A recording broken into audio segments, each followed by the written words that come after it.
Broadcasting to you live from the Orion spiral arm of the Milky Way galaxy, the solar system, planet Earth, North America, the United States of America, no longer. California, Los Angeles, to be pseudo-specific, my name is Brian Engelman. Today is Thursday, October 30th, the day before Halloween 2025. In this right here that you are watching, it's called the TNAM Daily Show. TNAM, what's that mean? It means the new American media, because the old American media has failed you. We're making our own news. We're a bunch of trash pandas rifling through the rubbish, separating fake news from fact. And we're going to dump our social media feed out, and we're going to talk to you. Isn't that fun? You get to see my green screen behind me. See that? It's fun to have a headache. I'm like the before Tylenol. Oh wait, we can't say that word. That's not a good word right about now. We're learning more about the negative ramifications of Tylenol. It's fun to have a headache. Whoa, whoa, whoa, whoa. It's crazy though, seeing the green screen up here. And then it's gone. Green screen gone. We're going to talk today about daylight savings time. Is it time for that to be abolished? How about, should we abolish Canadian tariffs? Well, 4 Republicans believed so. And what's going on with Trump in Asia? President Trump deals mount. Allegedly, according to Scott Bessent, maybe $1 trillion in new investments and trade deals. And really setting the United States up to make sure that we have options, we have partners, as nuclear tests are going off between Russia and the United States. We are meeting with leaders of Japan and South Korea and various places. President Trump got a crown. Did you see that? He was gifted a crown by South Korea, I believe. This is what it looks like when you have an actual American leader on the global stage. Joe Biden was a stain upon America. The child sniffing, creepy lady touching, babbling, incoherent, Burisma money laundering, allegedly.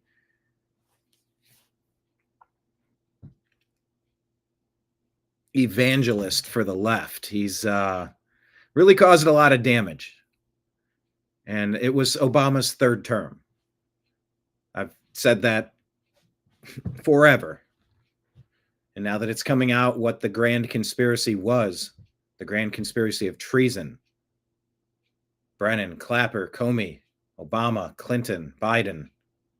Go down the laundry list. Look at where we've been and the people that have taken us there. Compare all of that.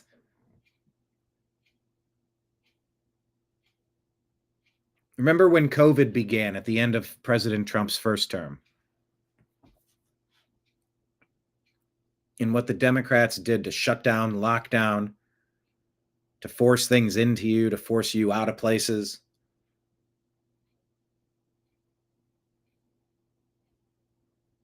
It's such a stark contrast between those Biden years and the Trump years. Such a stark contrast.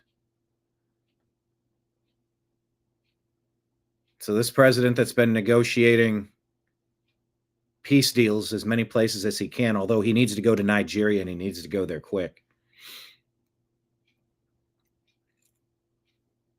In Europe, across Europe, and quick. You are seeing a president that's engaged, that's locked in. Yes, King Trump. Get the comments up here. Hello, everybody. Thank you for being here. So we're going to discuss this, the difference in leadership between Biden and Trump, seeing what's happening. Shinzo Abe's putter was gifted to him, President Trump. a very meaningful gift.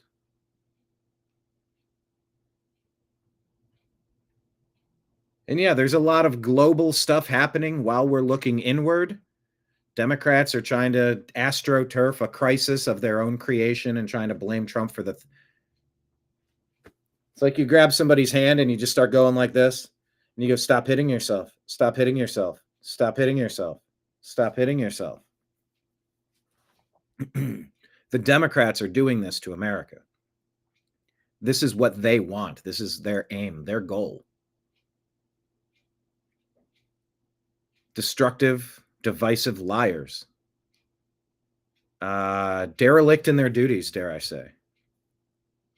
So we're going to unpack the latest conversations about the shutdown. We're on what now? Like a month? Have you noticed? I have a little bit. We talked to you yesterday about Bill Gates changing his tune on the climate crisis hysteria. Yeah, SNAP and EBT shutdowns happening because of Democrats. These are all our recent shows that we've had on over the past couple of days. We've been ending our broadcast and then replaying the previous day's show. And today will be no different. So we hope you stick around. Let those hours add up, because as of now, I think yesterday we needed 177 hours of valid public watch hours to unlock our advertising revenue for advertisements again. And now we're down to 140. 140. So every extra hour of content you can watch on the TNAM YouTube channel would be greatly appreciated. What is that now? You said YouTube slapped a disclaimer on yesterday's show? I don't know anything about that. What are you referencing? I'm all ears. But yes. Stay tuned. We're going to talk about all the things. If you have anything to add, go ahead and mention us on X. We're at American_media_. Let me tell you the other places that we are. We're on Patreon. Oh, hold on. Those are the... It's not that one either. Try this one. We're on Instagram, Facebook, Truth Social, Rumble, Odyssey, Twitch, Kick, D Live, Locals, and YouTube. Yeah, see, YouTube is crazy about climate change. What did we even say? What did we even say about that topic?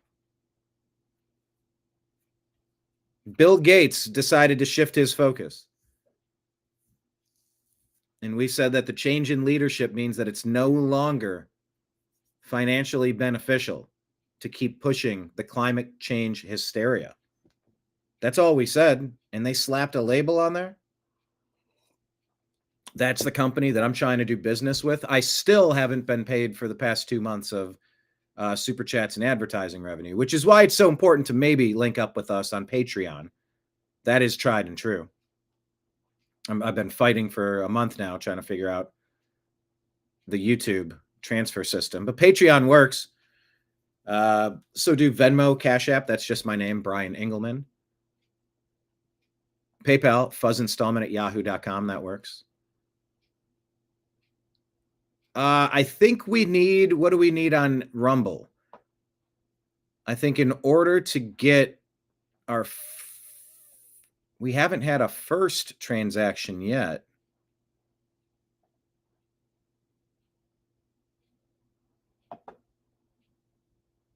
So I think we need, let me double check here. I think $20 something in a super chat. And then we'll be able to make our first withdrawal. Looks like $21. If we get $21 of Rumble Rant, we can make a withdrawal over there. But yeah, follow us in all the places. Like I was saying, Instagram, Facebook, Truth Social, Rumble, Odyssey, Twitch, Kick, D Live, Locals, and YouTube at The New American Media. Telegram and Signal at TNAM and TNAM Chat. On X at American_media_. And subscribe to our podcast, The Agree to Disagree Show, on Spotify and Apple. So if you have a story you want us to add, tag us at American_media_ on X, please. They added a Wikipedia definition that climate change is mostly man-made. Mostly man-made. Are they unaware of what's happening galactically with the ball of fire that we float around? The sun, solar flares, solar activity. How could they claim to be certain on things that we're making educated guesses, hypotheses on? But what was even said? We just referenced that Bill Gates has decided he doesn't quite seem it to be. He said that humans are going to thrive and he's going to move his energy into other areas instead of climate change hysteria. That's all we said. And you wonder why places like, you wonder why content creators like me have shrugged the shoulders and just said, what's the point here?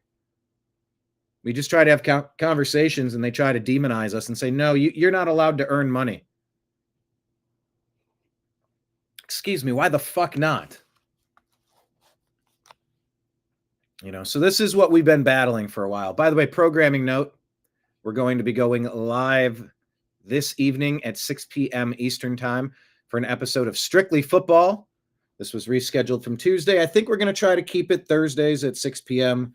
I do prefer it Monday or Tuesday, but just trying to figure out the scheduling, doing the best we can with this.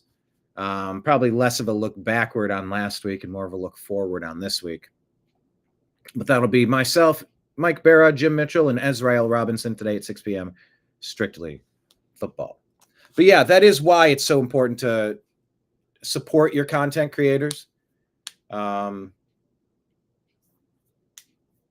Knowing that places like YouTube, they're going to slap stuff on there and they're going to try to demonetize. They're going to say it's sensitive information. You can't monetize this. It's all sorts of stuff. It's all sorts.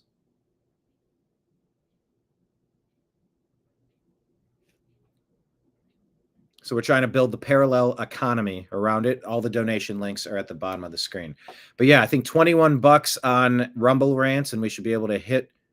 That would be great. That would actually be one of the best places if anyone wants to donate, Rumble Rant, because then we will be able to get the earnings processed.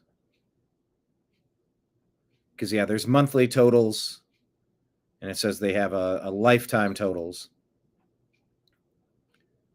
And that would be good to check out. Anyway, all of these stories and more on today's episode. Buckle up. Tag us on X if we have anything that you think we should discuss. And today's show, the TNAM Daily Show, it begins right now.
Guide to the Truth, thenewamericanmedia.com.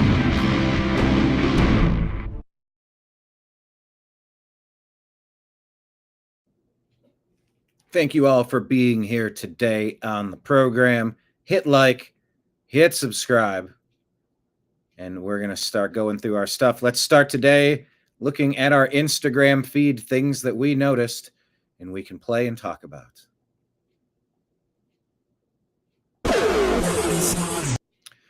So they really did go from no kings to king, please feed me real quick. Was this $294 million was poured into the one-day No Kings event. Yeah, that could have helped people. This is from Patrick Buffman. But that's quite a striking contrast, isn't it? No kings, no kings, no kings. King, please fade me. King, please fade me. That's a shocking dichotomy. Compare and contrast. House GOP, what is this? GOP Oversight Committee?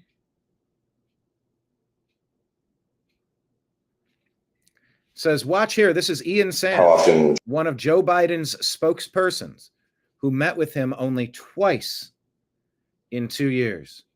Twice in 2 years.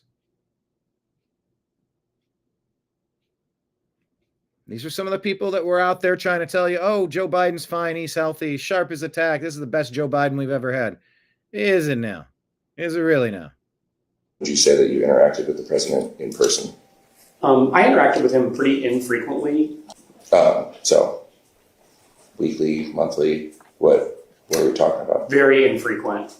I think I met with the president a handful of times during my tenure in the White House. I want to introduce Exhibit 2, as it's being passed around. It's a tweet from Alex Thompson at Axios summarizing, pulled a couple quotes of us. And it is important that we get to the bottom of this. Joe Biden was always a puppet for Obama's third term.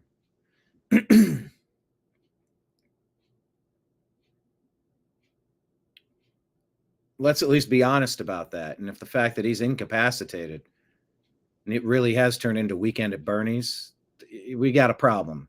And the fact that we all saw this and we were all yelling about it and we were being lied to. Oh, no, everything's fine. Nope, sharp as a tack. Nope. Appreciate your concern, but nope, we got this thing handled. You go sit back down now.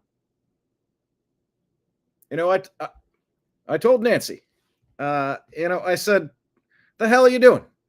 Going ahead and put Kamala. It's Kamala. What the hell? Nancy, why would you do that? I like having Joe in there. He,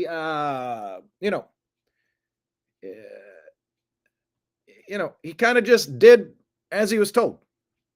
That's not easy to find. The interview you did it on MSNBC, and one of the quotes says, when I deal with him, he is sharp, him being President Biden, and he is asking tough questions. Do you recall this? I got to say, that doesn't look anything like the president that I know. When I deal with him, he's sharp, he's asking tough questions. That's the President Biden that so many of us experience every single day.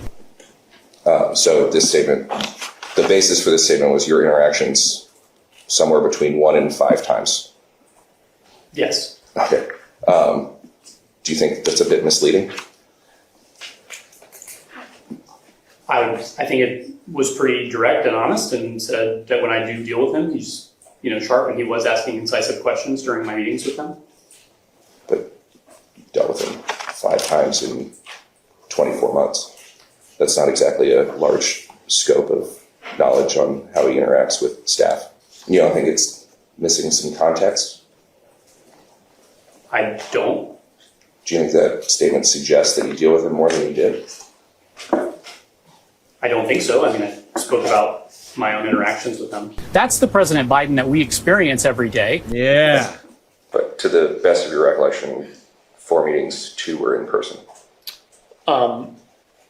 2 that were, the 2 that I described to you that I, at the very onset in the Oval, one was a Zoom where he was at Camp David, and I was a participant in the meeting. The phone call, I think there was another meeting, or another engagement, but I can't remember off the top of my head what it was. I'm sorry. No, it's okay. I'm just trying to get an understanding. So the immunity decision was virtual with him at Camp David. There was a phone call regarding Hunter Biden's testimony. Yes. An in-person meeting regarding Hunter Biden's testimony. And one other in-person meeting? About Special Counsel Hur's testimony. About Special Counsel. So 2 in-person meetings. Sure, at least that, yes. Okay. How often would you say that you interacted with the president in person? I interacted with him pretty infrequently. Twice in 2 years. Then he would go on live television and say he interacted with him every single day. And we're just mentioning all roads lead to Obama. Hey, want to give a shout out here. You said Did the Rumble go through? It looks like it did. Goodness, look at that. Rumble rant, $25. Patriot Warrior, Texas. Peace. Muchos gracias. Thank you. Look at that. Much appreciated. Yeah, that's going to kick us into a new, and that's what we're doing. We're trying to get a lot of things set up right now. Getting a lot of things ready to initiate the next phase. Crossing T's, dotting I's.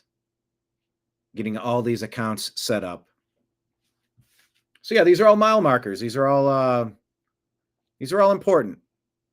And it is all appreciated. Yeah, 140 hours and we'll be able to allegedly get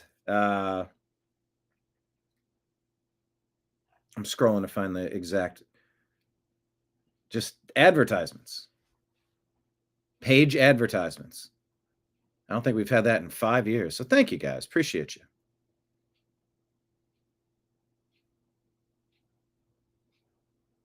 All right. So don't forget, we all saw well, not we all, but come on, anyone paying attention saw that Biden wasn't all there. That Biden was a problem. That Biden was not in control. And we essentially had a rogue government operated by God knows who doing God knows what.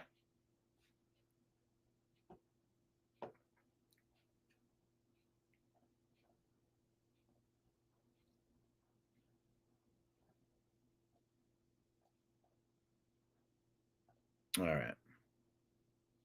Never forget what they did to us, people. Never forget what they did to us. All right, so this was this Tinashe Peter. Not familiar with him, not following him, but I drop follows. Someone asked me, "Hey, are you following such and such account?" I clicked on it. I'm like, "Looks like a weird account. I don't know. I guess I am." Like, "Do you know him?" I go, "No, I don't know who this is. Am I following him?" Because a lot of times accounts give you one thing and then they change. You know, they sneak. Have you encountered that? They change their operating protocols?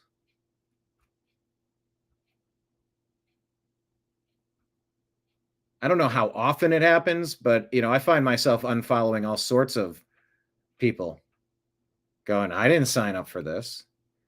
You find out it's an account that's like, oh, yeah, I definitely do want to follow this for home renovation content. And then at some point, the name might change or the mission is going to change. It's just going to send all sorts of junk. You're like, no, I don't want to be here following this account. Thank you very much.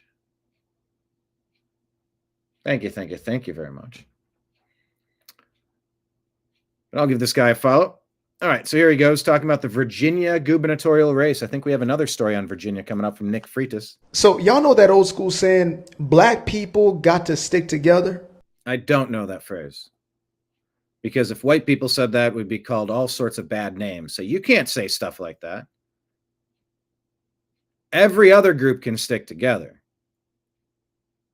But white equals bad according to the Obama doctrine teachings.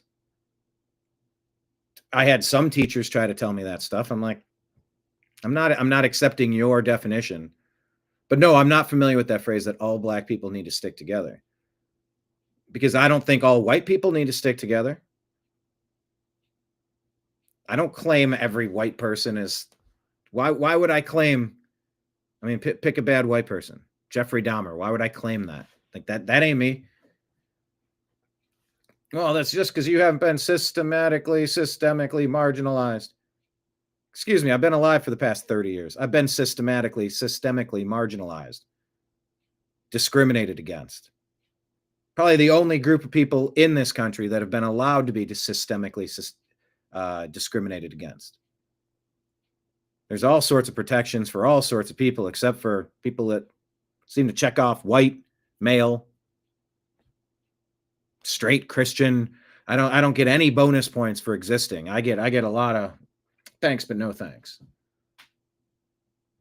But no, that's a phrase I'm unfamiliar with because I wouldn't see Nancy Pelosi or Joe Biden and go, I got to stick together with them. Hey, they're some of the whites. I need to stick together with the whites. I wouldn't stick together with Obama because he's black. I wouldn't oppose him because he's black. I oppose Biden because of the content of what he's doing. Same with Obama. Half white, half black. Doesn't matter. Pelosi, completely. Anyway, not to deviate from the conversation too much, but this Tinashe is bringing up, hey, you know how black people are supposed to stick together? Well, unless they're conservatives. That one. Yeah, it turns out that right there does not count if you're talking about a black woman who just so happens to think for herself. Yeah, take a look at this here. In the beautiful state of Virginia, a black woman is not even able to get the support of, get this, the NAACP. Would y'all take a look at that right there? The National Association of Advancement for Colored People would rather stand behind a white liberal woman than a quote unquote fellow black sister. Will Wheaton. That's right, folks. There is nothing a liberal hates more than somebody who can think for themselves, especially if they happen to come in black skin. Well then. Yeah. These are their true colors. I mean, well, technically it does make sense because the NAACP is majorly funded by people who look like her, basically. Yeah. So y'all know that old school saying, black people got to stick together? All right, that's that the one. Beginning of that again. Yeah, Winsome Earl Sears is the one that should win that gubernatorial race. Miss Muckraker putting out a few posts. Breaking, Ted Cruz claims that Marjorie Taylor Greene is becoming very liberal. Per The Hill. Yeah, you're seeing a neocon backlash happening.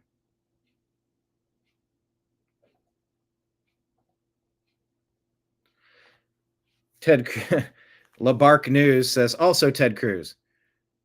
And I came into Congress 13 years ago with the stated intention of being the largest defender of Israel in the United States. The stated intention of being that. Okay. The comment here, before I read it, Buck Wild Bohemian says, Marjorie Taylor Greene told zero lies on health insurance. It's a scam and it's beyond out of control. There has to be a solution nowadays. If you are self-employed but don't qualify for Medicaid, you're basically just SOL. So Marjorie Taylor Greene says this is for self-employed married parents in their 30s with 4 kids.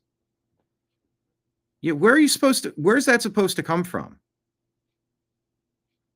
$3,800, $3,600, $3,700. 4 kids. Self-employed married parents in their 30s. Democrats did this with Obamacare 15 years ago. And now Speaker Johnson says that the Republicans have a mystery plan that is yet to be revealed to fix it. But no one knows what it is, and we're told to stay home in our districts. Okay. Yeah, these are, by the way, these are the silver plans. The silver plans. Not even the good plans. $3,800 a month. That doesn't make sense.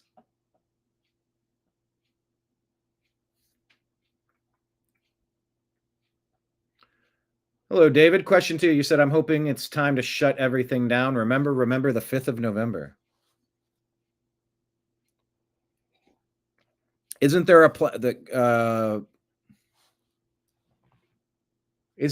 a planned protest on the 5th of November? I got to double check.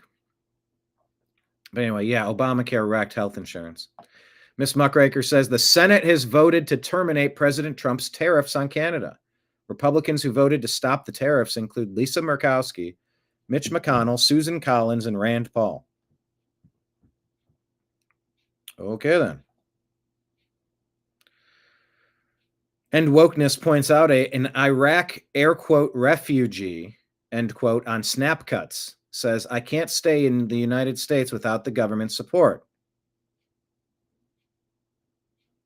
It looks like the name here appears to be Bakar Rajab.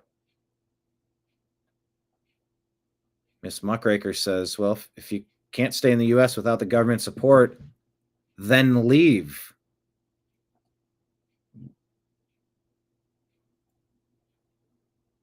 We have a million problems to take care of with our own people.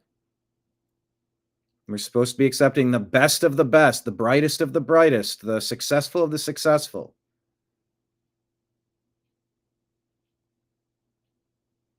You want to jump in, grab a bucket and start bailing the water out. Can't just kick back and be a drag on the economy. You got to bring something to the table. Help. We got a million problems over here. And we can't make newcomers be one of them. From anywhere.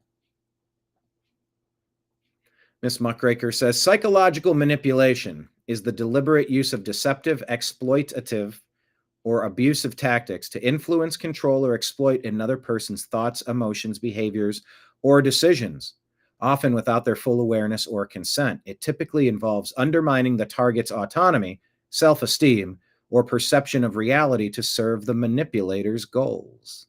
Wow. What does that sound like? This is an example of psychological manipulation. This man, Zohran Mamdani, is a socialist. No one will be able to afford anything with him as mayor.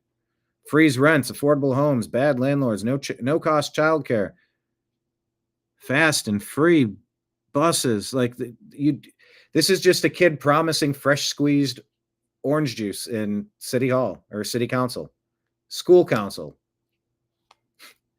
Must be president of the school board. I want to be class president.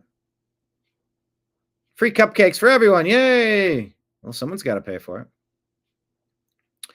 The Pentagon has ordered the National Guard to create quick reaction forces nationwide by January that may respond to civil unrest within the United States, per Wall Street Journal. Why don't we already have that?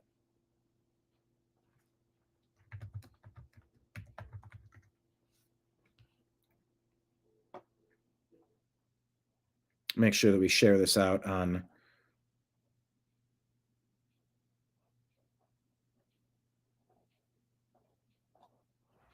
X, so it'll be on that platform as well.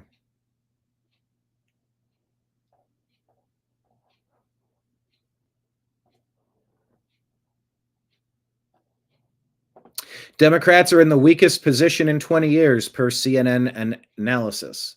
Oh, it's got to go back further than that. This might be the weakest position of my lifetime. David's asking, why would the Senate do that? How much more corruption do we need to see?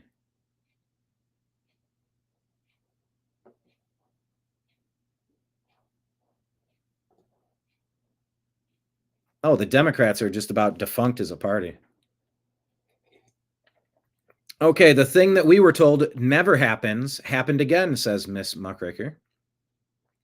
Ohio Secretary of State Frank LaRose announced on October 28th that an investigation uncovered 1,084 non-citizens who appear to have unlawfully registered to vote, with 167 of them casting ballots in federal elections since 2018. These cases were referred to the U.S. Department of Justice for potential prosecution after many county prosecutors declined action. And these people need to be removed if they're not going to defend election integrity. These judges that are blocking this. We never got any satisfaction on 2020. We never had the opportunity to get a court case. They all punted and said, nope, nobody has jurisdiction. It wasn't that courts repeatedly ruled against President Trump. They kept ruling, nope, we don't have jurisdiction. Well, there's not a claimant. There's not a participant that can actually bring this to our attention because nobody was impacted. And you're like, no, we were all impacted. Well, what happened in that state doesn't apply to this state. Actually, yeah, it does, because we're linked together in a contract.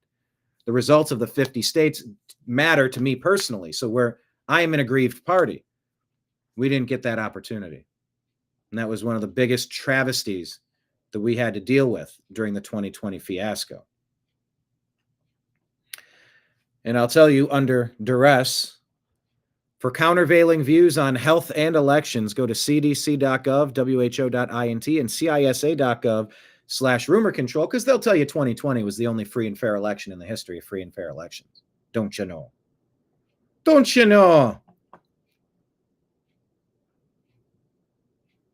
Get it? Got it? Good.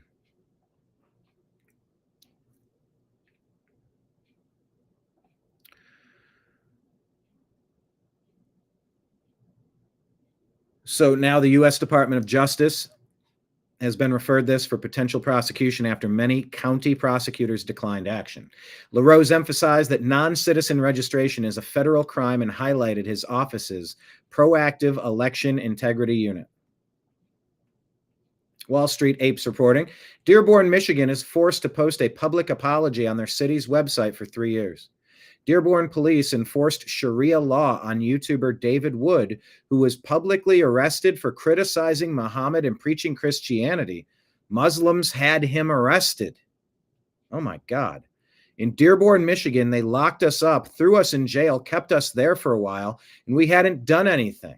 And the things they accused us of, we didn't do at all. No investigation. They just took us and locked us up, and they were wrong.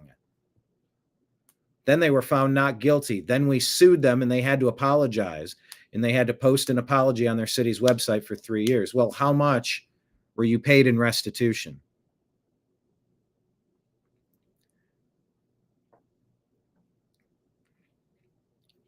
What is this here? Ladies and gentlemen, we're doing everything we can to avoid the situation that is being produced where in Muslim countries you have Sharia, and then in Western countries where you supposedly don't have Sharia, you get this sort of replacement Sharia.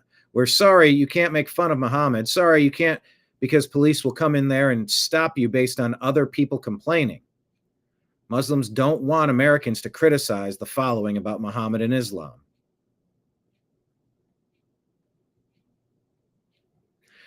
The Michigan Wall Street Apes continues. The Michigan Board of Education is teaching third graders that they must engage in SE inactivity.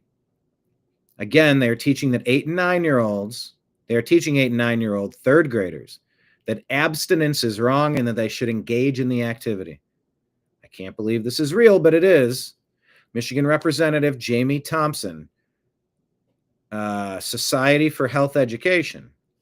You can go to their website and you will see very clearly what they advocate for in their curriculums. They believe that abstinence is failing our kids. Teaching abstinence is ineffective. They believe that teaching abstinence to children threatens the fundamental human right of S activity. They believe that we should be encouraging our children safe and healthy ways to engage in S. No, not children. I have this clip somewhere else.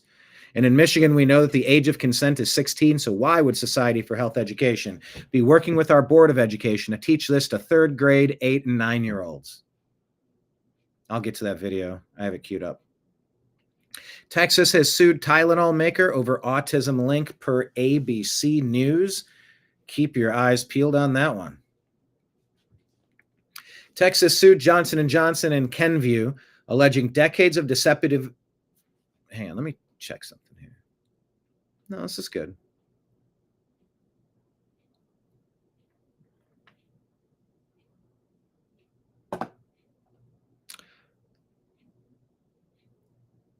Johnson & Johnson and Kenvue has been sued by Texas, alleging decades of deceptive marketing that promoted Tylenol as the safest pain reliever for pregnant women, while hiding studies linking prenatal acetaminophen use to increased autism and ADHD risks. The state claims fraudulent asset transfer during Kenvue's 2023 spinoff and seeks penalties, ad bans, and label changes.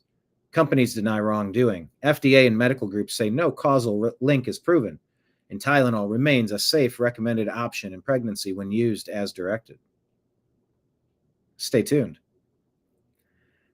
Illegal alien arrests in Chicago will be ramped up according to Border Commander Greg Bovino. To date, in 2025, they've arrested approximately 6,800 people while fighting J.B. Pritzker and the psychos of Chicago fighting ICE agents, doxing them, threatening them. Playtime's over.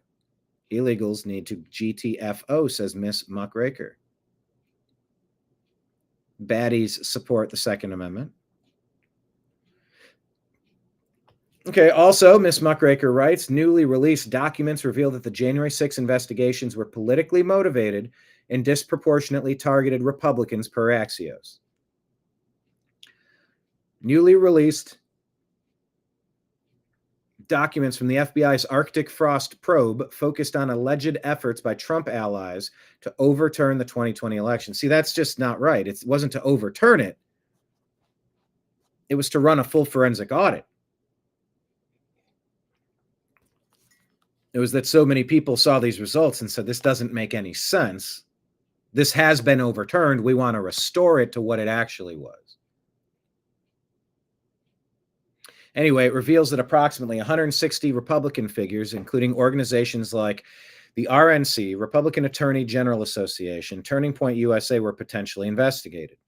The GOP-led House Judiciary Committee argues that this shows the J6-related inquiries were politically motivated and disproportionately targeted Republicans, citing over 197 subpoenas and extensive resources, $17,000 for 40-plus interviews in June of 2022 alone.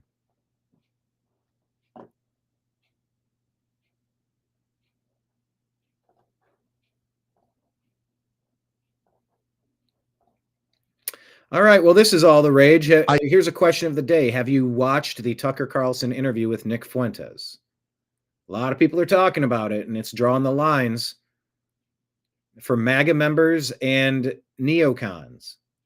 You're finding the very clear difference between a neocon and a MAGA member. I guess in like a larger sense, like the bigger symbol, the thing that I love about it is that you see all the neocons now freaking out. And it's like, yeah, fuck you. You don't control the conversation anymore. And even if that means, that fucking Nick Fuentes gets the thing and like, whatever, I don't care.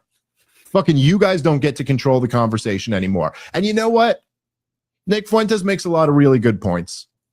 Okay. There's some things that we disagree on, but you know what? He makes some really good points on the other stuff. And I actually thought it was very interesting. Tucker got really into his story. And then I was kind of interesting to see Tucker go, oh yeah, that's what they do to people who criticize Israel. They try to ruin you. And look, they ended up making you an actual Jew hater or something like that. And then they end up talking that through. And Nick was kind of similar to the way he was on my podcast, where he's just like, no, I'm not. He's like, no, I'm not saying it's all Jews, and I'm not preaching racial hatred, and that's not what I'm saying.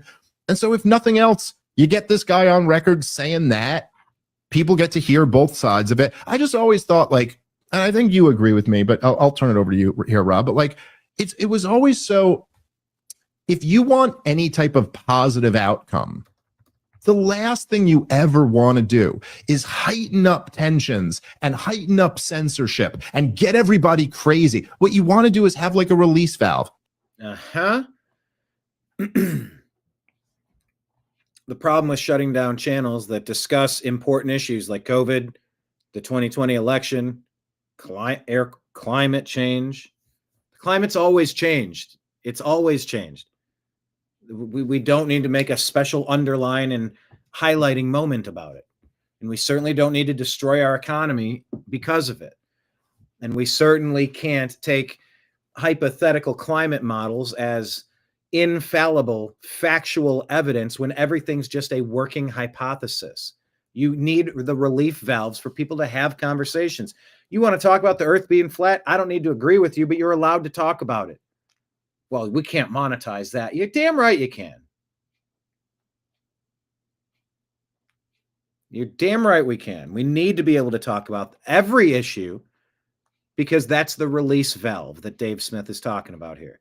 We have to be able to talk about topics, even if it triggers us, or I kind of don't like where you're coming from, or, it sounds like you're insinuating that something. So, we're going to have to limit your reach. Fuck off. All of it. Fuck off with that. This needs to be the most popular opinion. You don't come in, oh, well, unpopular opinion. You need to buzz off. You need to buzz right off. Well, robust conversation and debate is the release valve that we need in America. Hence the name, the Agree to Disagree Show. We don't have to agree on everything. Let's just talk. We have to talk. We have to have more conversation, not less. It's been the driving force of the new American media ever since we started this 14 and a half years ago. You need a release valve on speech and thought and conversation, and you need to allow the ability to hash things out. Hey, let's have a conversation about this. That's the path forward. Like, let's talk about these things. And it seems to me that the only people who freak out about platforming, much like the woke left used to do, now it's the ones calling others woke right, but it's the Zionist right doing it. The only reason why people ever want to suppress speech and to silence conversations is because they go, we'll lose if you can hear from the other side. Oh, yeah. Because everybody will probably agree that we're the ones who are wrong here and need to be left behind. And that's why you want to shut down conversation. That's exactly what's going on. Their scams are discovered and found out and quickly squashed when you have accurate information. Democrats are running around like, oh, President Trump's dancing in Japan. He's dancing in Asia. Well, the Republicans are trying to starve poor people. Fuck you, Democrats. You guys are the worst. We all see that's not what's happening. And you keep lying to us because you've gotten away with it for so damn long. Well, you're not getting away with it anymore. Nobody likes you. You're liars. You're deceivers. You're manipulators. You're thieves. You're fucking pirates. You're looting this country. Looting and deluding this country. You're deluding us. You're delusional. You're deluding Americans by adding non-Americans. Deluding, delusional, dilute. Duluth Trading Company. Not a sponsor, not yet.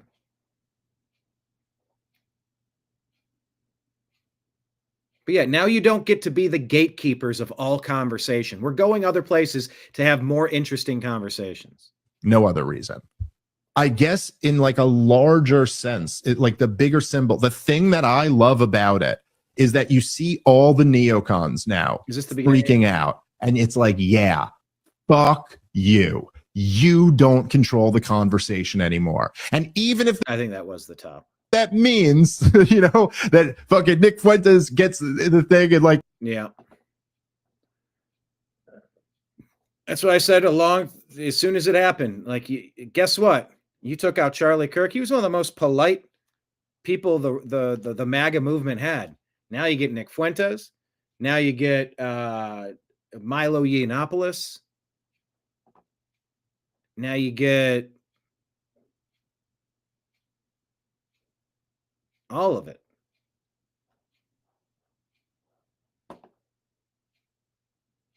Now you're going to get some other voices. And we need to have all the voices out there.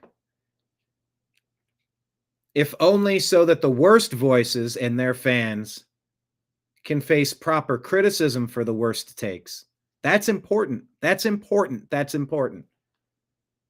Can't just pretend these thoughts aren't out there and just shuffle them to the ground, shuffle them to the back of a news feed and pretend that they don't exist. They exist. You're doggone right they exist. So, anyway, here's Nick Freitas talking about Charlie Kirk. We're not going to let Charlie Kirk be forgotten. We're just not. Too important, too much of a legacy. And if we don't share stuff involving him, with him, then the bad guys win. We don't want that. So here's Nick Freitas talking about how government works. All right, I'm going to need to explain the context of what you're about to see. So in the Virginia House of Delegates, where I currently serve, we have a process where you can honor someone that has died by requesting that when the House adjourn in the honor and memory of that individual. And we had a few the other day. I requested that we adjourn in the honor and memory of Charlie Kirk. One of my colleagues requested that we adjourn in the honor and memory of former Minnesota House Speaker Melissa Hortman, who was also tragically murdered. I want you to watch the difference in reactions. I would again move that today we adjourn in the honor and memory of Charlie Kirk. Well done, good and faithful servant. The delegate from Culpeper, Delegate Freitas, moves that when the House adjourn today, do so in the honor and memory of Charlie Kirk. All those in favor, please rise. Yeah, this is the Democrat side of the aisle, and you'll notice it's very empty, as if they're not there, and then several of them just remain seated. Maybe they just didn't show up. Oh no, there they are. There they are. They say, oh, there's Delegate Shin. She's actually going to come up here in a little bit later. Oh, look, there's Pastor Josh Cole and Delegate Amy Loffer. They're clearly got something to be at. Oh, Delegate Mike Jones. He's got to run out real quick to take a very important something. Oh, look, Delegate Shin's back. Would move again that we, when we adjourn today, we adjourn in honor and memory of former Minnesota Speaker Melissa Hortman. The delegate from Fairfax, Delegate Shin, moves that when the House adjourns today, do so in the honor and memory of former Speaker of the House, Melissa Hortman. All those in favor shall please rise. Oh, notice how no Republicans are running for the door. Instead, we're standing there in solidarity and respect. Maybe it's because we don't find it difficult to stand in respectful solidarity against violence towards people that simply disagree with you on politics. Apparently, it's a bridge too far for some of our Democrat colleagues. I just want to say, once upon a time, I didn't care what they thought about me. Now, I hope that anybody that behaves or acts this way hates my guts. I think I'm doing a pretty good job. All right, I'm going to need to explain the context of what. Yep. When you're taking flack, it means you're over the target. Charlie shatters this guy's whole perception of who the left is. Charlie was too effective, so they silenced him. I'll screw them. These conversations are going to play even louder. Wealthiest counties in the country all vote for Democrats. You know that, right? 8 out of 10 of the wealthiest counties in the country vote for Democrats. The wealthiest people, absent Elon Musk, are all on the left. Jeff Bezos, George Soros, Mark Benioff, Mark Zuckerberg, Laureen Powell Jobs. On the left, yes. The richer you are, the more likely you are to be a Democrat and on the left. Explain that to me, please. The numbers speak for itself. The Democrats are the party of the oligarchy. Can you name one tech CEO outside of Elon Musk that is a conservative? Let me think. Peter Thiel? Yeah, that's one. That's one. Larry Page, Google, on the left, worth $120 billion. Sergey Brin, Google, $130 billion on the left. Laureen Powell Jobs, Mackenzie Bezos, Jeff Bezos. Larry Page gives money to left-wing NGOs all the time. Like, if you're on the left, I don't think you will ever be this rich. Well, they are. You know why? Because the left because they're not. No, because they're not. The left is a scam.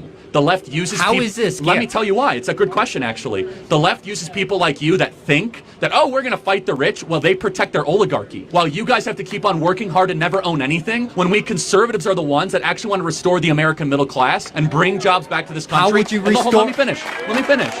The left uses people like you every day, and they use people on you by the trans thing, the abortion thing. Keep voting for us because the fascists are going to take your rights away. When who's funding the left? The richest people. George Soros. Wow, he sounded just like Tucker. The fascists are going to take our voting rights away. That was a terrible Tucker, but he did a really good Tucker right there. Do you know who George Soros is? Who is funding? Dude, I have never seen a leftist organization come to campus spreading their propagandas. Well, because the whole university is a leftist organization spreading propaganda. It's liberal. I'll just say Democrat politics, okay? Okay. Almost every major, powerful, wealthy person in the country, over $100 billion in net worth, with the exception of one person, Elon Musk, is on the cultural left and gives money to the left. Mark Zuckerberg gave $400 million in the 2020 election to help get Joe Biden reelected through the Center for Technology and Civic Life. Mackenzie Bezos. That helps his case, obviously. He would donate money to his... Oh, okay, 1 second. Mackenzie Bezos with $45 billion. Major Biden backer. Laureen Powell Jobs worth $20 billion. Steve Jobs' widow. One of the most radical left-wingers in the Emerson Collective. Mark Benioff from Salesforce worth $12 billion. One of the most radical left-wing guys that you'll see out there. The eBay guy, Omador, radical left-wing. It's so important for you on the left. You guys are being scammed and gamed because they talk a good game about building the middle class, but it is not the party of democracy. It's the party of oligarchy. And you can go fact check me tonight. Okay. And you might actually have cognitive dissonance. Type in this. Wealthiest counties in the country. They almost all vote for Joe Biden. Who gives the most political donations to the left? All the wealthy people. Go look up the top billionaires on the Forbes list, the top 100. Only about 10 of them give the Republican, the other 80 give the Democrat, the other 10 don't give it all. It is mind-blowing when you realize the shift in power the last 10 years. Republicans used to be the party of the rich. You know what changed? We nominated a class traitor as our nominee, Donald Trump. As soon as Donald Trump became our nominee, all the billionaires said, we don't want him anymore. He talks about things we don't like. He wants to end the wars, close the border, bring jobs back to this country. We want to keep on supporting a political party that doesn't want any of that. The wealthiest counties in the country all vote for Democrat. So you need to keep that in mind when people are trying to say, oh, the Republicans are the party of the wealthy. No. Zohran Mamdani, he's never had a job in his life. He's a Nepo baby. Gavin Newsom pretends to be a hard scrabble up and coming. Oh, it was tough growing up. No, it wasn't. And that's fine. You don't need to apologize for having successful parents. But don't lie to us and claim that your story's other than what it is. I think we owe some honesty in the process. Riley Gaines has been getting attacked by some dorks. So let's talk about Riley, because she was in the right here. And the people who are hating on her are really, it ought to frustrate you. It ought to make you think. Matter if I finish first, fifth in the nation, or 55th, okay? The problem is not me. The problem is not my athleticism or my swimming ability. The problem is that we had a 6'4", less than mediocre man in the pool with us. And it's not just me who thinks that. It's not just the Republican Party that thinks that either. Every Gallup poll shows even 60 to 70% of her own party, the Democratic Party, agrees that it's wrong to put men in women's sports. So why in the world does AOC and other Democratic leaders, why do they continue to double down on this issue? I see all of the Democratic senators, all of the women wearing pink to show how they stand with women, to show how they are the party of and for women, when just the day before they voted against our rights to equal opportunity. They voted against our rights to safety in our sports. They voted against our rights to privacy in areas of undressing. It's virtue signaling at its finest. It doesn't matter if I... Yeah, we stand with Riley Gaines. She's been getting attacked, and I'll play you one of those clips. So here's Tucker talking about concern with civil war with Nick Fuentes. Where are we in 5 years? Not anywhere good. I'm really concerned. The things that concern me the most, it's the assassination of Charlie Kirk. Seemed like we crossed a Rubicon there. I agree with that. The other thing I'm really worried about is what's happening at these ICE detention centers. The administration is rounding these people up, which I support, but they're doing it in a very provocative way. They're broadcasting it. They're making hype edits on Twitter of like these raids on apartment complexes, which I think are very cool, but it's somewhat provocative. And Antifa showing up. In order to protect ICE, the administration's putting DHS. The administration of the governor of Illinois and the mayor of Chicago are telling Chicago police, don't help ICE. And they're encouraging the protesters. And what I see there is like a level of tension that just keeps increasing. Yes. And I see all the ingredients of like a low boil civil conflict, full blown civil war. And I'm not that guy, but I see all the ingredients there for that to happen. So I'm deeply concerned about where that will go. If you're the president, what do you do about that? I think maybe this is controversial, but they have to crush the other side. They have to, because you can do one of two things. You cannot. Yeah, there's the tug of war is happening. It's going one way or the other way. Somebody's getting pulled in the mud. If it's not you, they're going to do it to you. It's happened. This is a global situation that has reached a fever pitch right now. Not challenge the left and let them do their thing. Or you can utterly confront them and defeat them and remove hope from the equation. If you resist, you will be arrested. Like this is an insurrection. There's 10 million people here illegally. We're getting them out. You're rioting. You're going to jail too. Like it has to be crushed. But if you do anything less than that, if you do in the middle, all you're doing is antagonizing and feeding the other side. And if they think there's a chance they can win, they will get bolder and stronger and they'll start to rally. And that's when it's sort of like people think it's close or like it's contentious. That's when it breathes. That's when oxygen is fed to this kind of fire. So if I were Trump, I would say screw 200 National Guard, like arrest the mayor of Chicago, like arrest the governor. Shut it down, like make it clear, like Washington, bring in the troops and say the federal government is supreme. The immigration law is the law of the land. If you're not on board with that, you're going to jail. If you attack ICE or box them in with your car, you're going to jail for a long time. Anything less than that, you might as well just not even bark up that tree at all. Where are we in 5 years? Not anywhere good. I'm really concerned. The things that it's going to be one way or the other. It's going to be the Democrats' way or it's not. And so, yeah. Pushing out. If the choice is acquiesce, bend over, and take what the Democrats are doing, you've given it all away. And if you're going to oppose it completely and destroy the Democrat Party. They've essentially become insurrectionists. They've become domestic terrorists, holding the government hostage, refusing to pay the bills until they want another $1.5 trillion to steal and give to non-Americans. The answer is no. Vote to fund, vote. Put your name on it and do the continuing resolution so that things can continue. You have an obligation to pay the bills. If you're not in charge, you don't get to set the policy. You get to rubber stamp some basic stuff. The Republicans aren't asking for anything ridiculous in there. And now you can say it should be smaller. Thomas Massey, Rand Paul, a lot of people are saying even the continuing resolution is too much. We know.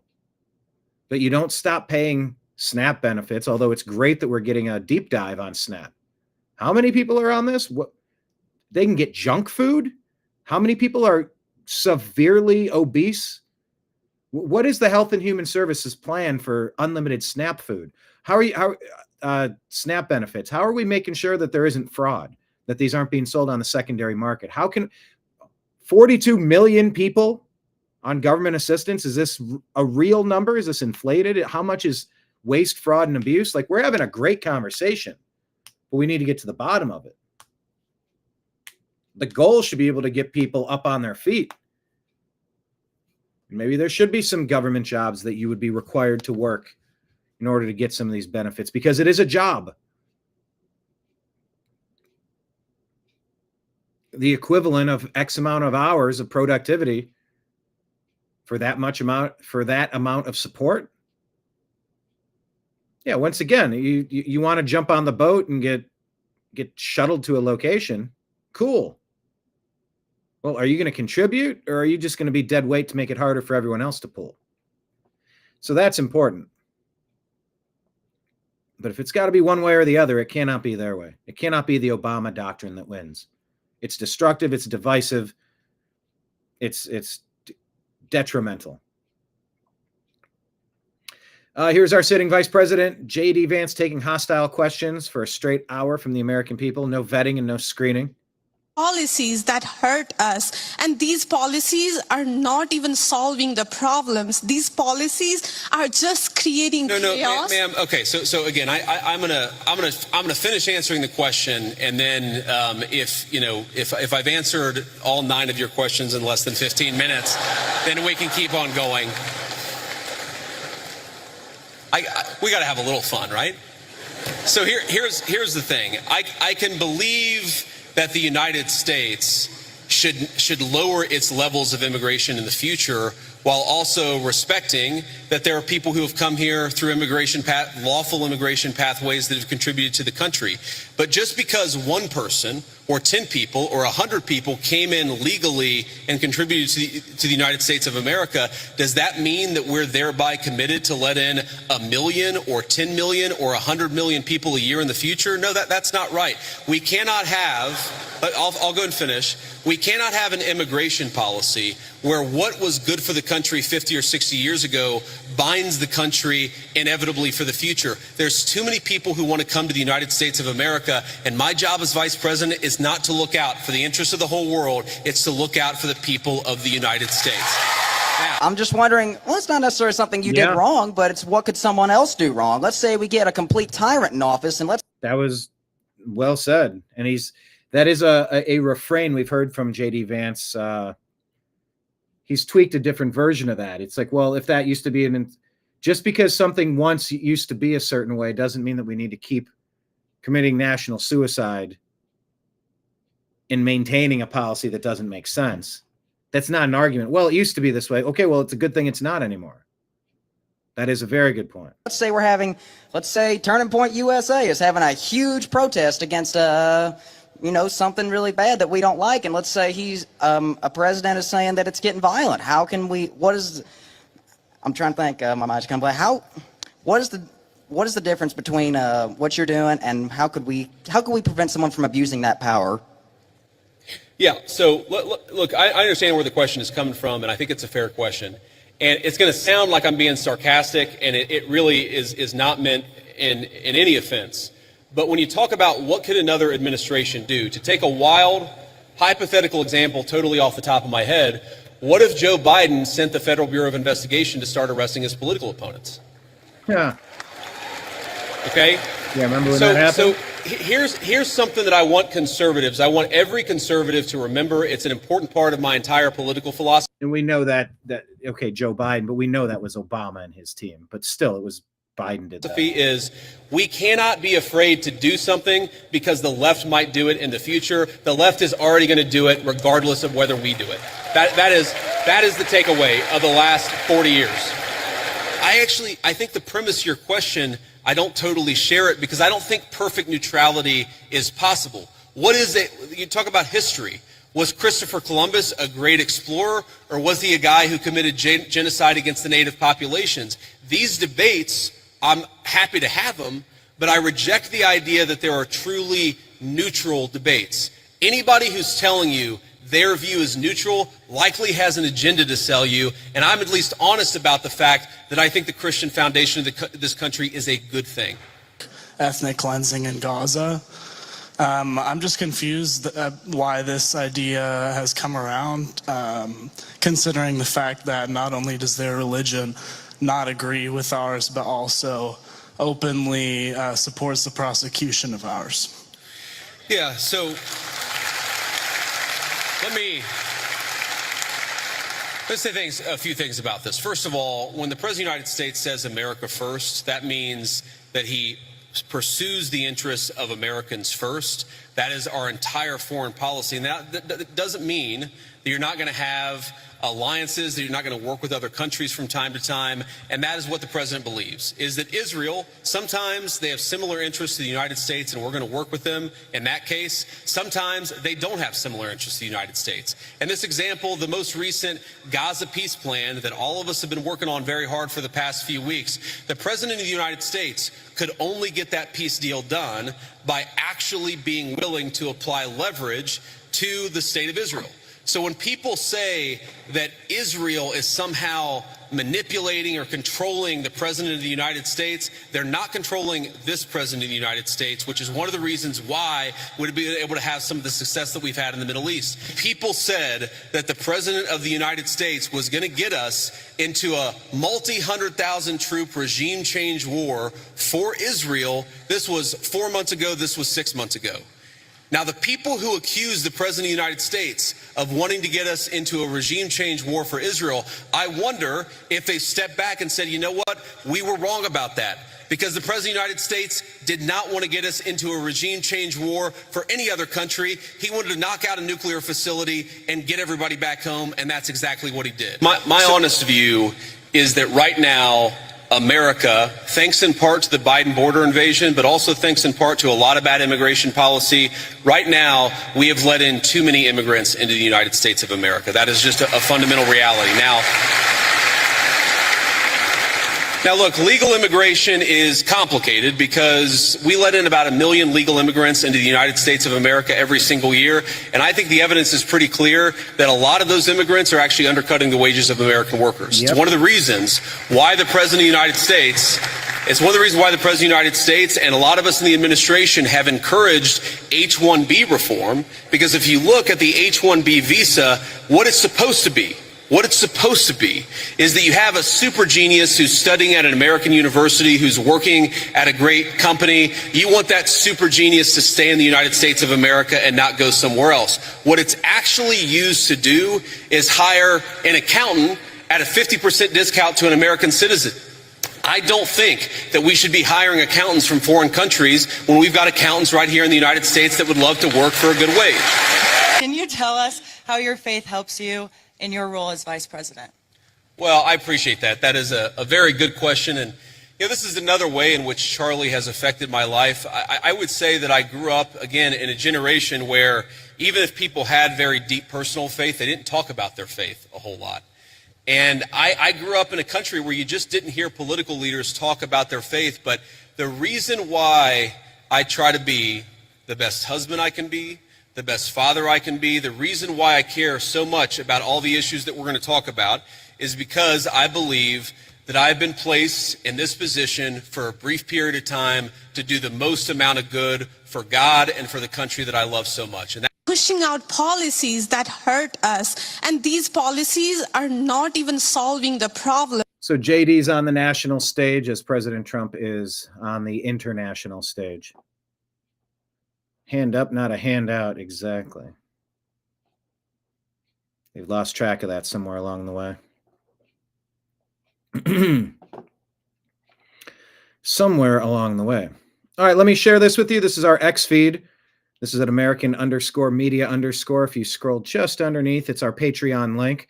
It's a great way to donate to the channel. Very reasonable fees are taken out, and it's already linked up. So we do know that it transfers immediately, which is great. But there is our interview on Patreon with John B. Wells of Caravan to Midnight, talking God, Trump, Biden, Deep State, and World War III. So check that one out. All right, we had to ask Grok to clarify, is this video really showing Zohran Mamdani, the New York Assembly member speaking at a July 23 pro-Palestine rally in Times Square, where globalize the Intifada chants were common? Is this him rallying the crowd against U.S. support for Israel? Okay, it says he doesn't utter the phrase verbatim here. However, he later defended it, globalize the Intifada phrase, as an expression of Palestinian rights and refused initial calls to condemn it. The timeline aligns with 3 months pre-October 7. Also, this was going on months before October 7 attacks, almost like they were gearing up for it. Huh. Reflecting his consistent anti-Israel activism. This guy wants to be mayor of New York. Take a look. So who is ready to end the exception? I want to hear you say, not on our time! Not on our time! Not on our time! Okay.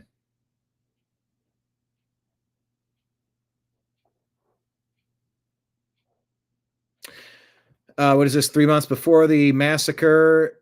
Here he is. No Western suit and tie, no polished smile, just pure hate. Okay, but that is verified by Grok. That is the same guy.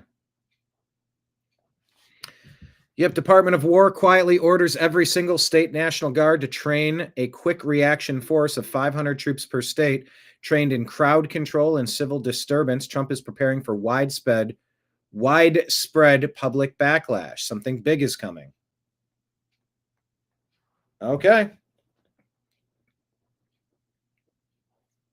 Every state and territory by January, trained and equipped to respond to riots and civil unrest.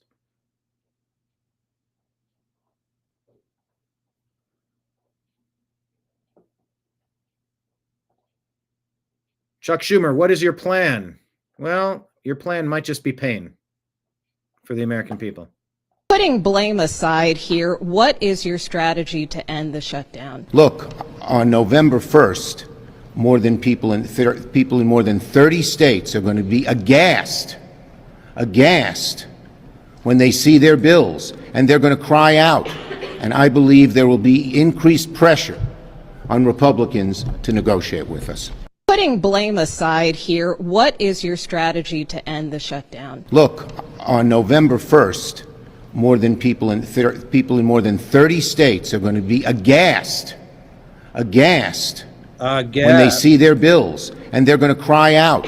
And I believe there will be increased pressure on Republicans to negotiate with us. So putting blame aside here, what is... That's their plan. He wants people to be aghast, to scream.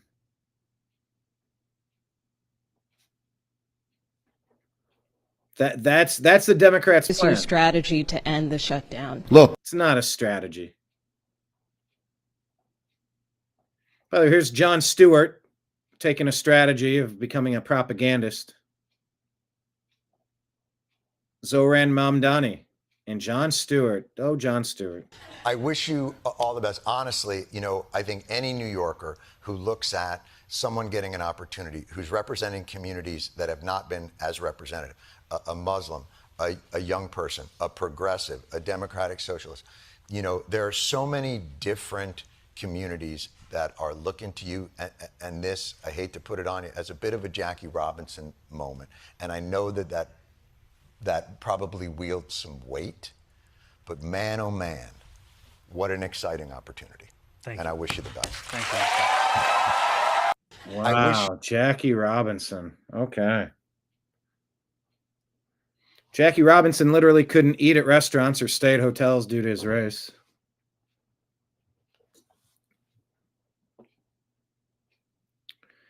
While Nepo kids like Mamdani grew up in the wealth, like attending a $60,000 a year private school and being the kid of a famous filmmaker. Okay. Okay. Glamour UK magazine chooses 9 men as their 2025 Women of the Year. Jennifer Say, just founder of XXXY Athletics. Just when you think we're making progress, 9 men are awarded Women of the Year by Glamour UK.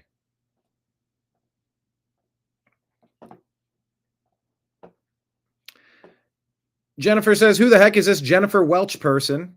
What a nasty, foul human being. She's the insufferable one. Insulting women, Christians, calling Riley a bitch just for daring to stand up for women and girls. How dare she call her a feminist? Evil. Yeah, and it's weird. They're pushing this lady everywhere. Is that a lady on the left? It looked, I mean, those are very masculine features. Let's take a listen to this. Riley Gaines' attack. I played you her response, but this is what she's responding to. One thing I want to say about Riley Gaines, as she sits there and has the moral high ground against AOC. When I look at people, if I were to say who's more Christ-like, I would pick AOC and the atheist Jew Bernie Sanders and the Muslim Zohran Mamdani a million times over you, Riley Gaines, because Riley Gaines, all you do is hate on people. You are wound up like a cheap clock over trans people. You show them no grace. Grace? You don't get to compete against women as grace. That's foolish. You are wound up like a cheap clock over trans people. No. She's not wound up about trans people existing. She's wound up against people competing in a sport against her, as we all are. This is a horrible mischaracterization. Show them no grace, no compassion. You defend billionaires. You cheer and celebrate when children are zip tied. And then, okay, what are you talking about? Children being zip tied, being celebrated? That is the dumbest thing I've heard. She's reading off a script. Billionaires. You do what with billionaires? No compassion. You defend billionaires. Yeah, we already been over this. The Democrats are the party of the billionaires. We've been over this. All the big tech giants, all the biggest funders, except for maybe Elon, a couple of people.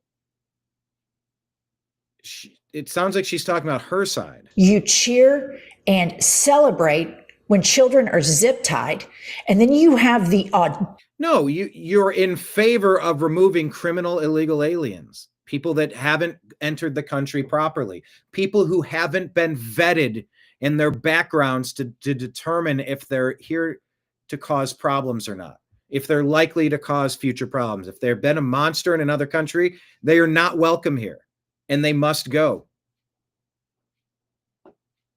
I mean, come on. Audacity to get on television and try to lecture people who fight for the people that are suffering. For people that fight for the people. What are you talking about? Try to lecture people who fight for the people that are suffering. Yeah, women are suffering when men are competing against them in sports. And you know that. Unless you are a man in women's sports. Looking at the eyebrows, the cheekbones, the jawline. That stand and put their arms around people that need sanctuary. Yeah, women in their safe spaces of sports need sanctuary. That's where you start. And you try to act like you're better than they are, you're an insufferable twat. Nobody likes you. No, this is the Democrat Party. Nobody likes you. You got about a 19% approval rating. You are insufferable. You're an insufferable twat. Nobody likes you, and no matter what, you will always have been the dumb bitch that tied for 5th place, and the only place that you could get a job is at bottom feeder Fox News, you insufferable twat. Nobody likes you, except for the other fake Christians that enjoy in their spare time watching children get zip tied and then sit there and justify it while they read the Bible with their hideous crucifixes around their necks. So fuck you, Riley Gaines. These people suck. One thing I want to say. All right, Newsmax reporting this. Grassley, Smith tried to tap Cruz's office phone. Yep, the Obama doctrine, the grand conspiracy. Obama, Biden, Clinton, Harris, Mayorkas. I mean, go down the list. Brennan, Clapper, Comey. Making Watergate look like child's play. Ted Cruz says Judge Boasberg ordered that I not be informed that my cell phone records had been subpoenaed because he believed that I'd tamper with evidence or intimidate witnesses. That's a complete abuse of judicial power, and Boasberg should be impeached. A hard line for Senator Cruz's office and a staffer's cell phone for former Senator Loeffler. So they tried to subpoena Verizon to tap the office phone in your office? Well, to get the phone records, and they also subpoenaed AT&T to get my cell phone records. And I'll tell you, AT&T did the right thing. They refused to comply with the subpoena. Their legal counsel concluded that it was protected by the speech and debate clause of the Constitution. But you know, one of the things that is amazing, along with that subpoena they sent to AT&T, they also included an order from Judge Boasberg, who's one of these left-wing radical judges who's issuing nationwide injunctions. Judge Boasberg ordered AT&T, do not tell Cruz we are subpoenaing his cell phone records. Why? And he makes a conclusion. He says, because I conclude if he's informed, Cruz will destroy or tamper with evidence and intimidate witnesses. That is utterly without factual basis. It is a complete abuse of judicial power. And I've called on the House of Representatives to impeach Judge Boasberg. The Constitution, when Judge Boasberg decided to become a partisan warrior and be part of the most egregious abuse of power, this is Joe Biden's Watergate. And I believe the House should impeach Judge Boasberg, and I also think we are going to get to the bottom of every partisan who signed off on surveilling and spying on 20% of the Republicans in the Senate. That's what Joe Biden and their DOJ did. It's wild, these judges. Senator Ted Cruz, good to see you. Thanks so much. Thanks, Rob. All right. There need to be penalties for what was done. Watergate on steroids. And the ones complicit in all this fraud. Clown World puts us out. A woman gets pepper sprayed by security guard after trying to steal $1,200 worth of items. Did the security guard go too far? Is this real? Yeah, makes sense. Oh, what the?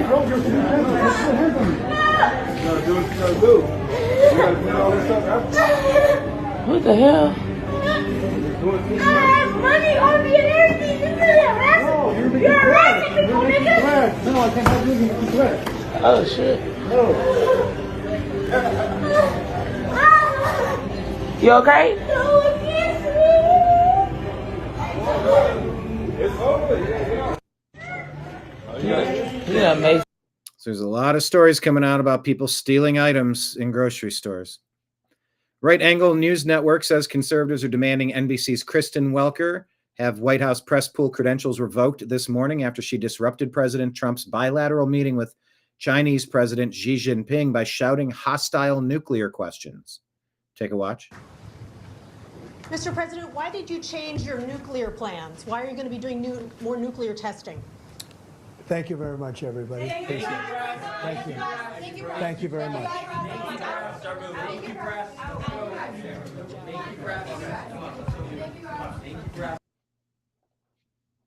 I mean, plenty fine to ask questions. but breaking decorum, and that's another thing. Is there ample time to ask all the questions? Yes. So I don't know. I don't see anything too egregious there. Representative Janelle Bynum can't say why she voted to shut down the government. C-SPAN presses, and it gets worse. They did have a clean CR vote on September 19th in the House. Did you vote for it? I disagree with your characterization and want to make sure that we're very clear about what Republicans have been doing. Any bill that they've put forth, they've always had some extra stuff to it. There's always been a poison pill to it. So I disagree with your characterization. What were the poison pills of the clean CR or the continuing resolution? You say it's not clean, that was voted on in the House in mid-September.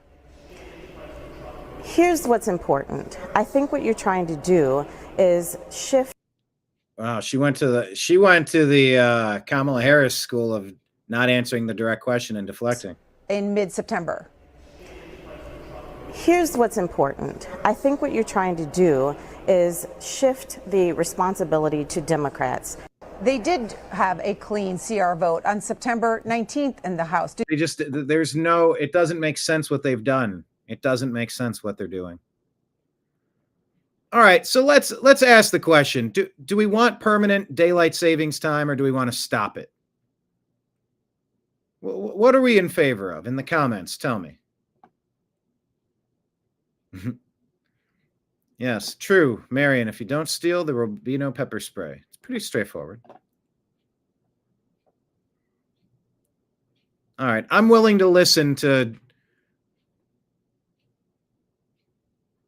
the daylight savings conversation. In January of 1974, millions of Americans traveled to work in school in darkness. Commuter trains were delayed. School children carried flashlights. Tragically, some of these kids were struck by cars and killed while walking to school in the dark. One woman from Long Island, speaking to the New York Times, summed up the black mood of the nation. "It's the end," she said. "I can't cope anymore. I'm just staying in bed." What calamity had befallen our nation? Had Soviet Russia finally attacked America? Had we suffered a nationwide power outage? Were the heavens conspiring to plunge our nation into darkness? No. As it turns out, the answer was more mundane and foolish. A few months earlier, Congress, in its eternal wisdom, had imposed a top-down change on every American's daily life, eliminating standard time and adopting daylight savings time year-round. Such a change to the nation's clocks had never happened before, except as an emergency rationing measure during wartime. While briefly popular, it proved deeply unpopular when reality set in. According to opinion polls, support for permanent daylight savings time fell by 30 percentage points in just 3 months. Only a few weeks after it was implemented, it was underwater.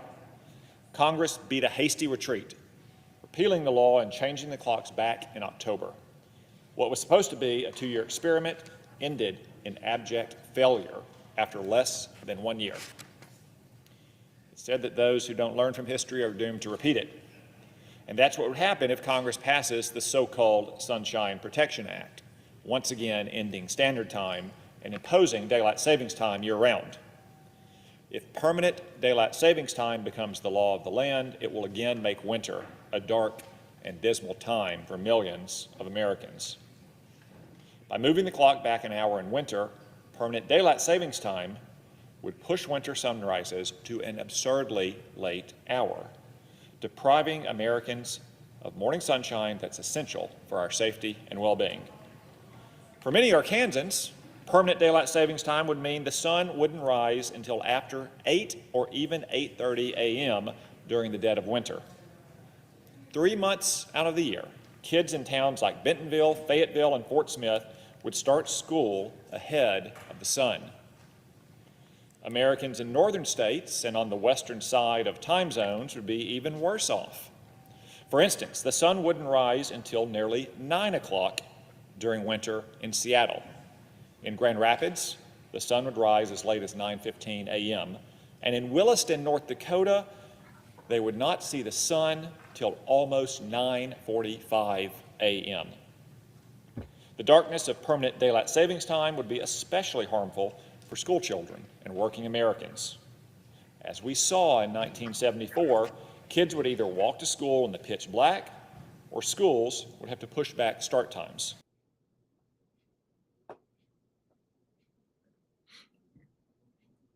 I'm just so used to the clock being changed. You know, you spring ahead, you fall behind. It's just something that you do. I'm just used to it. What are the great reasons to replace doing the thing that I'm already doing? The choice would be between danger on the one hand and disruption on the other. Meanwhile, construction workers, farmers, and others who rise before the sun or who need the sun to work would be penalized. These workers might go 3, 4, even 5 hours in the morning without seeing the sun, which would hurt their quality of life and potentially their safety in the workplace. Then, of course, there are the health consequences of permanent daylight savings time. The senators from Alabama and Florida correctly indicate that clock changes can be bad for health. But the best evidence suggests that the natural rhythms of our internal body clocks align more closely with standard time than daylight savings time. A shift to permanent daylight savings time would make it harder to go to sleep at night and harder to wake up in the morning. Some of the nation's top medical associations, including the American Academy of Sleep Medicine, the American Medical Association, the American Academy of Neurology, and the American College of Chest Physicians, have called for daylight savings time to be abolished, not extended. As one sleep scientist put it, of all the options available to us, permanent daylight savings time is the worst solution. Of course, the advocates for permanent daylight savings time try to put, well, a sunny face on this bill. Back in 2022, the senator from Massachusetts argued that it would mean more daylight hours and more smiles. And by the way, since the senator from Rhode Island mentioned it, let me say a word about what happened in 2022. We've heard from him that the Senate unanimously passed this bill. It's true as far as it goes, but the story is a little more complicated than that. To let you in on how things operate, when senators want to seek unanimous consent to pass a bill without a recorded vote, as my friends are doing today, an email goes out to all other Senate offices asking if a senator objects. I didn't personally object in 2022 for 2 reasons. First, I hadn't adequately communicated to my staff the depth of my opposition to this bill. Second, because of a miscommunication, I expected another senator who also opposed the bill to object. I take full responsibility for this mistake, though the search for someone else to blame is actively ongoing. A chief suspect, as usual, may be the Republican floor secretary. In any case, it's only a mistake if you don't have time to fix it. And fortunately, I fixed it later that year with like-minded friends in the House. Despite that setback, the proponents of permanent daylight savings time refuse to, if you will, let the sun set on this bill. They allege, as we've heard, that the change would stimulate the economy and even save the environment by reducing energy use. On the contrary, permanent daylight savings time would have negligible effects on energy use, as indicated by most studies and plain common sense.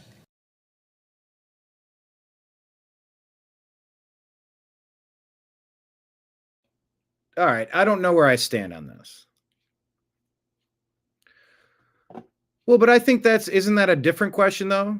There's still going to be time zones, but daylight savings time would just shift it back or shift it forward an hour. I mean, time zones do make sense,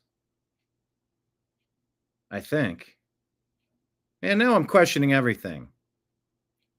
Yeah, but they're not saying to get rid of Eastern Standard Time, Central Standard Time, Mountain Standard Time, Pacific Standard Time. I think that's a different. And there are states, what is it, Arizona? There's a couple states that don't have standard time. Or, let me ask Grok. What states don't change their clocks? That don't observe daylight savings time. Hawaii, Arizona, with the exception of Navajo Nation, because they do observe daylight savings time. Those who do not, American Samoa, Guam, Northern Mariana Islands, Puerto Rico, U.S. Virgin Islands.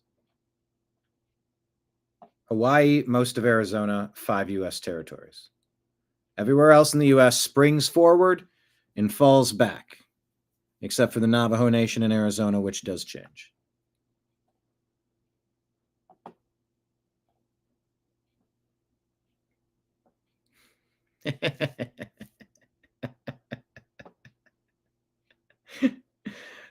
Chat has spoken. I need to give it up.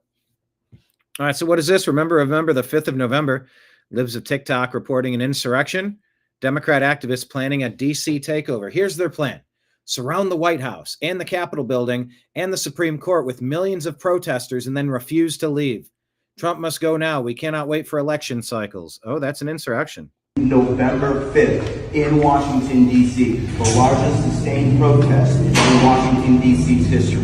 This needs to be what happens right now. We're organizing millions of people to get to Washington, D.C., stand and surround the White House, surround the Capitol building, surround the illegitimately fascist-passed Supreme Court, and not stop until the Trump regime is driven from power. We start on the 5th, we go to the 6th, we go to the 7th, we go to the 8th. We keep pushing every day, building and growing our numbers until masses of people are standing around the White House, around the Capitol building, around this fascistly packed Supreme Court until we drive the Trump fascist regime from power. Like I said, I'm with Carlos. We can't get washed away with trying to take on too much, trying to take on this and then that and then this, and trying to do everything all at once. We need to unify behind one simple demand.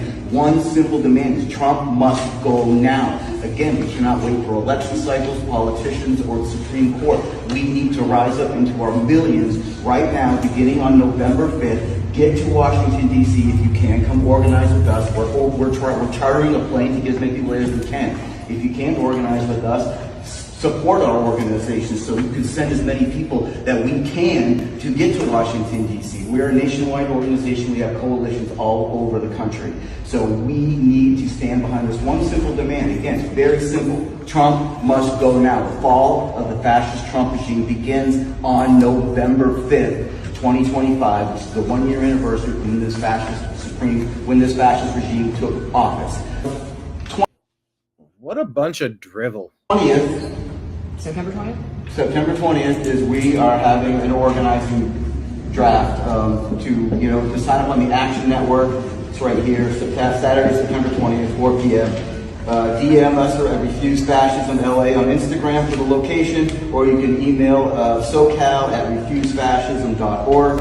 And then also you can go to the Action Network and also find it there and register for coming to this organizational meeting, which will help us describe our causes of action and what we're going to do, how we're going to facilitate this demand and get as many people to Washington, D.C. as we possibly can. Do you have Okay, insurrection? We'll see. Why is 3i Atlas trending? Is the world almost over yet? What's this? It's interesting how NASA can see other galaxies in such excellent quality. Whoa. But can't see 3i Atlas in our solar system in the same quality? What about Elon Musk? Yeah, it looks like a ship. 3i Atlas is about 2 hours past perihelion. Nothing happened. No maneuver toward Earth. Still following the expected orbit. Didn't exceed 63 kilometers a second. We can go back to our boring lives.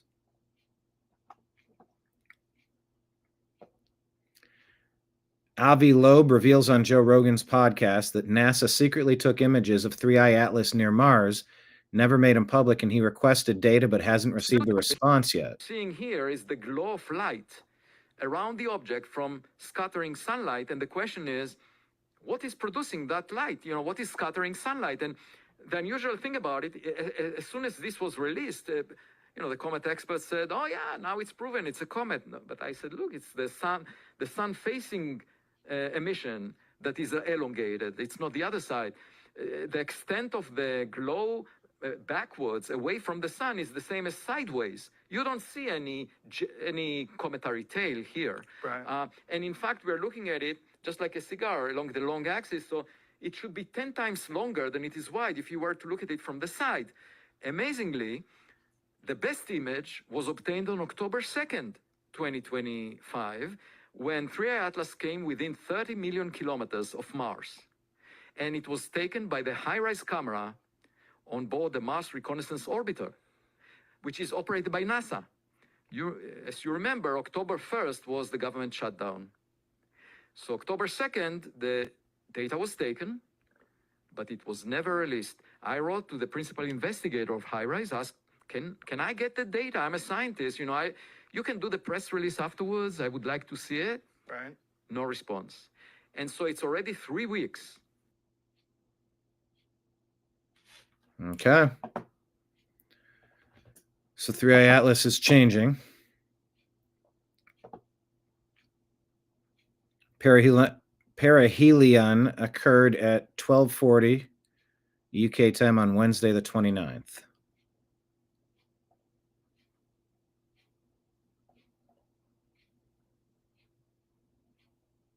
Wow. Ancient ice from another star. It claims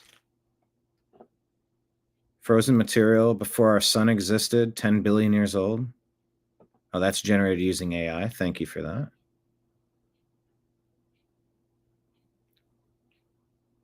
Comet 3i Atlas, totally natural, some say. Scientists detected pulses. Is this a different clip? 123. What was the length? This is 123. It's the same clip. Okay, so we'll keep our eyes peeled on that one.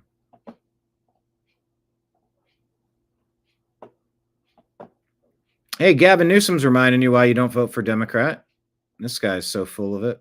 And we'll continue to build on the legacy, I would argue, of our former president, who I think was one of the most successful presidents in the last century, and that is Joe Biden. And I will defend that till my grave in terms of the CHIPS and Science Act, the infrastructure bill, the work he did on the IRA, the fact that he had a worker-centered industrial policy, and the fact that those are the right policies for this country. They're all getting undone, right? I mean, everything. A lot of them, but not, well, many aspects are being celebrated by the Trump administration as his. And we'll continue to build on the He has strange hand movement. legacy, I would argue, of our and very strange facial mannerisms. former president, who I think was one of the most successful presidents in the Like what? Successful at what? Dave Rubin asks if there's anyone in politics more dishonest than Gavin Newsom. last night trying to put my son to bed. He's like, no, Dad, what time? What time's Charlie gonna be here? What time? And I'm like, dude, you're in school tomorrow. He's 13. He's like, no. This morning, wakes up at 6 something. He's like, I'm coming. I'm like, he literally would not leave the house. Did you let him take off school? No, he did. Of course not. He's not here for a good reason. But the point is You canceled school for like 2 years. Once one day. The point is the point, which is you are making a damn dent. Thank you. A few moments later. That's your son, obviously a fan of Charlie Kirk. What was the conversation like between you and your son after Charlie Kirk was Well, assassinated? he called me, I don't know how he got a phone, but he called me from school that day, really alarmed. And all his friends were around the phone that wanted me to somehow express or understand what was going on. He wanted to know if he was dead. He wasn't a fan of him as much as he was familiar with him. I don't believe you. Last night. Wow. I never noticed that he did that right at the end. He wasn't a fan of him as much as he was familiar with him. I don't believe you. Last night. Wow. I didn't see that before. What a liar. Wall Street Ape says we cannot coexist with people that want us to stop breathing. Journalist at the University of Texas at San Antonio. What can we do as a whole to ensure that what happened to Charlie Kirk does not happen again? It can happen again. I don't really care. Wait, say that again? What can we do as a whole to ensure that what happened to Charlie Kirk does not happen again? It can happen again. I don't really care. Wait, say that again? What can we do as a Okay. It can happen again. I don't really care. Big smile and laughs. Shame on you. I meme, therefore I am, shows surveillance footage of a girl rushing into a Union City home just before school as 4 armed thugs chase her in an attempted home invasion. Welcome to Gavin Newsom's California. What is this? A young girl in Union City. A surveillance camera captured the moment a group of armed suspects chased her during what police say was an attempted home invasion robbery. This happened just before 8 last Friday morning outside a home on Tidewater Drive.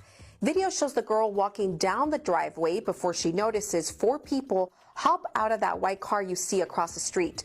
She immediately runs back inside the home as the men run toward the home. Police say the girl made it safe inside and that the group took off after the family confronted them. Police say 2 of those men were armed with handguns. They all got away and police are still looking for them. Oh, still terrorizing the community. Isn't that special? Gavin Newsom's California.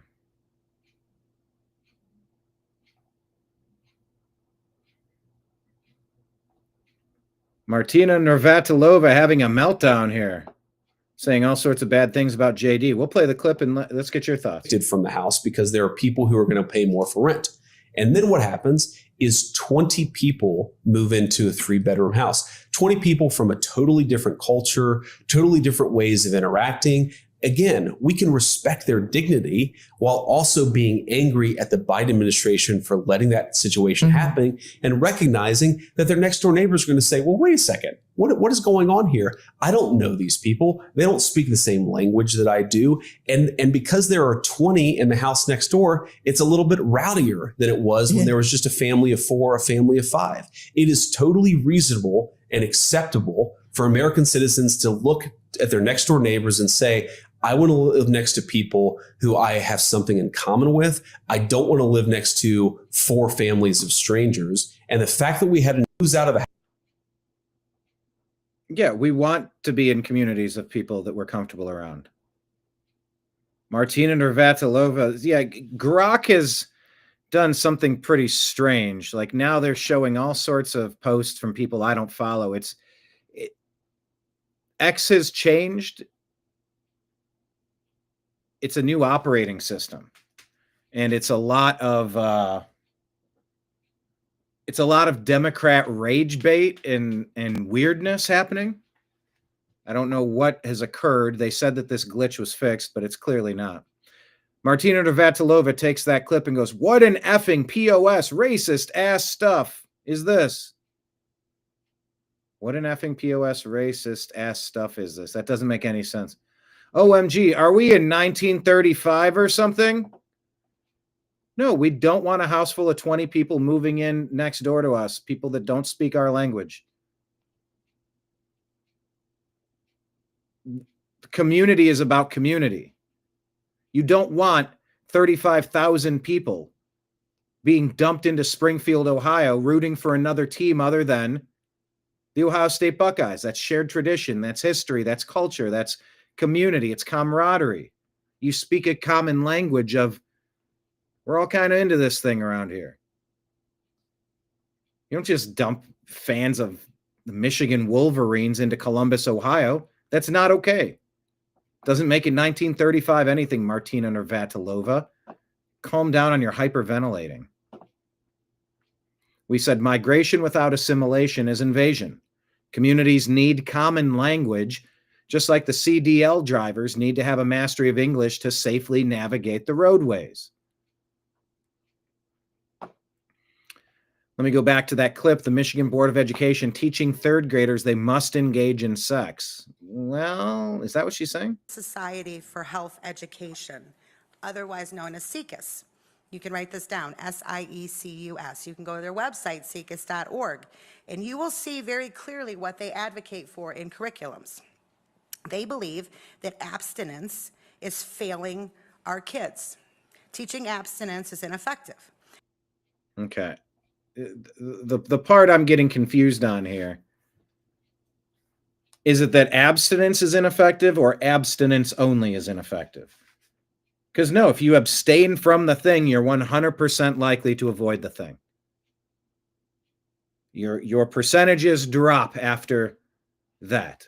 So are they saying abstinence as part of sex education is bad, or abstinence only?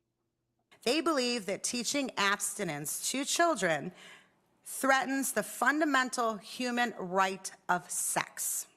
Oh, okay. No, maybe you're a child abuser. Because no, if you're under 18, you don't get to consent to that. Okay, you want to check her hard drive, I would guess. They believe that we should be encouraging our children safe and healthy ways to engage in sex. Or wait, is this the mom that's... Let me make sure I'm understanding this clip properly. And in Michigan, we know that the age of consent is 16. So why would SIECUS be working with our Board of Education to teach this to third graders, 8 and 9-year-olds? Okay, so that's somebody who's calling out the Michigan Board of Education. All right. Michigan Rep. Jamie Thompson, Society...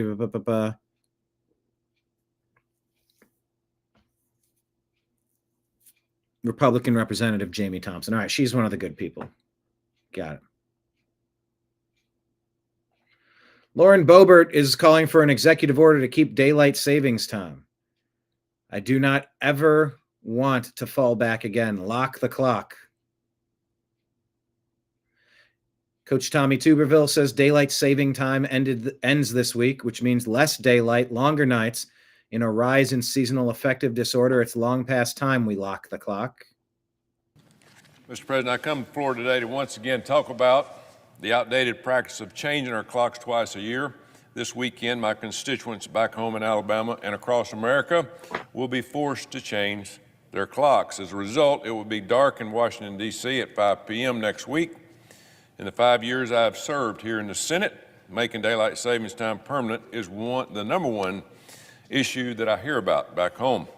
I'm proud to have joined my colleague, Rick Scott, earlier this year in reintroducing the Sunshine Protection Act to make daylight savings time permanent on the federal level. Unfortunately, it has been brought to the floor for a vote. So here I am advocating once again to make the outdated practice of changing our clock a thing of the past. For nearly 60 years, Americans have changed their clocks back and forth twice a year, but the roots of daylight saving time trace back much further. Daylight saving time was introduced during World War I and then reused again during World War II as a temporary way to help conserve fuel and energy. Following the ends of both wars, the decision was to spring forward and fall back, was returned to individual states. It was until 1966 when the system of changing our clocks twice a year that we use now was made permanent. Changing our clock twice a year might have made sense in the 60s, but it doesn't make sense anymore. The twice a year time change doesn't make sense today. We know the devastating impact of the disruption from so-called standard time has on Americans' health. Studies have suggested that disruption of sleep patterns due to time changes increases the risk of cardiovascular disease and physical injury. Northwestern Medical found that the fall back and the spring forward are connected to a 6% spike in fatal car accidents and 24% higher risk of heart attacks. Think about that. Additionally, the long-term health effects linked to changing our clocks include weight gain, cluster headaches, and depression. You would think we would listen to all that. Bottom line, shifting our clocks disrupts sleep patterns, and it has been proven time and time again to be harmful to the health. Thanks to RFK Jr.'s great work of HHS, a lot of Americans are taking their health more seriously and by trying to eat healthier and to get more sleep. Switching the clock back and forth is the exact opposite of making America healthy again movement that RFK Jr. has championed. It's bad for sleep, it's bad for nutrition, and it's bad for overall health. And for that reason, I push back and try to get this on the floor sooner or later, and I yield back to my colleague, Rick Scott. Also, let me...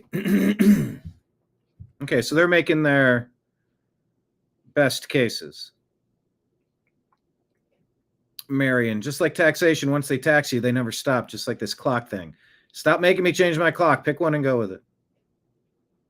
All right, well, they're making their point, and I'm listening. I'm listening to it.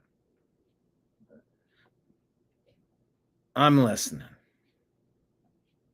By the way, let me add a caveat to what let me just further explain what the climate change Bill Gates story was.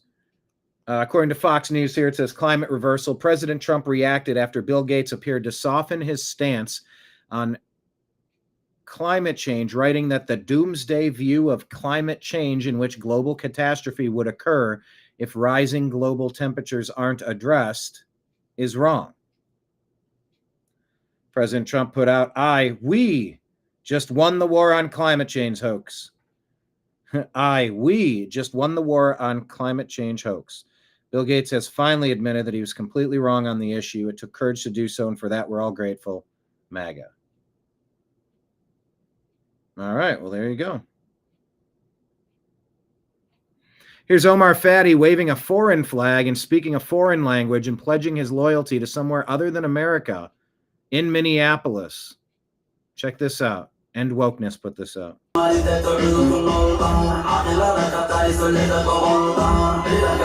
Oh, there's music. Shit, I didn't even realize. Assalamu alaikum. Assalamu alaikum. Somalia. Somalia. So this is a conquest of Minneapolis. This is a takeover of Minneapolis. It's like what they're trying to do in London, to take over London, to take over Dearborn, Michigan. It's not to come to America to assimilate and become a part of America. It's to take it over, to change Springfield, Ohio into the University of Michigan supporters instead of American supporters, instead of, Ohio State Buckeyes. You're from another place and you want to come into Columbus and change Columbus. Well, how about no? This is Minneapolis, to take this place over. Hiran State. Maui Slay. Maui Slay. Early voting was hadda illa November 4. I need your vote. I need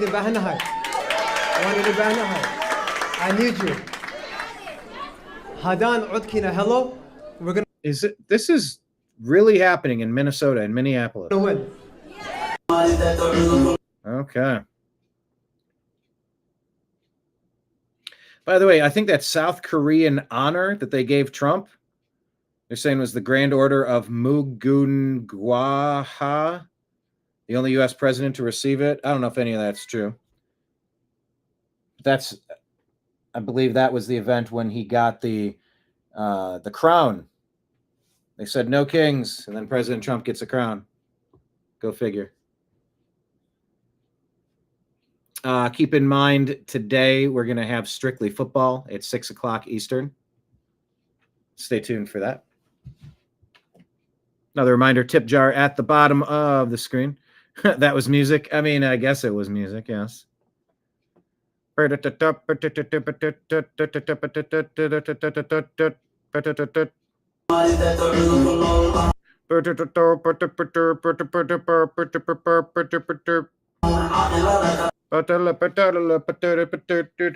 Anyway. Rand Paul says this is an alarming trend. We need to ask ourselves why so many Americans are on SNAP, boosted right up there past $140 million in 2022. What in the world is going on with all this SNAP stuff?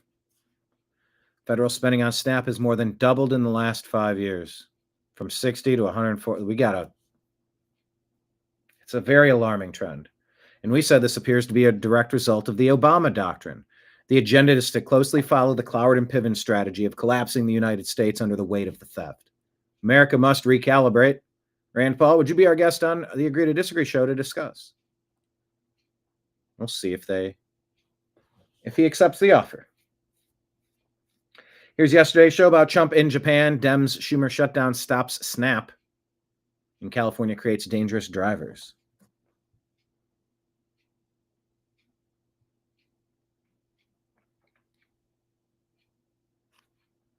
So please check that out. And I will play yesterday's show at the end of this one that is wrapping shortly here. All of you that could continue watching would be greatly appreciated, as we're within striking distance of getting our advertising back on revenue. Excuse me, our advertising revenue back on YouTube is what I meant to say there. So please keep it rolling.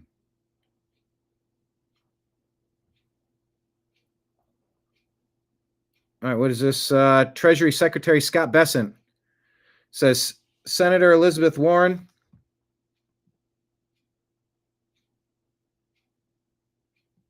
you and Senator Amy Klobuchar are failures. You failed to derail the electoral success of one of our greatest allies in Latin America, President Javier Milei.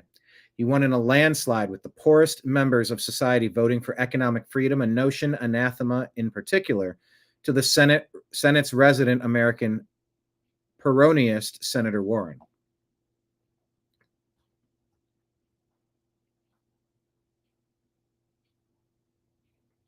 By the way, Representative Brandon Gill officially drafting articles of impeachment against corrupt Judge James Boasberg.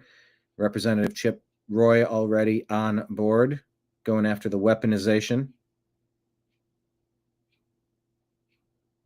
So that's good.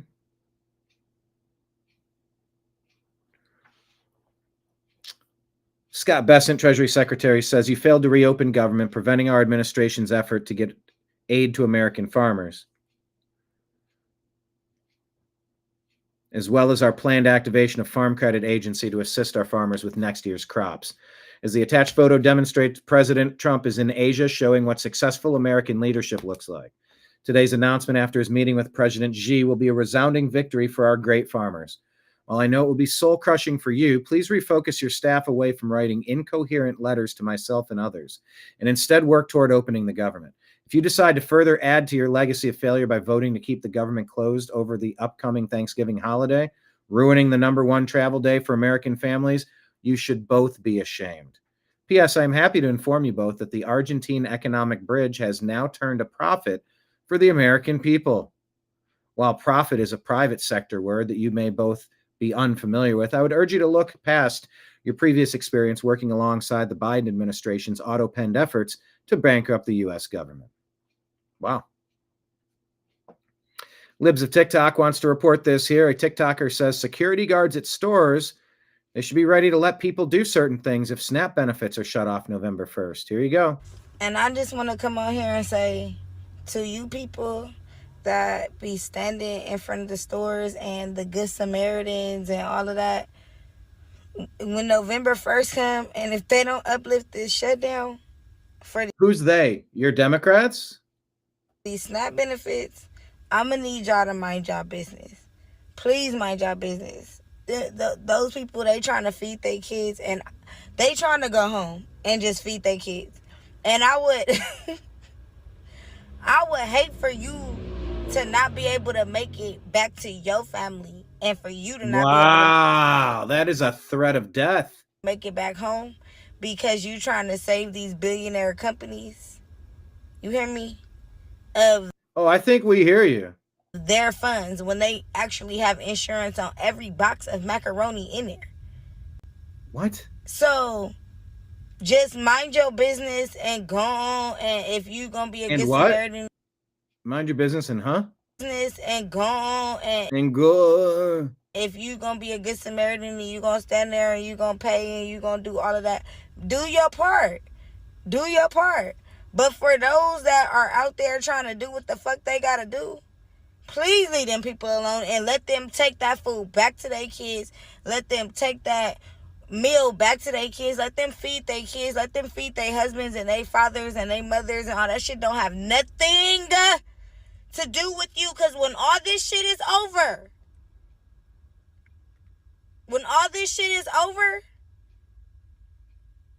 you either will be here or you won't. I'ma just say that. Either you gonna make it out or you won't. Because people are not gonna let you come in between their kids' next meal. Who the fuck are you? I'm trying to figure it out. Just mind your business. Don't get to taking pictures. Put your phones away. Put the fucking phones away. What are you recording them for? So what is this all about? Are they reading off scripts like they're trying to scare America? That's what this is about? So what are they supposed to do? They're supposed to let Or they're just out here saying, you know, I'll take your life if you get in my way, if you try to stop me from stealing.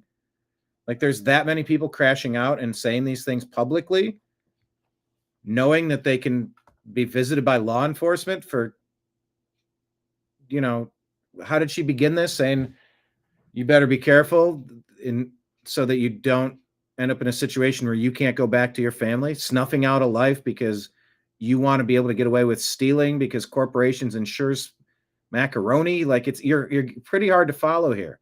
This is really what the Democrats are promoting. Kids just this is the point to the Schumer shutdown, the Democratic shutdown. Are we following this right? You know what I'm saying? I'm not gonna go all into it, but they supposed to just let their kids just go without, because the government is having a kindergarten argument. The government or the Democrats? Get the fuck up out of here. Like, mind your business. Do what you do. And go home. And lock your door. Because you're about to see the beast come out of a lot of people that y'all ain't seen. The people that didn't even know that they had that in them. If they do not fix this, you will see a side out of people that you'll be like, damn, I don't even know that person. Yeah, get the fuck out their way and let them do what they gotta do. That's all I'm saying. This is bigger than you. This is bigger than the program. This is bigger than all of that. And people are gonna be loyal to their kids and to their families before they be loyal to who you are out here trying to do right. When most of y'all that will be trying to have not been in their shoes before. Don't try and wear the shoe, bitch, because it ain't your size. That's all I'm gonna say. That's all you're going to say? Because you said plenty there. If they don't let robbers and looters get away, they're going to be K'd. It's a clear threat, FBI. Mario Nawful says that Optimus will do anything you want and cost less than a car, according to Elon. Probably less than a car is my prediction long term. At scale, you should be able to buy an Optimus robot for around 20,000 to 30,000. You'll be able to do anything you want: teach, babysit your kids, walk your dog, mow your lawn, get groceries, serve drinks, or just be your friend. Whatever you can think of, it will do. It's going to be awesome, and I think this will be the biggest product ever of any kind. Yeah, it's going to be awesome. I probably less than a car. Is my prediction long term. It'll take us a minute to get to the long term. Yeah, so it's going to take a minute to get to long term. But fundamentally, at scale, the Optimus robot, you should be able to buy an Optimus robot for, I think, probably $20,000 to $30,000 long term. So, and what can it do? It'll basically do anything you want. There we go. So it can be a teacher, babysit your kids. It can walk your dog, mow your lawn, get the groceries, just be your friend, serve drinks. Whatever you a bartender. Can think of, it will do. And yeah, it's going to be awesome. It's going to be awesome. I think this will be the biggest product ever of any kind. Yeah. Probably less. Well, we'll see. God and Country says no one, and I mean no one, has done more to harm America than Democrats. Agree or disagree? Here's a compilation of Democrats who've been crying wolf for years. Now they pretend that they weren't. Don't let them get away with this and vote them all out of office in November, we said. Nicole Wallace actually gets on air and says, no one calls Trump Hitler. Okay. Well, we'll start with Martina Navratilova. Now we'll go to the Democrat politicians and talking head pundits. Here you go. I haven't suggested that Donald Trump is Hitler. I wouldn't say. I don't think any Democrat has. I actually, and I think it's a smear that they project back on to critics. What is the natural extension, Justin, if he pursues this to Harvard and beyond? There was an authoritarian leader several decades back called Adolf Hitler. Hitler came to power and the scientists left. The military survive in that climate. In the same way that it happened in Russia with Stalin, the same way it happened with Hitler, eventually you get generals and admirals that are in there that only tell the leader what he or she wants to hear. To the extent that the rule of law and an assault on the rule of law was an obscure, intangible thing, we're now seeing it in action. If you look back in history, you can see very similar parallels that took place in other countries that really went down that authoritarian road, including in pre-World War II Nazi Germany, when Hitler and Nazi officials basically took over Frankfurt University, which was the bastion of independent thought and progressive thinking and independent thinking, which is what Hitler didn't want. And so again, this is what authoritarians do. They try to control all of the aspects of social life. When Trump talks about peace and Putin talks about peace, it's autocrats getting their way. That's it. And Mussolini and Hitler said they were being the purveyors of peace. I resisted for a long time analogy. Oh, and that's that same lady with the dorky creep glasses. And Hitler said they were being the purveyors of peace. I resisted for a long time analogies to Hitler's Germany. I've got in my Substack today, though, it's really uncanny. The same episode where Hitler, early in his tenure, before he's totally taken over the government, some local prosecutors go after his brown shirts and they convict them, sends them, and then he releases them. It's really the same thing. Throwback to what? Yeah. Throwback to what? Poisoning the Well, blood. I mean that is literally Hitlerian rhetoric. Right. And What do people think of what happened to us? The parallel here is to maybe show up on the shores and say, no, we'll go with Hitler. I mean, what do they think? What a weirdo. Think about the switching of sides with the turning of who occupies the Oval Office. I believe every voter who casts a vote, regardless of who they vote for, has to know that Donald Trump believes Hitler did some good things. Good grief. Isn't she married to a... Let me ask Grok. Is Nicole Wallace married to a deep state hack?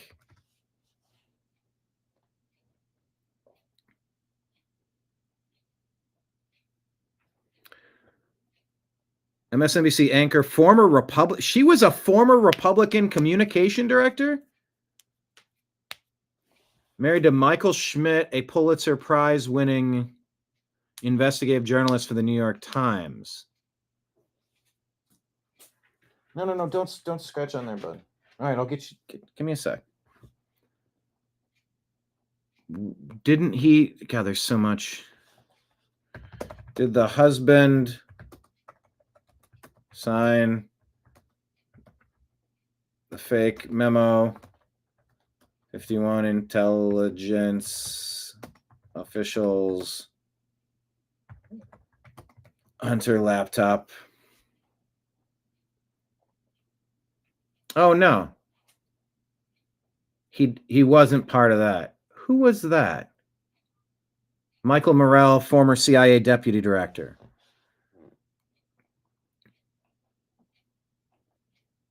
So which media husband signed the fake Hunter doc? No media husband. Okay, that's not. No media spouse was a signatory.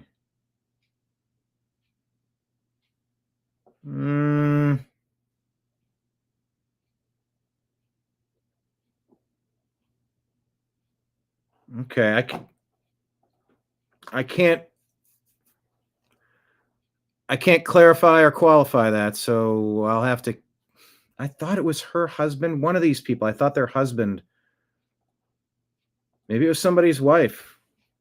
Somebody signed the Hunter Biden hoax memo. And I was fairly certain that they were,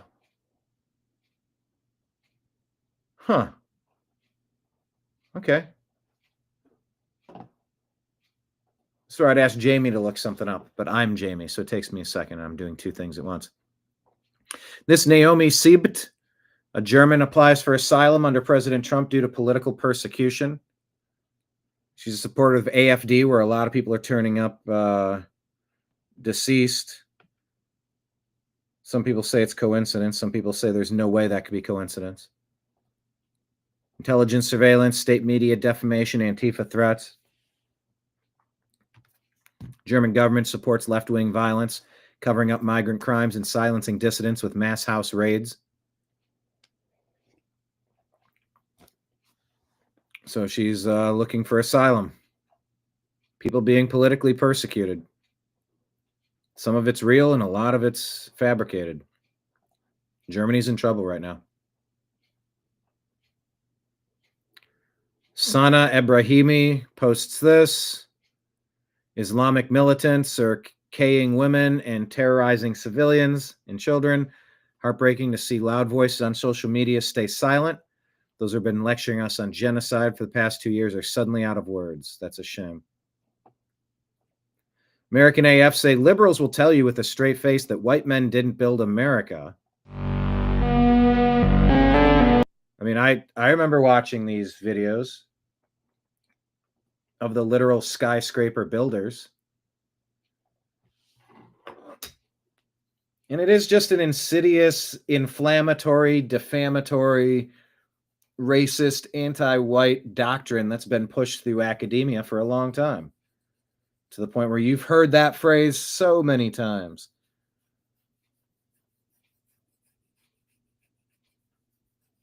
And it's strange. It's very coordinated. It's very insidious. And it's incorrect. No, John, I don't think you should say, hey, robot, go rob the bank. That sounds like a really bad idea.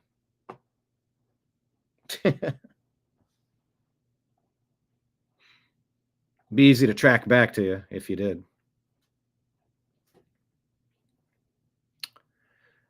Senator Marsha Blackburn confronts Google's VP over their AI accusing Robbie Starbuck of child R and other horrific crimes. Their AI even claimed that Marsha defended Robbie when he was accused of R.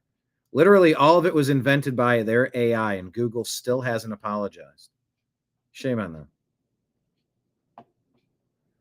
Oh, this crazy person's at it again. Tim Pool says Jennifer Welch threatens to M Chuck Schumer and Hakeem Jeffries unless they get on board with their desire to M conservatives. She should be arrested. Colin Rugg shares liberal podcaster Jennifer Welch, suggesting the Dem establishment needs to get on board with wanting conservatives gone, or else far leftists will come after you the same way we came after MAGA. Is this real? Why is this person, who I'm not convinced is not a man, with the hands and the nose and the cheekbones and the eyebrows and the jawline, why is this person everywhere now and spouting unhinged stuff, violent rhetoric? Finally, if you think this Zohran thing is happening just in New York and you think people are waking up only in New York City, you're mistaken. Look at this clip of a wine mom at the No Kings March. Play the clip. Whatever his name was? Charlie Kirk, ma'am? Yeah, him is horrible. Horrible. Charlie Kirk is horrible? Yes, I'm glad he's not here. You're glad he's dead? Yes. Why would you say something like that, ma'am? Because he was horrible on the campuses, the college campuses. Horrible person. You know what? I do the exact same thing. Well, would you be glad if I would die? Maybe. I'd have to think about it. You should be ashamed of yourself. You should be ashamed of yourself. Your friend just said she'd be happy if I died. I think we need to... So listen up, Democratic establishment. You can either jump on board with this shit, or we're coming after you in the same way that we come after MAGA. Period. Stop taking AIPAC money. Go on an I'm sorry I took AIPAC money atonement tour if you want to stay in power. Stop missing out on these big rallies. Hakeem and Chuck should have been front and center introducing the next mayor of New York City, but no, they wouldn't show up because they're pussies. They're pussies that are beholden to the same corporations that that helped Donald Trump get elected. And this is just an embarrassment. Kudos to Bernie, to AOC, to Zohran. And that woman out in somewhere middle America saying, fuck Charlie Kirk, he was a racist, he was a piece of shit. There are so many more of us than there are of them. And these Democrats that continue to play patty cake with corporations and lobbyists, nobody wants that. Nobody wants you. We want politicians to speak freely and look at what the benefit is. Look at what is happening in New York. And you dipshits are sitting on the sidelines, running your social media like complete dorks. It's embarrassing. Get your shit together. Hakeem and Chuck, seriously get your shit together, because the Democratic Party is moving on. We are moving. Wow. Trying to distill Charlie Kirk and push for more political violence, isn't she? Wow. Not surprised. Elon sums it up pretty nicely here. Agree or disagree with Elon? We might want to just go along to get along, but the reality is this. Whether you choose violence or not, violence is coming to you. You either fight back or you die. You either fight back or you die. That's Elon talking to Tommy Robinson in the UK, because their country's been invaded. And that's the truth. Today, Elon, I think the British public are telling the world that they're ready to fight back. Good. Yes. Come on. Whether you... Battle lines are being drawn. And here's what's going on. This is why Grokkopedia is important. Look at what Wikipedia was up of. Wikimedia. Here she is explaining to the former host of The Daily Show, the very unfunny Trevor Noah. Here's a wimpy white. Here's one of the propagandists trying to rewrite history to make it so that, white people are bad. I don't know what, she strikes me as white, why she would be involved in something so insidious and false to denigrate herself. It just doesn't make sense to me, but here, you can watch. Fact of the matter is that most written knowledge today has been written by white, colonial, European, North American men. And so one of the things that we're really focused on is, how do we think about correcting the record? How do we think about writing people into history? How do we think about writing people into the present who haven't been represented in the same way? Knowledge, when we talk about knowledge for the whole world, it needs to be reflective of the whole world. And so one of the first things we do is we measure the gaps. Who is missing on Wikipedia? Women are missing. People of color are missing. People from the global south are missing. Indigenous communities are missing. The history of Black Americans is missing from Wikipedia.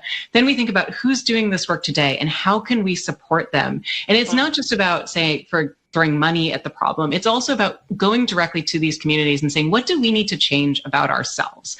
What about the experience of editing Wikipedia? What about the culture of Wikipedia? What about the policies of Wikipedia need to change? Because in reality, the beautiful thing about Wikipedia is it is changeable all the time. It's edited 350 times a minute. So if we want to change it, that's fully within our power. So yes, we are cursed with a record that is hugely biased throughout history, but the power to change that agency lies with every single one of us who contribute to it. Yeah. Wow. If you can just erase some white stuff, you'll be doing all the things right. Ann Coulter here shares just what the founding fathers dreamed of. Here's an unemployed woman using food stamps to shop at a market in Los Angeles, enjoying meals that rival what many middle-class households struggle to afford. So I decided to walk there because gas is so expensive. You're probably thinking, what the hell, why? And there's music, so never mind, but you can watch it. Just, living the life of luxury on your dime. Of course, we played this yesterday. A near-naked trucker who doesn't speak English, confronted by Arkansas police, tested on his ability to read basic traffic signs. He failed. Gavin Newsom is responsible for this. Take a look at this. Yes, sir. Hello. Good morning. Yeah, I'm good. Why are you parked here? Yeah, I parked here 3 hours. Why did you park here?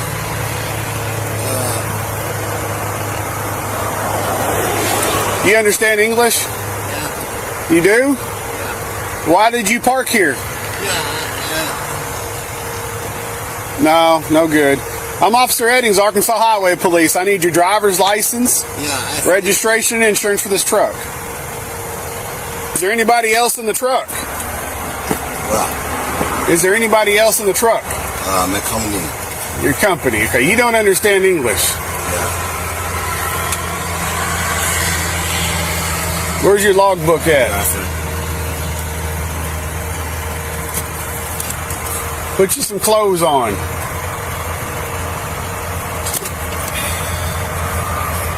Pants. Put your pants on. Pants on? What? Put your pants on.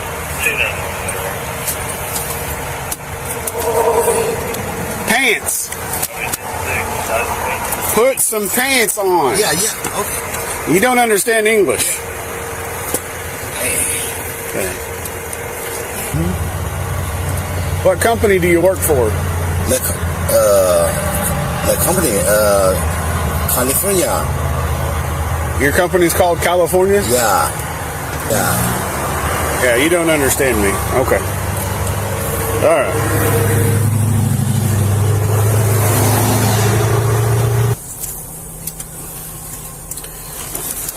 All right.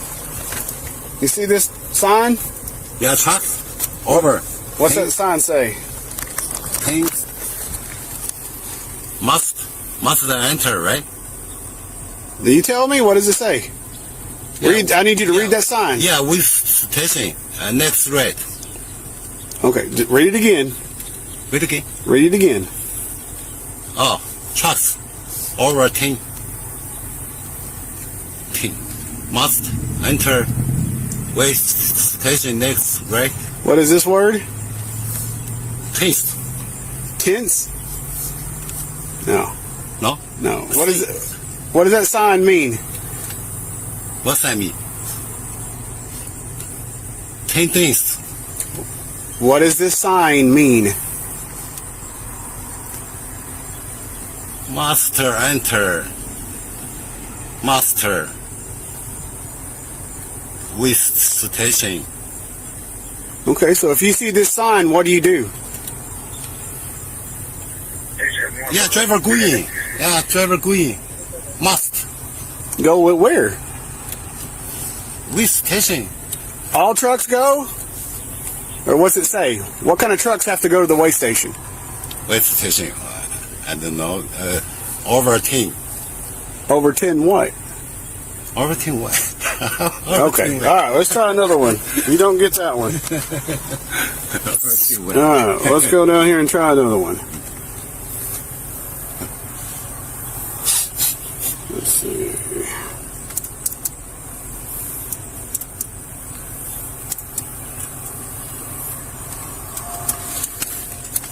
Read that sign to me. No parking. What does that mean? Yeah, here, no parking. What does it mean when it says no parking? I don't know. Yeah, no billboard, no parking. Maybe Arkansas exit, no parking. Okay. So when you see this sign, what do you do?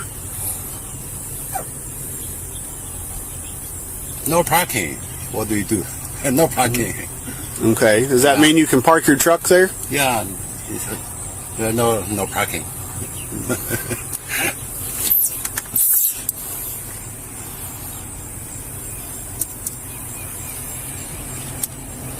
Yeah. I called my friend. My friend Read this sign to me. Yeah. Because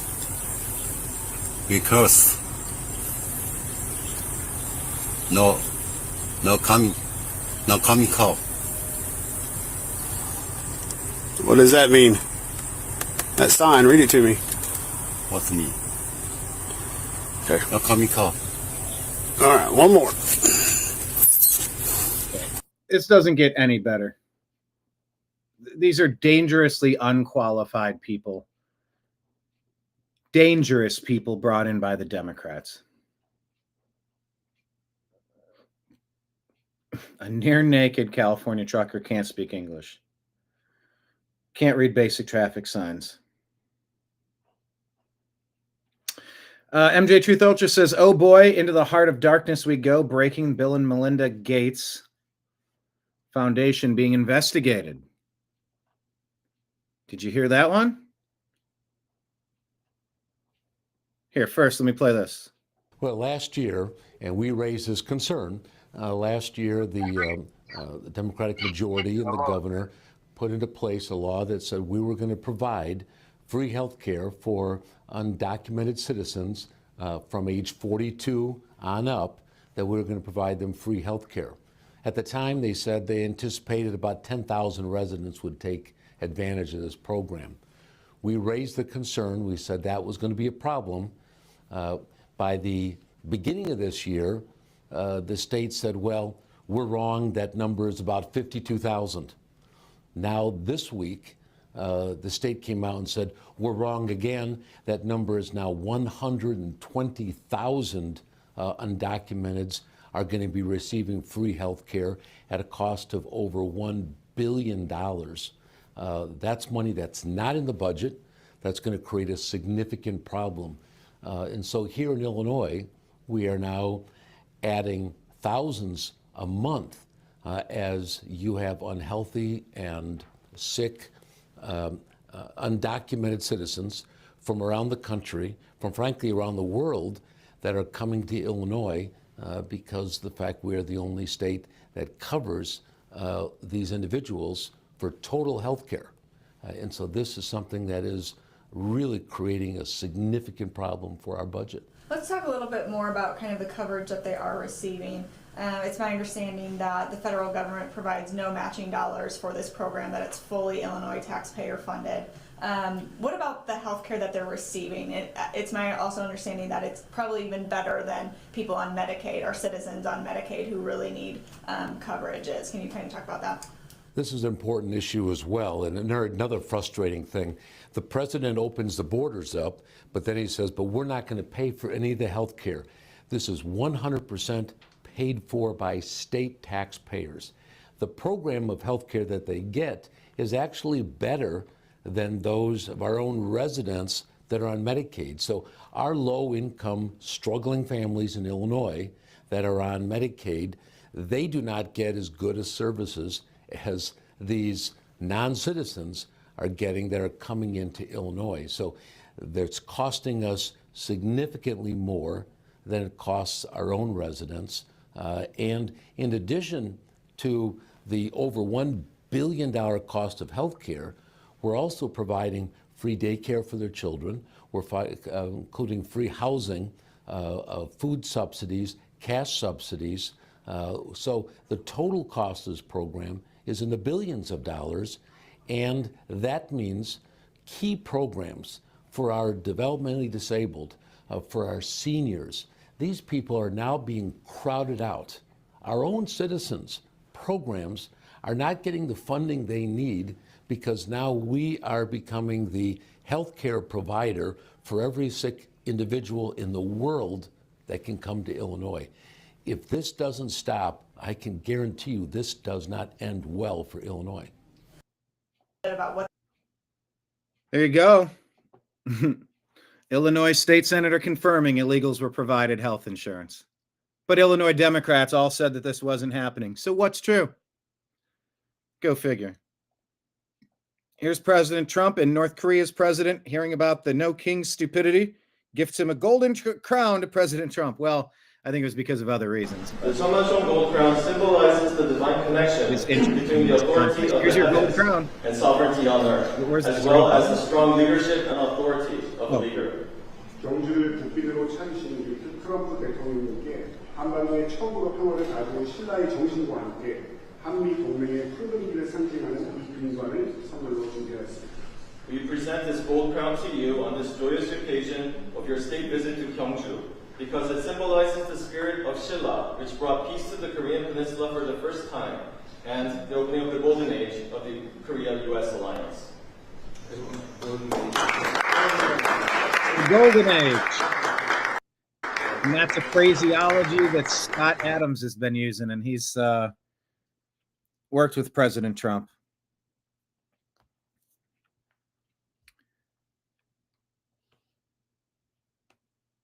The golden age is here. Go figure. South Korea. Well, that's pretty cool. Congrats for doing it like that. Abigail Sparnberger says voter ID laws might prevent her from winning. When someone chooses to vote absentee for the first time that they're also voting, there are additional hurdles. And they need to provide a photocopy of their driver's license. For some, it's they need to have a signature that's matched nearly identical to their voter registration. And some of these hurdles might really disadvantage newer voters and particularly younger voters. When someone chooses to vote absentee for the first time that they're also voting, there are additional hurdles. And they need to provide a photocopy of their driver's license. For some, it's they need to have a signature that's matched nearly identical to their voter registration. And some of these hurdles might really... Yeah, well, you know, it's the most sacred thing we have is the vote. So, of course, you need to be able to get that handled. Gunther Eagleman here says, in a stunning act of goodwill, Japan's newly elected Prime Minister Takeichi is gifting 250 cherry trees to President Trump for his Washington, D.C. beautification project. We'll extend a gift of 250 cherry trees to Washington, D.C. In addition, I understand that fireworks from Japan, from Akita Prefecture, will be shown in Washington, D.C. on July 4th next year. And this is about just kind of getting global governance,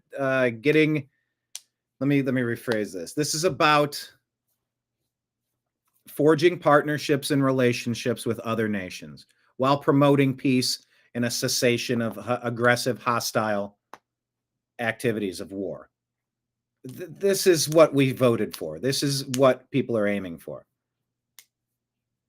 You know, yeah, it's gift giving. There's diplomacy involved.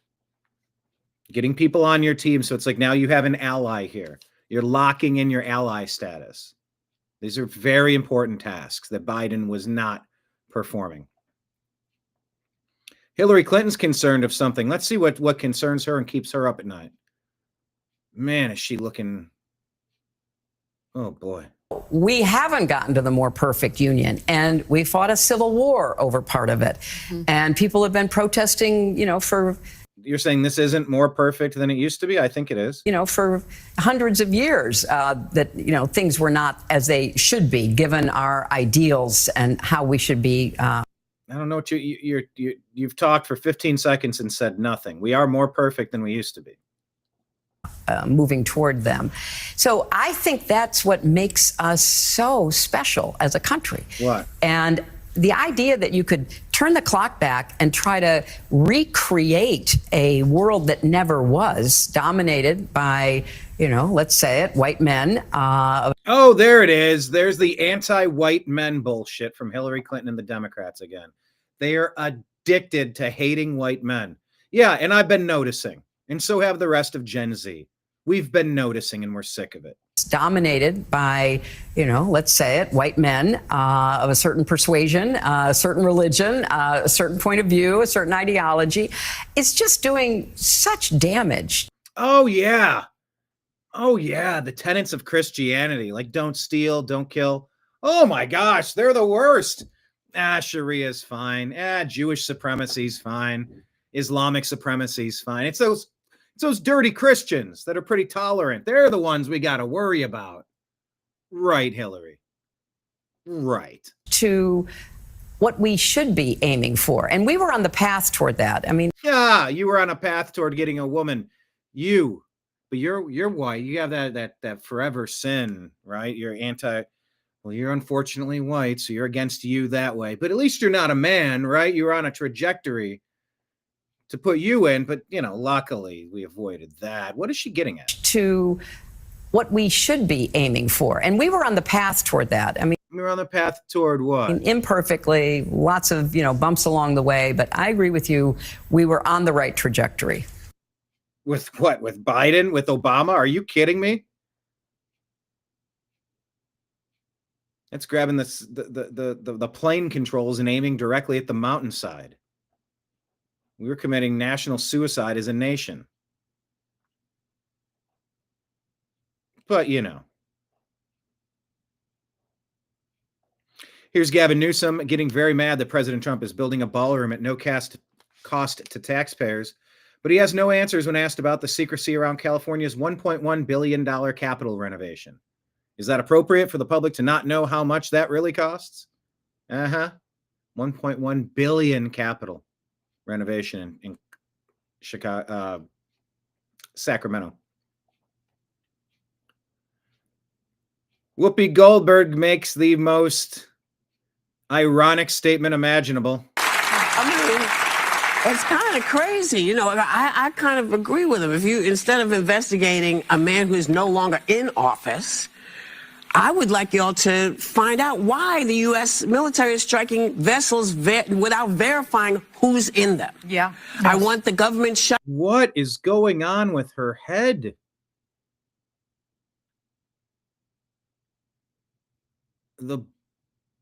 Whoa, that hairdo. What is going on? I don't watch this show often, but I'm just shocked by this. Shut down to figure out. She's reading off a script and she's a bad actress. What's going on? Because I should have bought a squirrel. It's getting ready to be the longest one in history.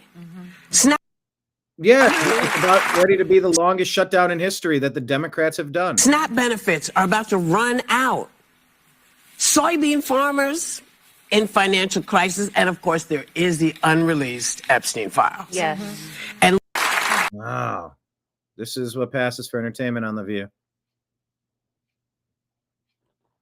Steven Crowder says SNAP costs taxpayers $145 billion a year. Recipients spend twice what the average worker does on groceries. That's not helping the poor. It's rewarding people who are abusing the system. And he's referencing Sassafras84, who I referenced on the show previously, who says, I don't care anymore. The fact that there are 40 million Americans on SNAP benefits blows my mind. We have a huge fraud problem in America. A longtime New Yorker here. I meme, therefore I am. Can't get over Mamdani. How the F does a foreigner who's never held a real job walk around with massive security guards, preach communism, and be on the verge of taking over the financial capital of the world? This doesn't make any sense to me either. Nancy Pelosi wants to lie to you about the No Kings AstroTurf movement. Because I see the Democrats every day. You saw a march that was not political. It wasn't political. And the value of it was that it wasn't political. These people they're bonkers. Of course it was political. It was completely 100% political. No King's Day. Yeah, you were doing this to try to slander Trump. It was spontaneous, organic. Completely AstroTurf, not spontaneous, not organic, completely premeditated and funded. But everybody was there. And that's what's important is what are the people thinking? The color revolution that we're putting on to try to overthrow Trump again in another coup. It ain't happening this time, lady. Hopeful about what are they willing to get out the vote for? Yeah, sure. Hey, you want to see some nearly identical rage? Left-wing TikTokers filming nearly identical anti-Trump, pro-Democrat videos on the shutdown. Almost the exact same script. Holy shit. I have been a skeptic from the beginning, but I think we're about to find out that the Democratic shutdown strategy was genius because the Washington Post just broke some news. Enrollment isn't available yet. What they found is because of Donald Trump, health insurance prices are set to increase by 18% this year. Yeah.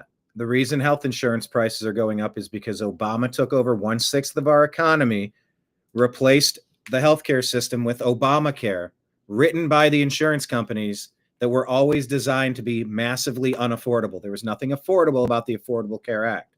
And they're lying about it, producing this propaganda to try to tell you the exact opposite is happening. But that's not even close to the whole thing, because that 18% price increase doesn't include the subsidies expiring. Once you add in the cost that you're going to have to pay because Donald Trump's one big beautiful bill canceled the subsidies, the average annual cost for individual coverage is going to jump from $888 this year to $1,904 next year. That's a 114% increase in the cost of health insurance in 1 year. And if they find a way to preserve the subsidies, it will be exclusively because Democrats refused.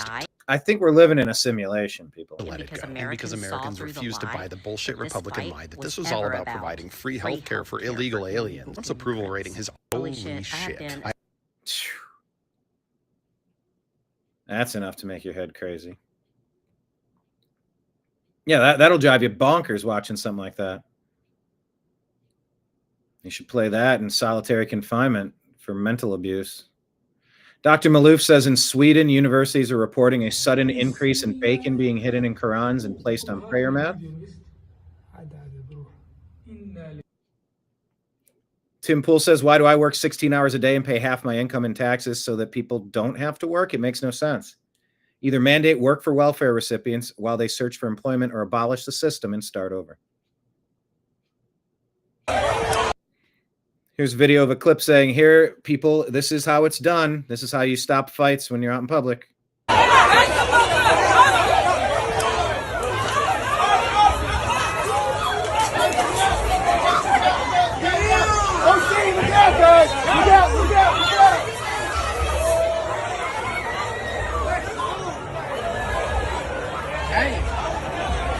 A little bit of puppet square will shut that down.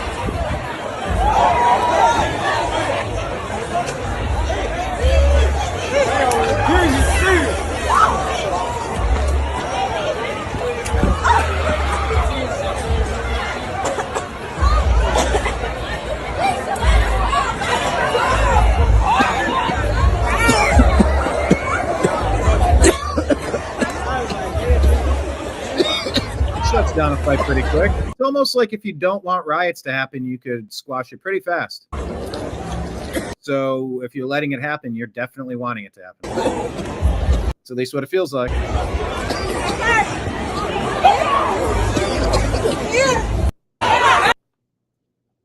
There you go. All right, and that's what I wanted to share with you on our X feed. Please hit like, please hit subscribe. Please consider dropping something into our tip jar, scrolling at the bottom of the screen.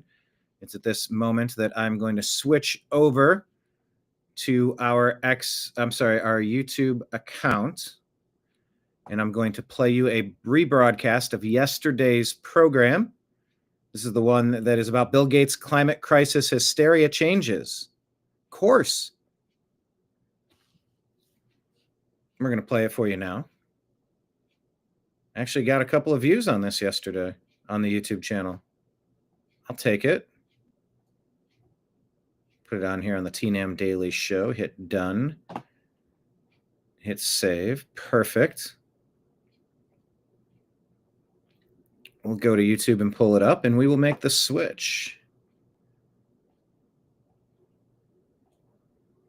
Thank you all for being here. I appreciate you. I love you, and we'll talk to you again soon. We'll be back at 6 o'clock, less than 3 hours from now. Strictly Football will be here. Strictly Football with myself, Mike Barrett, Jim Mitchell, and Ezrael Robinson discussing last week and looking forward to this week. That's Strictly Football, 6 p.m. Eastern. Today, a division of the Unhappy Hour Sports Show here on the New American Media. So please check that out. And without further ado, I will bring you yesterday's program. Here we go.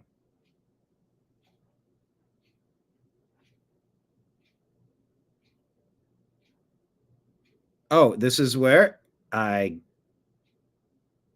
get it right. Oh, the mute button is off on this side of things. Oh, that's wild. I didn't have it shut down. It automatically had the volume off. Having volume issues. It's okay. Here we go. United States of America. We'll just leave it at that for reasons of security and therefore insecurity. If you know, you know. My name's Brian Engelman. Today is Wednesday, October 29th, 2025. And this right here, the thing that you are watching, it has a name and it is called, well, here we go. Better snap. The TNAM Daily Show, TNAM, T-N-A-M. That stands for the New American Media because the old American media has failed you. On today's program, we're going to discuss Bill Gates and his climate crisis hysteria. What's caused him to shift gears? And by shifting gears, isn't that an admission? Would you consider that to be an admission? I think maybe you could. I think maybe you should. Because if this is no longer the urgent priority that we've been screeched at for so long, if it's not that much of a priority, then was it ever? And does it just mean that it's not going to be a priority because it's no longer profitable? You know, so there are people out there that want to black pill you. They want to say that, oh, it doesn't make any difference. If Trump's in there, if Obama's in there, it doesn't matter. It's the same thing. And I know I said Obama because he's the one who was running the last administration, the auto pen administration. I said that intentionally. It makes a big difference to consider where so much of our treasure has been going, how many of our resources have been looted from the American people. Instead of increasing the purchase power of our currency, we've been taxed and taxed and taxed through inflation to the point where, I mean, there's a lot of people looking around having a hard time. There's a lot of people trying to figure out what comes next because what's been here hasn't been working.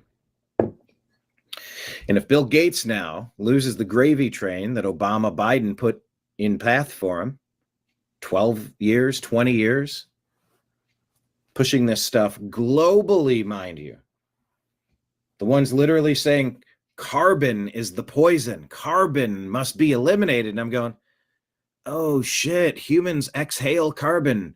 We're the problem. We've read, I shared a ridiculous story that said something about, and I can't even tell what's satire and what's not anymore. And it talked about cutting down the trees because the trees are something about the trees that are nature's lungs, Earth's lungs, our breathing apparatus. Even trying to say trees are bad now. I can't recall the context and who put that out. Even if it was satire, I feel like it was a real cope that someone was trying to make. But the point is, it's been all about energy, dominance, dependence, and harming the American people and price gouging and stealing from us. That's what these policies have been doing. And you know what it's been doing? It's been allowing radicalized teachers who are listening to radicalized Democrat politicians and radicalized lying legacy media, repeating the lies to cause permanent brain damage in the youth, saying that we're the problem. Humans are the problem. And you don't want to be a part of the problem. Don't have a family, to the point where our population numbers have been dropping drastically, while the purchase power of the dollar has been failing rapidly. You know? It's it makes a big difference, I think, if President Trump's in charge. And look at where Bill Gates just decided he's pivoting off of this crap. There's no more money in it for him, is sort of how I'm reading it. We'll get to a little bit of Bill Gates stuff in a minute, but I just want you to know that I think that it matters. Is anybody perfect? Nope. Oh, so you excuse this or say that, or you don't think that I don't know. Okay, maybe you can have 5 things. Pick your 5.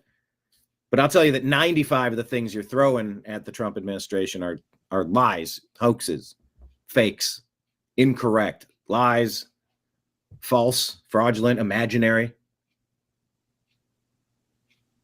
And I'll look at real world consequences and say, yeah, I think having American-made energy sources is smart.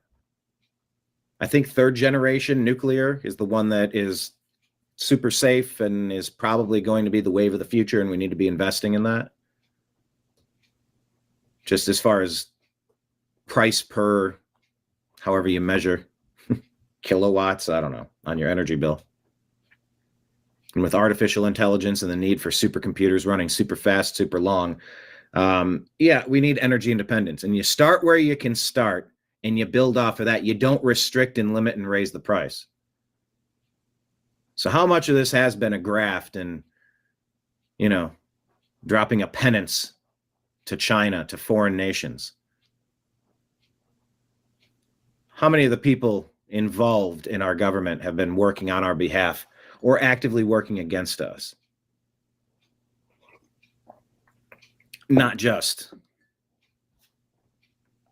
in America, but hello, David. David's reaching us from up there north of the border in Canada. Hello, hello.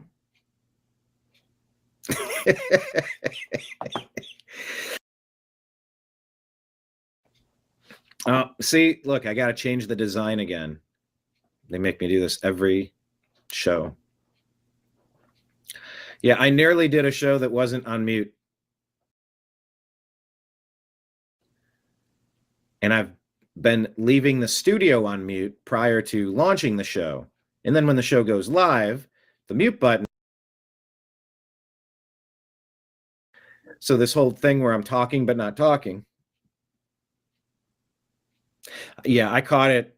I think on the first sentence, I looked down and noticed it. But yeah, the last couple shows have been fun though. I've been playing the previous day's show after the show that I do. And I think it's a good way to program. Since there's so much content, there's so many stories to get through. I think just being on the air often enough is going to be helpful. We'll see. We'll see how it goes. But yeah, we do daily shows. Yeah, I nearly did it again. By the way, the places to follow our daily shows, take a look at the bottom of the screen. It's scrolling across. You can find the New American Media on Instagram, Facebook, Truth Social, Rumble, Odyssey, Twitch, Kick, DLive, Locals, and YouTube at the New American Media. We're on Telegram and Signal at TNAM and TNAM Chat. We're on X at American_Media_. And subscribe to our podcast at the Agree to Disagree Show on Spotify and Apple. Also, welcome to my bar. We're going to discuss all the stories on the television sets, including Jamaica. Man, pray for Jamaica. I like Jamaica. I like the people of Jamaica. There's places that could use some critical infrastructure assistance. And I think working with groups like the Earthships would just be crucial. Minimal investments, you could really batten down the hatches. A lot of the domiciles are very flimsy at that. And the weather's so nice and so breezy, you just kind of, you don't care. But when this comes roaring through some of these places, there's plenty of infrastructure in Jamaica that is hardened, but there's an entire society that needs stronger structures. So we're going to take a look at that. These natural disasters leave you humbled, There but for the grace of God go I. Because any day you might be faced with a set of circumstances where you're going to have to rise to the occasion and batten down the hatches and get through something tough. Tornado, hurricane, earthquake, fire, flood. All of the things. So it's important that you connect with the New American Media on various platforms because over the years we have been heavily censored, demonetized. And that leads me to this. We have a tip jar. It's the end of the month, so you can sign up to be on our Patreon. Patreon is a good way to support the New American Media, You can sign up as a member on YouTube and Rumble also.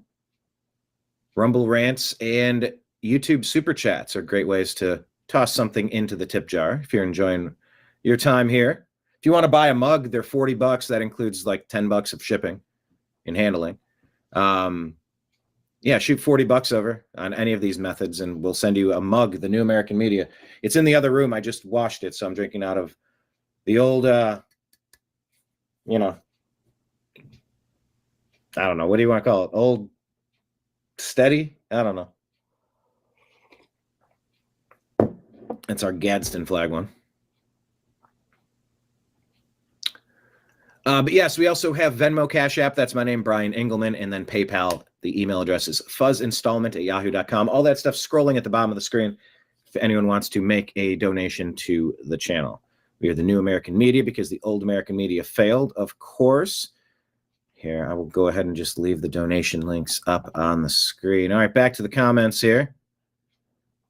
All right, Trash Panda is in the house. David Banjon, Lake Leon. There we go. Awesome. David asking, why is Bill Gates not arrested for crimes against humanity? Well, a boy can dream, can't he? Wise words from the muted man. Confucius say, wise words come from muted man. Oh my God, I can't believe you did an accent. Yeah. You imitate the things that you hear. And it's fun. It's fun when you can get good at it. If I've asked you this question before, forgive me, but in the comments section, is there an impression that you do? Like, do you have a voice that you do that people usually go, hey, that's pretty good? Type it in the comments, please. David has been to Jamaica twice. Yeah, I flew into Montego Bay, and then we took a shuttle to Negril. Trash Panda was there once and won a beer drinking contest. Did you? Hey, man. Were you drinking the red stripe, man? Was it Irie? Was everything Irie, man? Everything Irie. Man.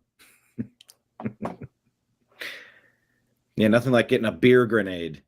Those red stripes, especially when I think they're made on the island, right? I think they're made on the island. This is the part of the show where I'll ask, hey, Jamie, can you pull up, by the way, I am Jamie. Red stripe is made where?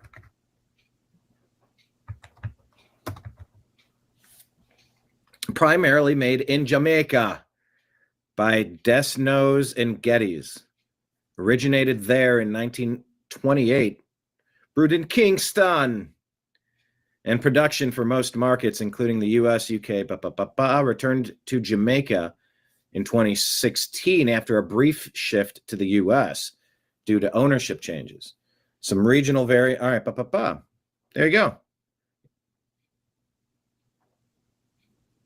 An unrelated beer was made in Galena, Illinois in the late 1800s and 1930s with no direct connection with the Jamaican brand. Yep. Anyway, that was me just double checking.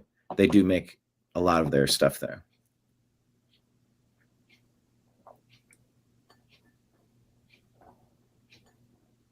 Oh, a bunch of impressions. And RFK, you do an RFK Jr.? Pay Jamie what you owe him or her. Oh, yeah, it's great when you can win prizes while drinking. Yeah, they're saying that the drinking is going down in this country. Like, we might never get back to the days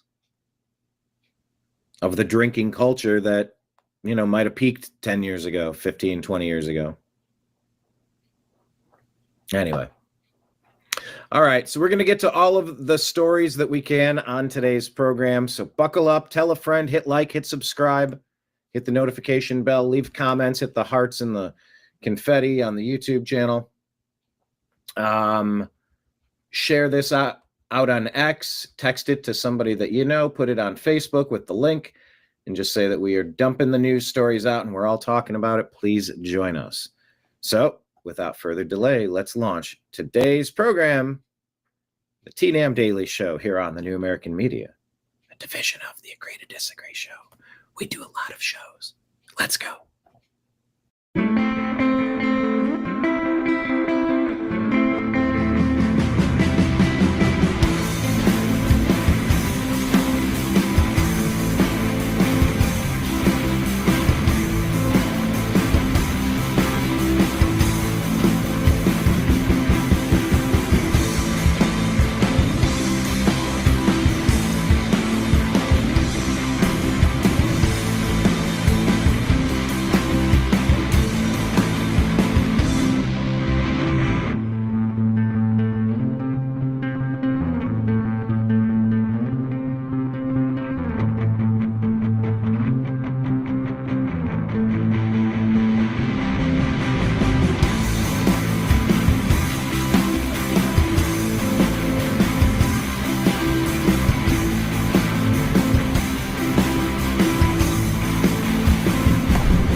guide to the truth. thenewamericanmedia.com.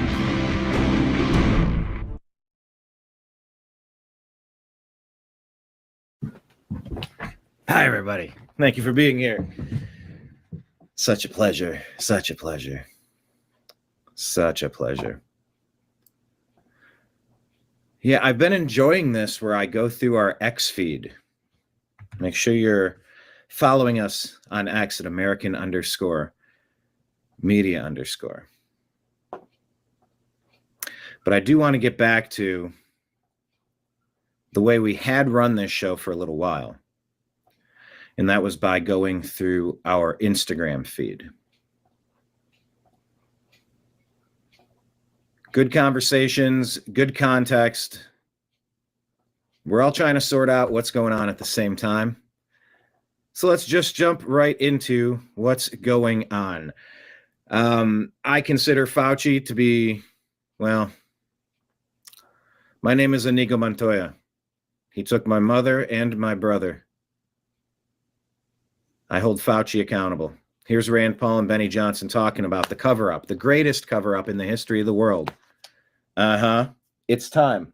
Go get him, indict him now. Do it now. Protect the business of science. So science, we want to think that the scientists that work in cancer research want to cure cancer and they should win the Nobel Prize and that they're noble people and honorable people. But there's also the business of science, and it's run by billions and billions of dollars. Anthony Fauci was the head of the business of science ever since 9/11.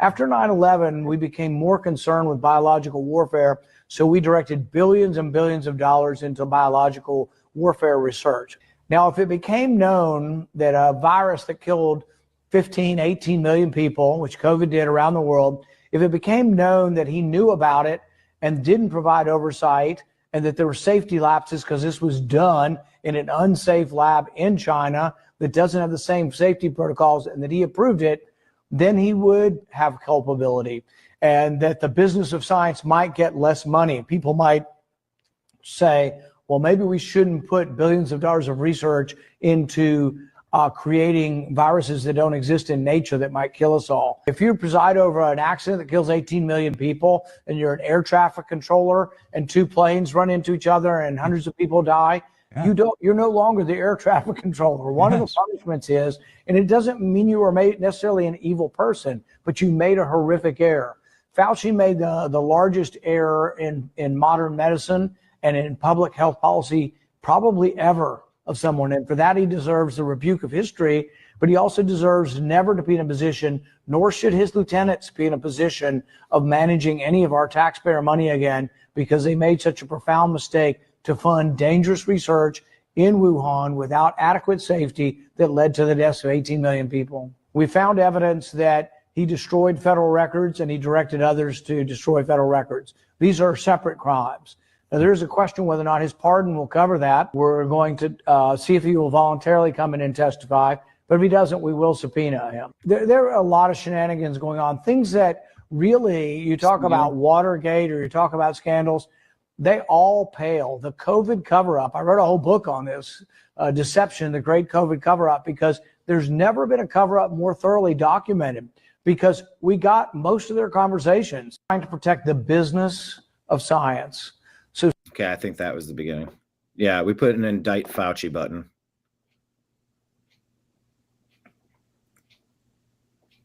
Directly responsible for what, 18 million deaths? Meet this. Clandestine put this out. By the way, let me ask you, do you agree or disagree that it's time to indict Fauci? Type it in the comments, please.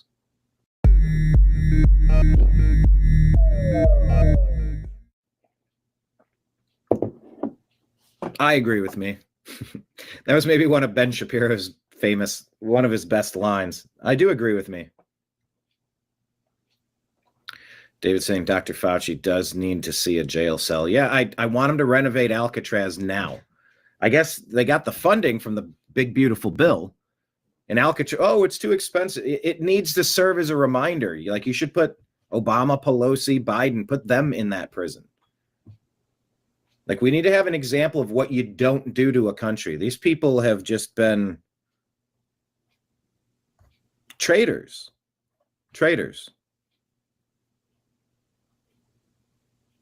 It's stunning the more you figure out about this. And I want to find a way to be happier on the programs, keep it happy, keep it lighthearted, vibe check.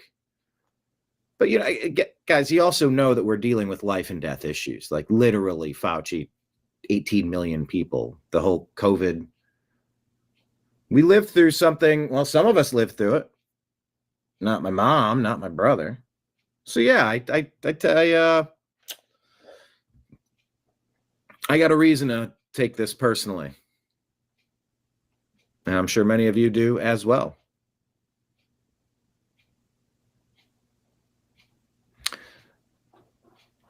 But, yeah, Trash Panda, agree, way past time.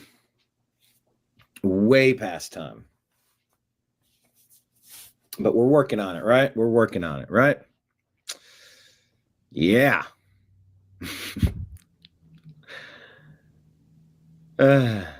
Charge him now. I'm fine with that. Indict Fauci. That was how comedian Dave Smith ended his set. Indict Fauci. Good. I appreciate that. I agree with that. All right, Clandestine here says, I'm having a hard time engaging in the whole shutdown debate because it's not a debate. The Democrats want to continue to take our tax dollars and give it to illegals to buy their votes. That's all there is to it. If you don't see a problem with that, you are the problem. In those words, that bluntly stated, do you agree or disagree with Clandestine?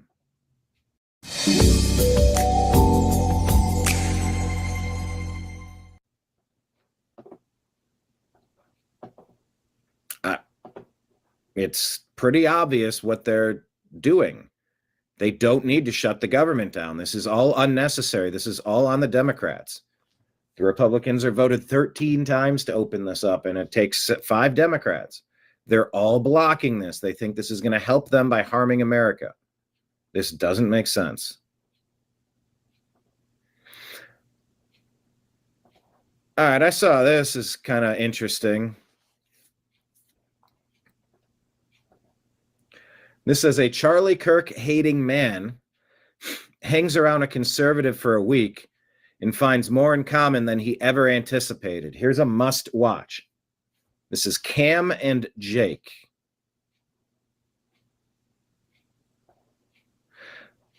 Hey, fuck Charlie Kirk. Why free Tyler Robinson? Because he's a patriot. Tyler Robinson is a patriot. I mean it. The fuck you think I'm hiding or something? I've just said this shit a million times. What makes him a patriot?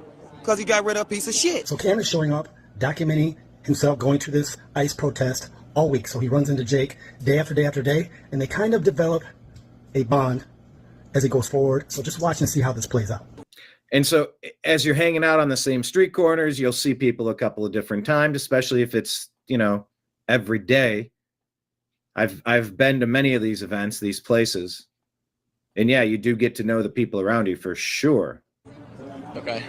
And you think that's a good thing to kill people who disagree with you? I think it's a good thing to take the racists out. Man, I'm from a different world than you. No, you're not. You're speaking the same language as me. To do this in my world. Okay, why is that? You know why.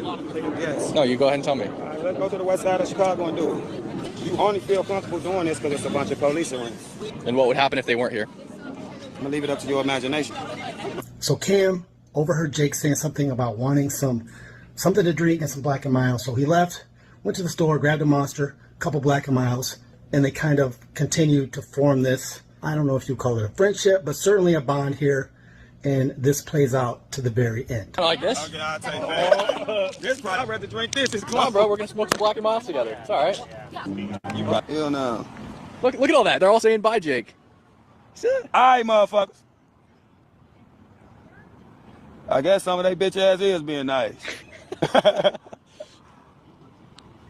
I didn't know such thing.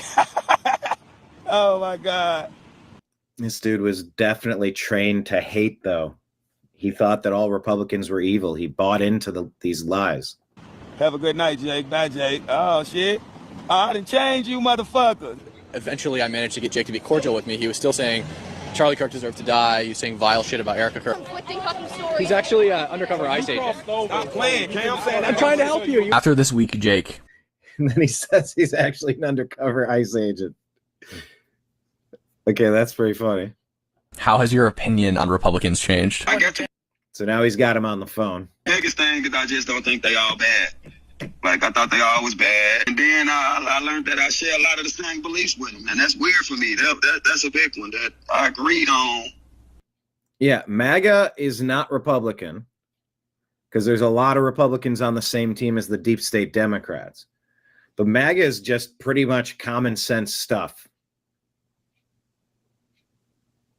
If you're having a house party, you want to filter bad people out before you let them into your home. That is the most obvious thing on earth. And if the house party's been crashed, you everybody out. That's it. And it's just common sense stuff. Yeah, my daughter's, she's playing volleyball. No. We're not going to play against a dude.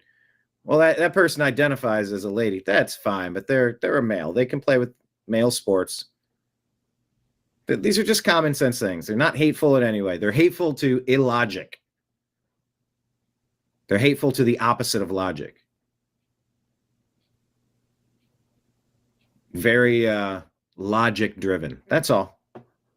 And when you start talking to people and you remove some of the attack ads and the lies and the Smith-Munt propaganda from Obama and the divisive race baiters and not just race, they'll divide by everything. Live and let live is supposed to be the thing. Don't try to conquer, don't try to invade, just kind of live and let live sort of stuff. And when you talk to MAGA, you are going to overlap. You are going to agree. It's Bill Maher and, Tulsi Gabbard, RFK Jr., Dave Rubin. There's a lot of people who either left the left or they never left anything. The left went so far left, they didn't recognize them anymore, and they were something different that they can't support.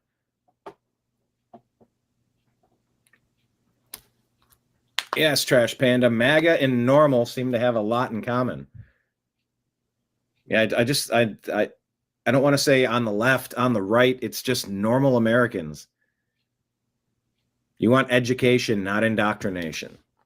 Or no self-loathing indoctrination, just non-stop. Shame, shame, shame. Hate the country, hate yourself.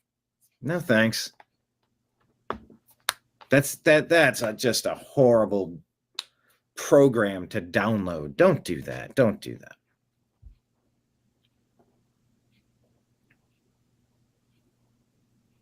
Unholy is saying YouTube didn't agree with how I responded just now. Damn Dems at YouTube. How did you respond? Did you just say damn Dems? Damn the Dems? I think you need to do the @ sign for the A instead of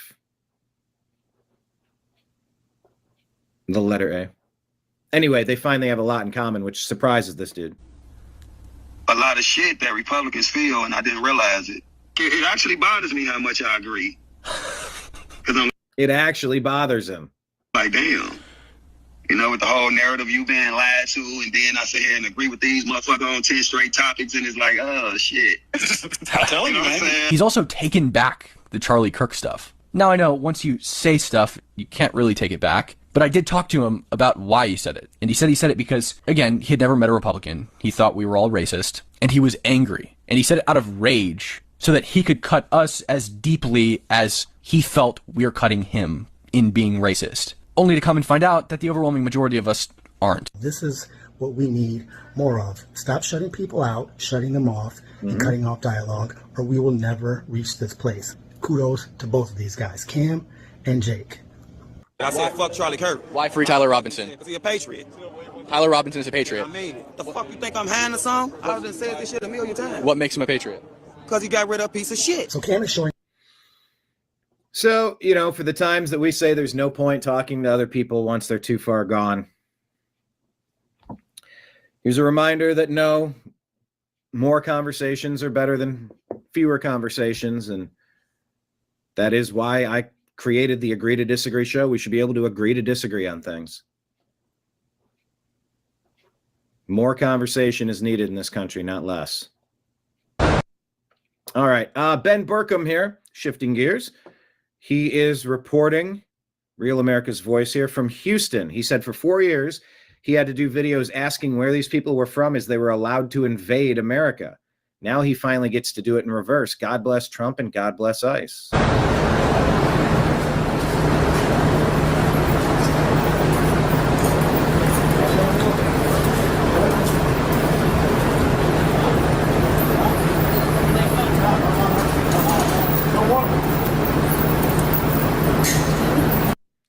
Okay, that person's shoes look comically large. I mean, do you see these shoes? They look like clowns. Those boots. Wow.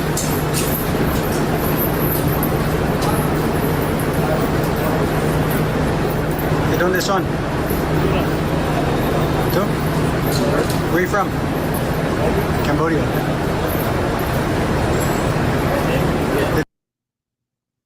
Honduras, Cambodia, all over. ¿Dónde son? Mexico? Guatemala? Good, I'm glad these people are talking. And by the way,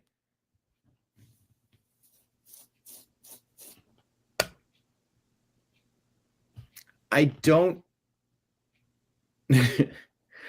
I don't hate the people that tried to get into America, that tried to sneak in or tried to say, oh, the Democrats are, I don't know why they've rolled out the red carpet for us, why they're paying people to get us in the country. Apparently they need people. You know, and I will apologize on behalf of Americans because what the Democrats were doing, that was not agreed upon by the country. That was not okay. That was never okay. And if any of these people, you know, I don't know, what I would like to find out is what is the process from here? You know, what I don't know in the context of this video are any of these, I don't know the demographic breakdown. How many of the people that Ben is speaking with here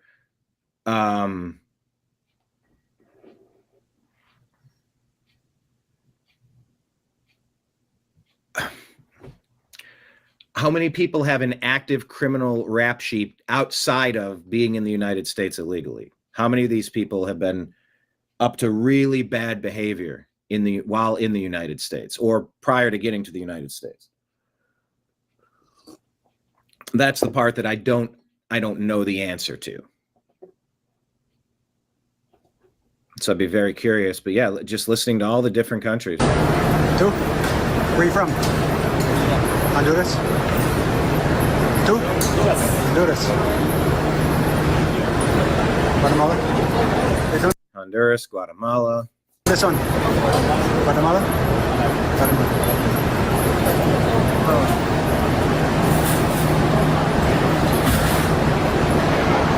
Well, I had to do that video a lot under Joe Biden when they were letting him in. Now we get to see the reverse. So from here, they'll be sent to the main detention center outside of Houston. They'll be getting what the left loves to talk about, their full due process. And once they get their final removal orders, they'll be sent home. God bless President Trump. God bless ICE. God bless America.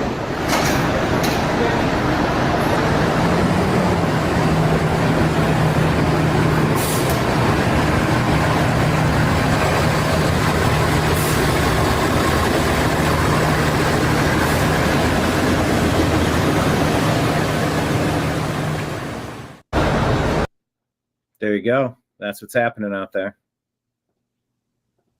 Person.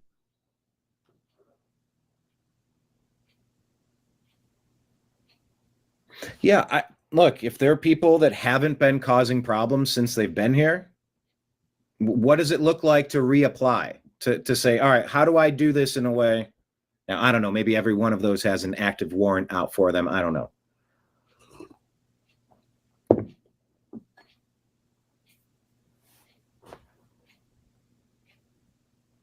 And we look at Zohran Mamdani.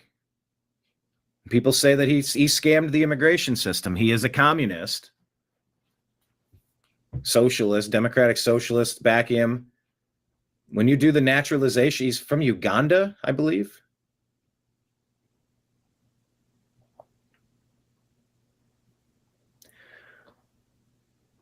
Part of becoming a U.S. citizen is that you have to say that you're not going to be I think there's a stipulation about communist, socialists, different things. You want to filter for people that are going to fit in and assimilate, not form enclaves. It's actually important that people in small doses assimilate, not to come in and just take over areas. You've seen that in a very organized way, and it's not the best for a lot of reasons.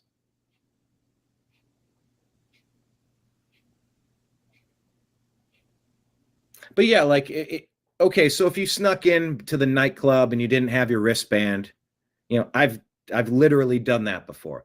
I wasn't vandalizing while I was in there. I wasn't spiking people's drinks. I wasn't getting into fights. I wasn't throwing stuff. I was tipping. I just spent some money. I didn't harm anything. If I'm asked to leave because I can't show you my wristband. Oh, I must have lost it. They go, all right, out of the club. But I didn't do anything to get banned from the club permanently, right? So, like, on the finer points of people that are deported, how many of them are allowed to then raise their hand, go through whatever proper channel? What do you need to know from me? You want me fingerprinted? You want to look at my criminal record in my home country? Please do. You want me to, what do you want for me to try to enter? Because I would like to do that. You know, if that person wasn't harming the people of the nightclub, they're not banned. I hope they're not banned. Well, you snuck in once, you're never allowed to come back. And I think on some extreme levels, there is some of that. And on some levels, you know, like I said, I can understand how people would have taken advantage of what the Democrats were trying to pass off as policy. That's a little different than you took that sandwich out of the hands of that starving child. We all watched you do that. There's a bit of a difference there. So Trash Panda says, nope, go home, come back the correct way, fully vetted. Well, yeah, that's what I'm saying. So then what if they get dropped off at a location? Is that at the center where they can say, yes, can you take my thumbprints? Can you look at my criminal record? Can you provide them the official report on me and who I am? I'd like to go back there. I was trying to work. I was working on a job site. I thought they needed houses. Okay. I just want to work. Like, whatever that legal way looks like, I am actually in favor of some of that. Not a ton, but some of that. Yeah. He's not that nice. Nope, go home. You say not the same. That was one night. This is a way of life. Yeah, well, things are changing. Things are definitely changing. And so now you have CNN trying to frame the Republicans for shutting down the government. This is a Democrat thing that they've done. Michael Cabanara says, breaking, the number 2 House Democrat just admitted on the record they shut down the government and are making families suffer to force $1.5 trillion in wasteful spending. It's hostage taking, not governing. Americans deserve better than politicians who weaponize your hardship for leverage. Who can answer that question is Chuck Schumer and his Democrat colleagues in the Senate. They've now voted a dozen times to keep the government closed. And this is really important, Caitlin. Today, there was a big development on Capitol Hill that the second highest ranked House Democrat in leadership, Whip Catherine Clark, admitted openly that they have shut the government down and that they are using hardworking American families as leverage for what? So that they can show a fight against Trump and also so that they can restore $200 billion in free health care paid for by U.S. taxpayers to illegal aliens. Yes, that's in their bill. And it's just part of the $1.5 trillion that they have demanded to spend. We're not going to do that. They know we're not going to do that. And she said in her own words today, quote, "We know that families will suffer, but this is only one of only the leverage times that we have." She said that in her own words, and it was pretty shocking today to hear them say that. They usually don't say the quiet parts out loud. Person who can... That's well said. We said Democrats must be fired nationwide in these elections in a red wave for dereliction of duty. Democrats have an obligation to pay the bills, and they are harming Americans intentionally. This is intentional. And you got to reframe it. You can't let them frame it. I saw a good clip where Arnold Schwarzenegger reframed it. That was good as well. Talking about deportation, here is Department of Homeland Security here. This is Micah Bach, Deputy Assistant Secretary at the Department of Homeland Security. When President Trump entered the White House and Secretary Noem began her work here at DHS, we faced a challenge many in this nation deemed insurmountable. Millions of criminal illegal aliens held our cities hostage and our communities at gunpoint. I wonder if the music is something I can play. While our wives and daughters face devastating physical abuse at the hands of these invaders. Now, just 10 months in, a glimmer of dawn has begun to shine through the clouded skies over our nation, and the resurgence of the American dream has begun. Despite relentless and overwhelming attacks from Antifa terrorists, smears from the corrupt globalist media, and the subversive and sinister tactics of sanctuary politicians, the Trump administration is on pace to shatter the U.S. deportation record by the end of 2025. We have a long way to go. And rest assured, our resolve is only strengthening. But the results so far have been nothing short of historic.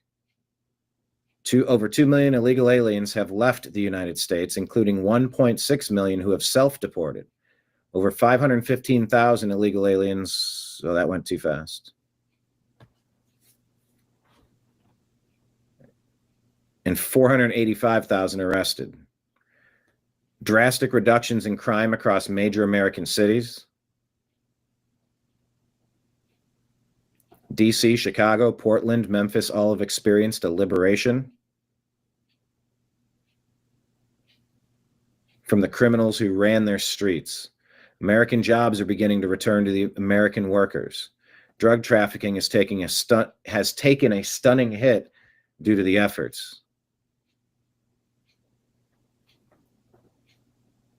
Efforts of our Coast Guard and the CBP and Americans across the nation are answering the call to serve. Record recruitment nationwide. All of this matters because it shows that here today, we sit at the turn of the tide, the reversal of course. In the charting of a new destiny. All right. Secretary Noem meets with federal law enforcement. First criminals arrested in the region. These are not migrants seeking a better life. They are predators with convictions for atrocities like incest with minors. Yeah. Yeah. The fact that one of these people slipped in should boil your blood, and it should creep you out, and you should support the efforts to correct this. Families nationwide, you just look at the migrant crime that's occurred.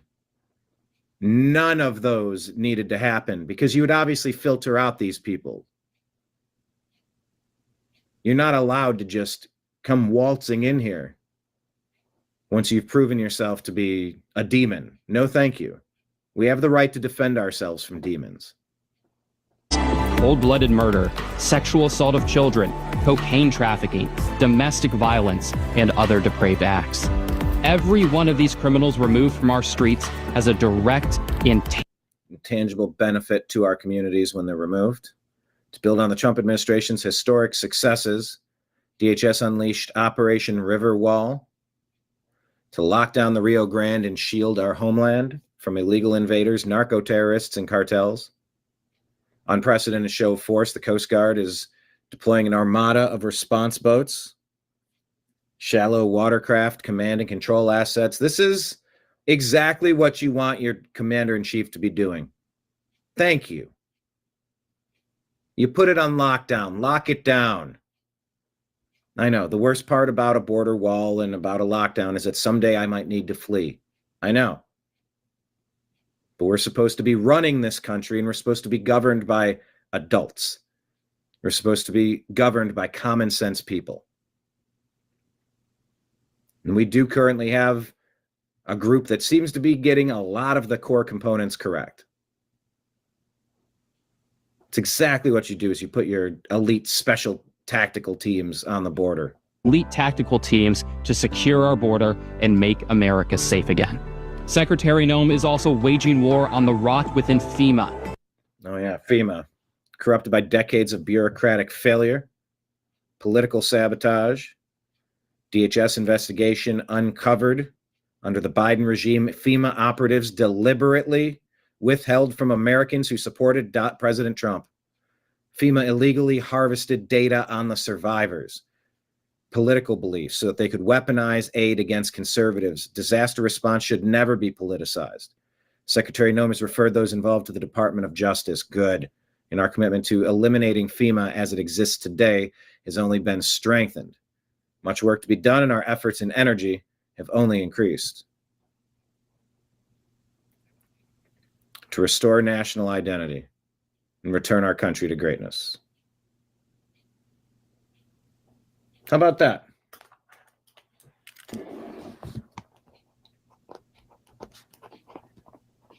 This is what I wanted our northern border, and I want Canada to be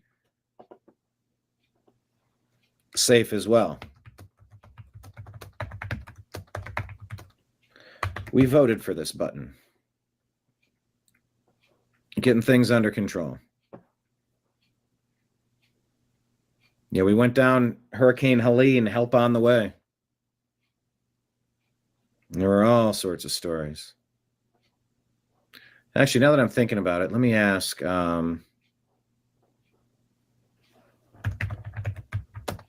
Clean fatalities from the flood.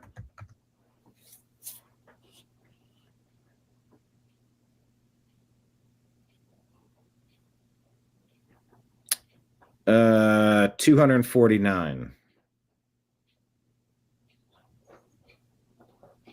But yeah, just knowing that they're withholding aid based on political ideology is just unacceptable.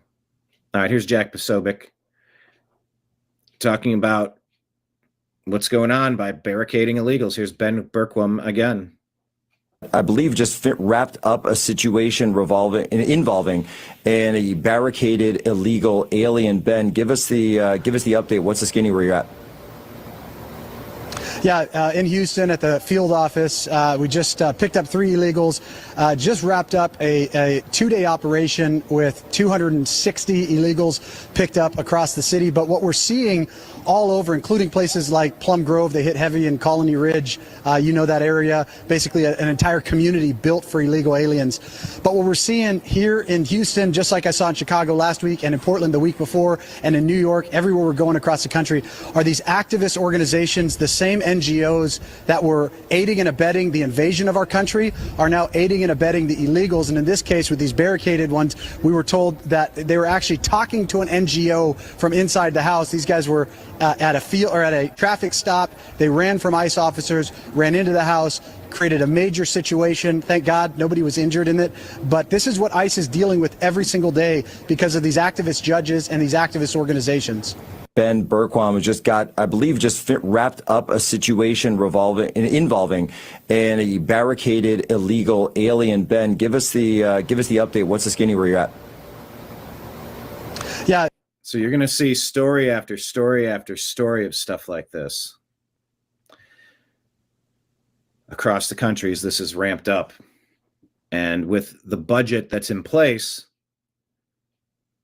I think the Democrats are freaking out. They understand their goose is cooked, so they'll take the whole ship down with them. They're taking their ball and going home. They're very reckless right now. Oh, yeah, talking about Colony Ridge is huge. Thanks, Greg Abbott. This was allegedly a DoorDash driver who got frustrated waiting for his order. Hodge twins say black guy punches a white woman. What a shocker. So here's a terrible video. Did you see this one? Unreal. Relax. Hey, relax.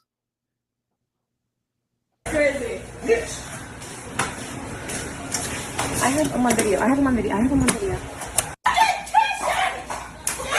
Yeah. You know, people are freaking out. Why isn't this leading the news? It's just, there's only one type of story that you have to lead the news with for the past 20 years. A woman getting punched in the face repeatedly by this dude. Unacceptable. And so the Democrats are trying to take away EBT cards so that people are going to steal all their stuff. And there's going to be more events like this because they thrive on chaos. This is their plan. They want to take away SNAP benefits. Republicans 13 times have passed the budget and they keep saying no. They want to create altercations like this at all the grocery stores. This is what they want. You're seeing the crash out videos. This is what the Democrats what they're about. Yeah, I want an update on if that guy's in jail yet. Cuomo. But this is unfortunately Instagram, not X. Because then I would just ask Grok. Western Lensman says, here's Zohran Mamdani's closing pitch. Everyone who opposes me is an Islamophobic bigot. I'm a victim. Vote for me. Well, laugh and agree when a radio show host said that I would cheer another 9/11. When I listened to the current mayor of this city explaining his decision to endorse Andrew Cuomo as a decision to ensure that New York City does not become Europe, that we do not leave it to violent extremists who burn churches in Nigeria. When I listen to all of this and then turn on TV and see ads that have the words of terrorism and jihad on top of my face that not only mock the way that I eat, but are all intended to terrify New Yorkers as to the prospect of having a Muslim mayor, I decided that it was simply too much. It was too much to think of these as the acts of desperate men looking to salvage the little power that they still had. It was, in fact, a reflection of Islamophobia within our political system that has become so endemic that when we hear it, we do not know from which party it comes. We just know that it is a fact of life in our city's politics. And amidst all of this, the focus of so many is just how much bigotry they can engage in. Cuomo, laugh.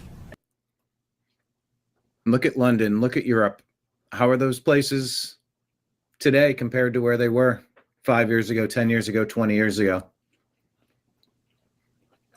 What is the global plan? What is the plan?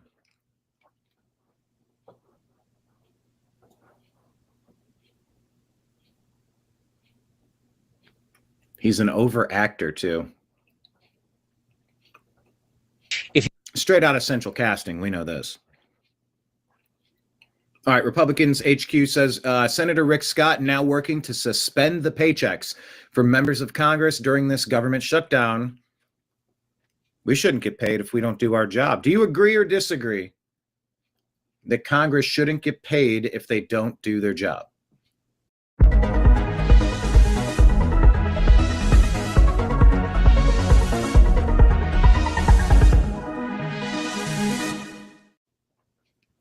All right, here's the clip.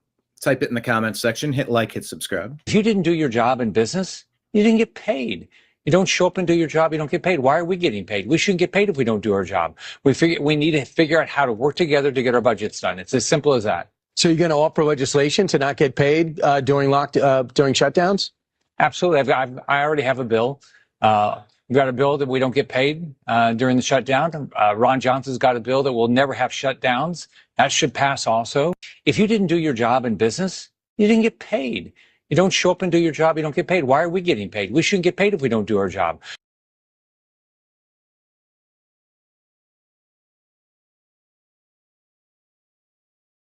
Latinos seeking a better life.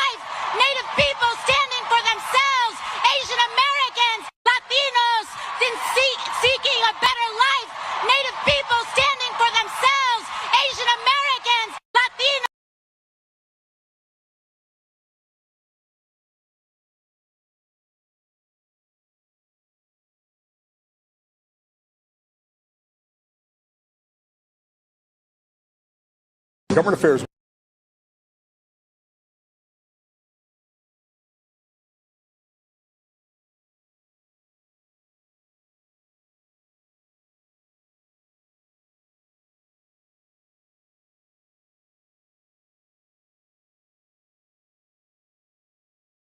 Reporter Melissa Russo, senior politics editor at Politico, Sally Goldenberg, and Telemundo 47 anchor Rosarena Breton. This is a 2-hour debate. All right, so we have talked about this, and I just don't get why we do this, who started it, when this started. But whenever it is a Spanish name, we are all suddenly required and expected to shapeshift into the perfect Spanish accent. Normal, everyday news people do it all the time. They forget years of training. They forget their non-regional diction. That Telemundo anchors, by the way, Rosarena Brenton. Just say Rosarena Brenton. But for whatever reason, we all feel the need to pronounce it like we're living in Mexico, like we're living in a country where Spanish is the native tongue. That's not the case here in the U.S. Rosarena Britannia. He said it. I couldn't understand what he was saying. As I've said before, I am Irish. And if I was moderating that debate, would the host introduce me as Robert James Finnerty, don't you know, the little lad? That he is, Robert James Finnerty. If the host was Chinese, would they then introduce that person with a Chinese accent? I don't think so. So stop doing it when they're Spanish. Just stop it. Also, we don't need to say all three names when they are Spanish. No one describes me as Robert James Finnerty. I'm just Rob Finnerty. We don't need to say Kilmar Abregu Garcia. It's just Kilmar Garcia. I don't know who started this, but enough's enough. Stop. Just stop. Government affairs. Yeah, I've often pointed out by the time people have 3 or 4 names, by the time you get to 4 names, you're sort of asking for it. All right, check this out. David Harris says this is alarming. Arkansas police pulled over a California trucker. Let's see. Do you think he could read traffic signs? Let's take a look. Why are you parked here? Yeah, I parked here 3 hours. Why did you park here?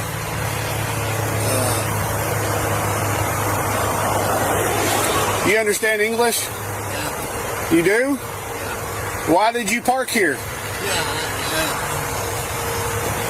Yeah. No good. I'm Officer Eddings, Arkansas Highway Police. I need your driver's license, registration, and insurance for this truck. Is there anybody else in the truck? Well, is there anybody else in the truck? My company. Your company. Okay, you don't understand English. Yeah. Put you some clothes on.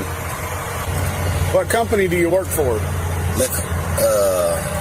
My company, California. Your company's called California? Yeah, you don't understand me. Okay. Will you tell me? What does it say? Yeah. I need you to read that sign. Yeah, we station, next red. Okay, read it again. Read it again. Read it again. Oh, trucks over 10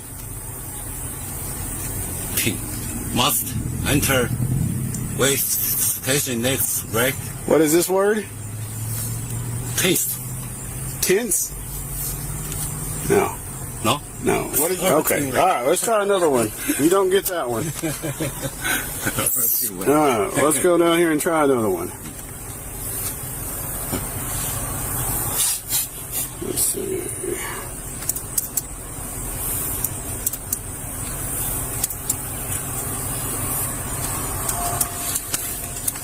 Read that sign to me.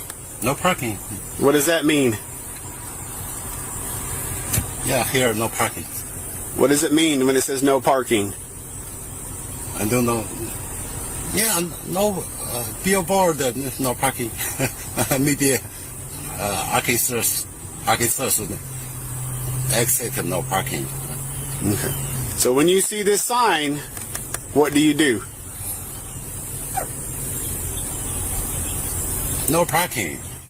He got the no parking sign right, but the rest of them, he had no clue. So, he had no idea. Like, he had trouble answering those questions, like where he was loaded, where he was taking it. Yeah. Guys, it makes, you see a video like this, this is the evidence you need that we need to get turn the lights up on the nightclub, put your right hand up. Do you have your wristband? Cool. Anyone without a wristband, everyone comes this way. And if you don't, you walk right out that door. Let's go. These are people hauling who knows what, to who knows where, for who knows what reason. We've seen far too many accidents from people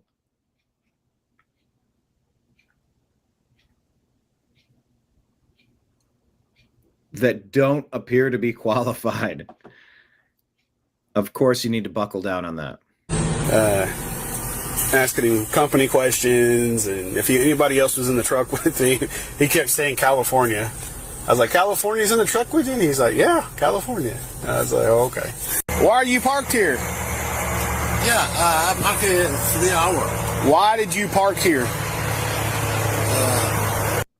This is a problem that needs to be addressed in America, okay? All right. Take a look at this video talking about Joe Biden and his decline. Let's take a listen to this simple question. Dr. O'Connor, were you ever told to lie about the president's health? On the advice of counsel, I must respectfully decline to answer based upon physician-patient privilege and in reliance on my right under the Fifth Amendment of the Constitution. And I said, here, I mean, Putin. I said, no, I'm sorry, Zelensky. Dr. O'Connor, did you ever believe the president was unfit to execute his duties as president? On the advice of counsel, I must respectfully decline to answer based on the physician-patient privilege and in reliance on my right under the Fifth Amendment of the Constitution. Gotta mute it. Mr. Bernal, did any unelected official or family member of President Joe Biden execute the duties of the presidency? On the advice of counsel, I respectfully decline to answer the question pursuant to my Fifth Amendment rights under the Constitution.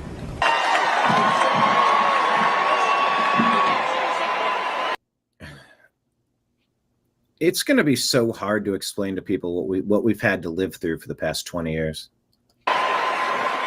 Ms. Tomasini, did Joe Biden, a member of his family, or anyone at the White House ever instruct you to lie regarding his health at any time, including but not limited to in your testimony to Congress today?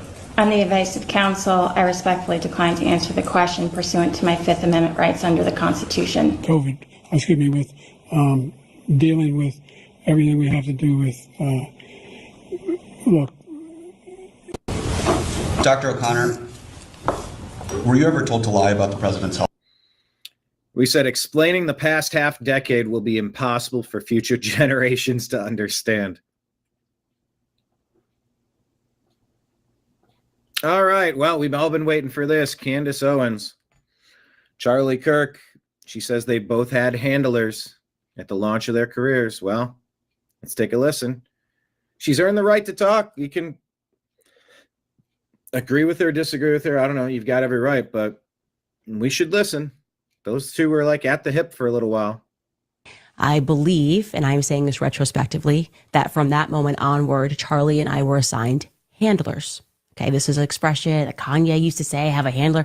I thought that he was just saying that. I thought that he was referring to just Hollywood.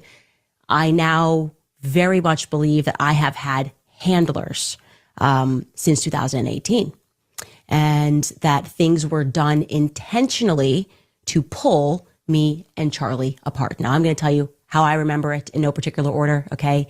I tweeted back at Kanye and I said, please take a meeting with us. And before I could hear directly from Kanye's people, I heard from David Horowitz of the Freedom Center. He's the one that first invited me when I was going viral on YouTube to speak at his conference. You should also know that he is the father to Andreessen Horowitz, the one that Bibi Netanyahu is insisting should, or the stepfather to. He wants Andreessen Horowitz to be a part of this group that buys TikTok because, and this is relevant, they think it's important for warfare, psychological warfare in the future. It's relevant. He was very nice in his message to me, said, oh, my son knows Kanye, and I would like to facilitate that meeting. Suddenly they get Eric Weinstein involved, and he reaches out and he pretends that he wants to be a friend to me. He's a bad person. I can tell you that right away. And I learned that very quickly. But at the time, Charlie and I, we were pro-Israel. That's, I think, kind of relevant. And we were just so amazed by the tweet that we thought all of these people, like this was just our moment, as in they really did just want to help. Another player in this was Rick Rubin. Yeah, the big music industry, Rick Rubin, also got into the mix and wanted to facilitate certain meetings. I took it again as a sign of help. On the Turning Point USA side, Tyler Boyer, who I could do a whole episode on. It's actually, he's more so relevant that I can't fit him into just one episode. He was with the only person that was with Charlie before. He introduced him to every person that Charlie knows. He starts hiring a bunch of people, telling Charlie that we need to hire bigger and more professional money raisers, PR people like Andrew Colvett, you name it. And it feels like at every moment there were forces that were trying to tell us this is not allowed to happen. I believe, and I'm saying this retrospectively, that from that moment onward, Charlie and I were assigned handlers. Okay, this is an expression that Kanye used to say, have a handler. I thought that he was just saying that. I thought that he was referring. Well,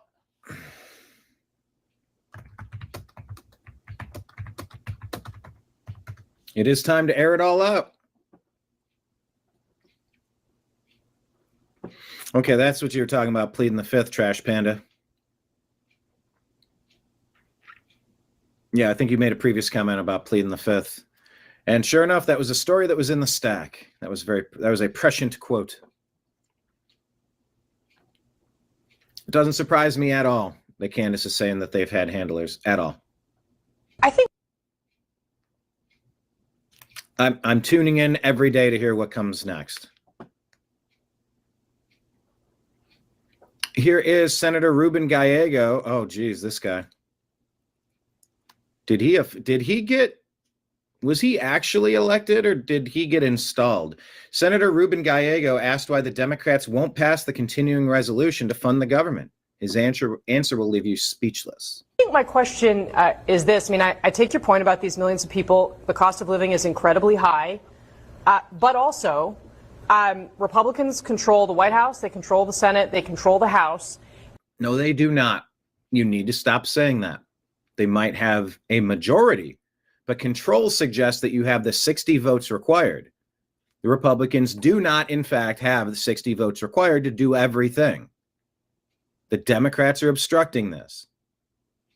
So it's disingenuous how she's framing it from the top, and you need to be able to call people out as they have these conversations too, just to correct it, because we need to know who to blame, and it's the Democrats here. And in the past, Democrats, when Republicans have tried to do something like this, Democrats have argued that the norms of our government should be that you negotiate policy outside of a government shutdown. I mean, I have over many years covering Washington, people have said that over and over and over again. And now I have neighbors in the D.C. area who are both employed by the federal government who are having to use food banks. We are heading into Thanksgiving.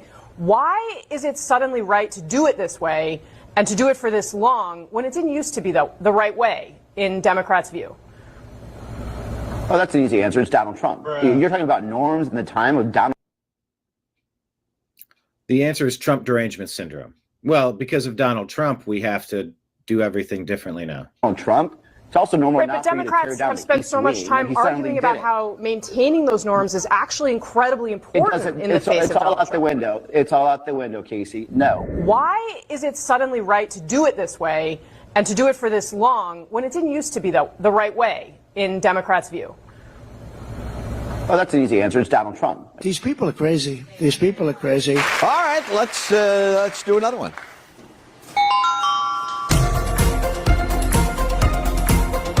Oh, that's music. With your what? Back, legs, feet, hernia. Oh, that's an easy answer. It's Donald Trump. What a stupid son of a. I think my question. Yeah, they want to shut the government down because, oh, that's an easy answer, because Donald Trump, because I have Trump derangement syndrome. They need to be removed for dereliction of duty. It's that simple in my book.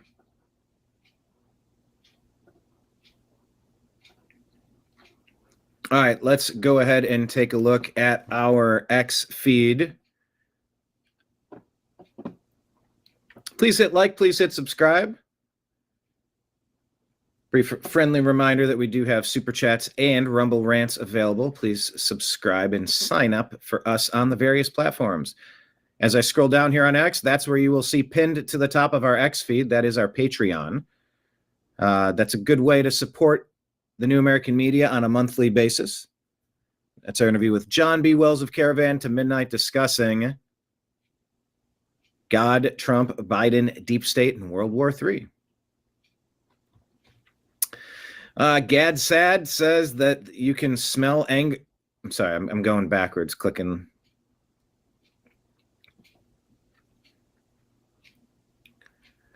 Oh, I'm sorry. What was this?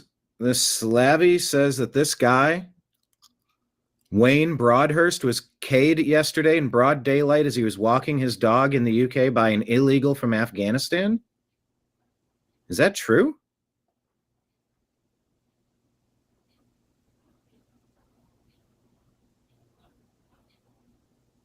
John James says you can smell the anger across the UK tonight. Decent people have had enough. Gad Sad says there will be civil war.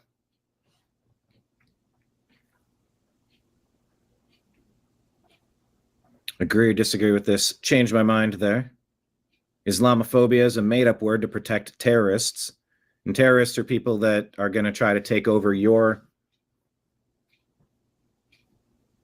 everything. Your brain, your heart. You convert or you're conquered. That's what a terrorist is.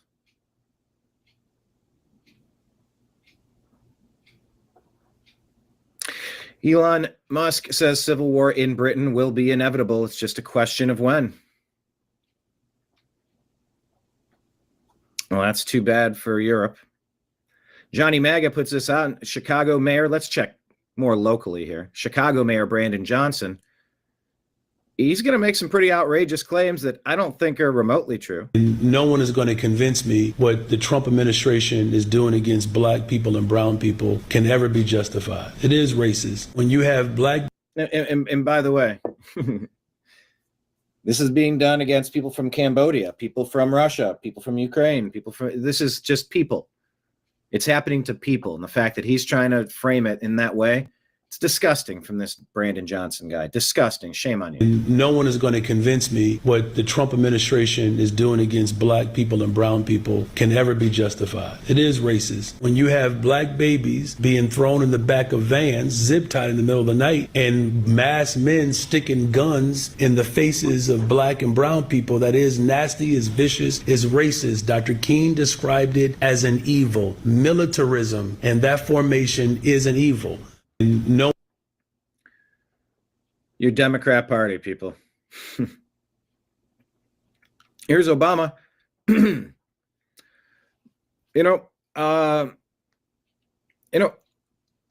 me say the quiet part out loud. Maybe it is time that we experiment with, new forms of journalism, with government regulatory constraints.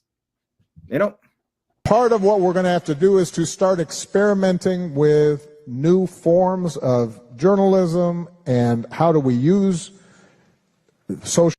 I think the word I'm looking for propaganda. I don't want to say propaganda. I'm 5 days away from fundamentally transforming the need to say propaganda. But maybe something new. Something modern.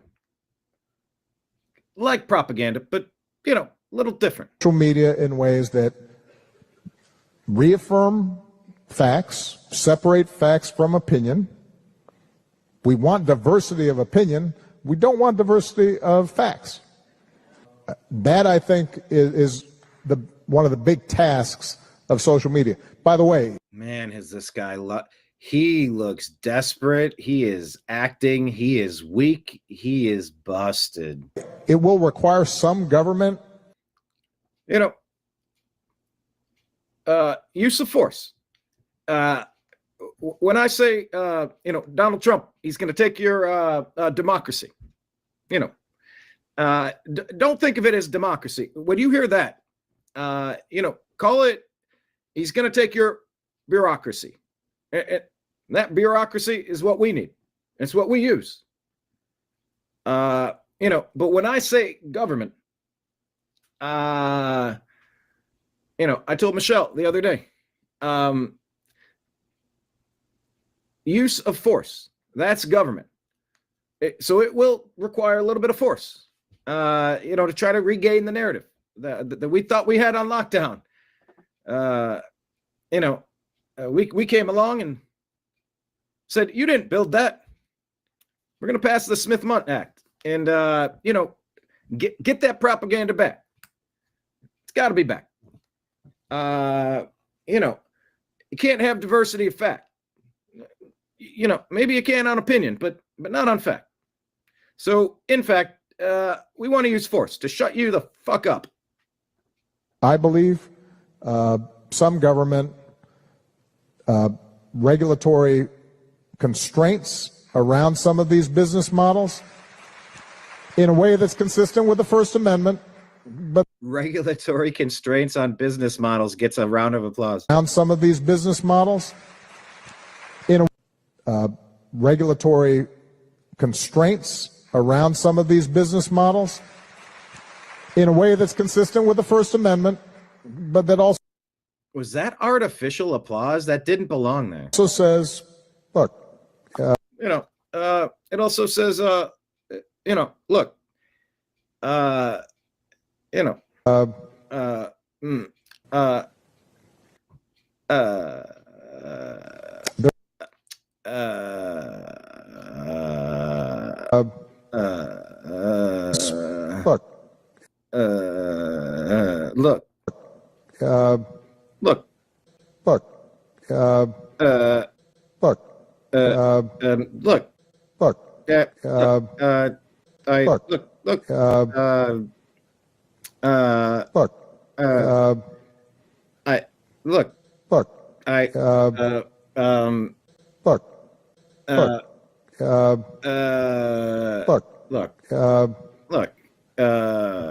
there is a difference between these platforms letting all voices be heard versus all the voices that that deserve to be heard. And not all voices are created equal. I read that in 1984. All animals are created equal, but give them the old okey doke there. Some of the animals, they're not as equal as others. Some of the animals are more equal than others. I think that's what he said.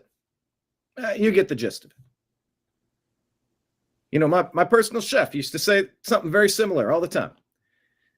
In fact, actually, I'm sorry. I'm being told to move on. So now, back to the propaganda and using threat of violence to, kind of shut up the people that, they're getting in the way of our grand plan. There's a business model that elevates. We got to elevate, folks. It's not about, undervating, what, I'm sorry, what's the undervating? What did you say? Well, you got to elevate and you don't want to, or no, you don't want to undervate. The hell's the word? Guys, without that teleprompter, I'm toast out here. Devaluate? I don't know what the hell you mean. Anyway, we're going to elevate. Gotta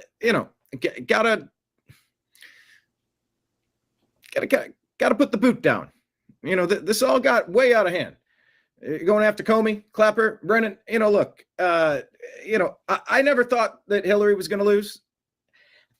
I never thought President Trump would get back in office. Look, I just got here. I kind of did what they told me to do. All right. You can believe that or not believe that, but I was the new guy. All right. You got to give me a little credit on that. I didn't know. So, we're going to elevate the most hateful voices. We will elevate the most hateful voices. And coincidentally, you're going to find a lot of them on the left. Community agitator. They called me a community. What was the word? Undervader? No, damn it, not the undervader. Can you work for me here? Come on. Community agitator. But what was it? What did I used to call it? Community organizer. Just gotta divide, rile them up, aim them, and let them go. And we'll bail them out. And don't you worry. It's all good. We got you. We got you, fam. Or the most polarizing voices. Yeah, we got to get back to those polarizing voices. Or the most what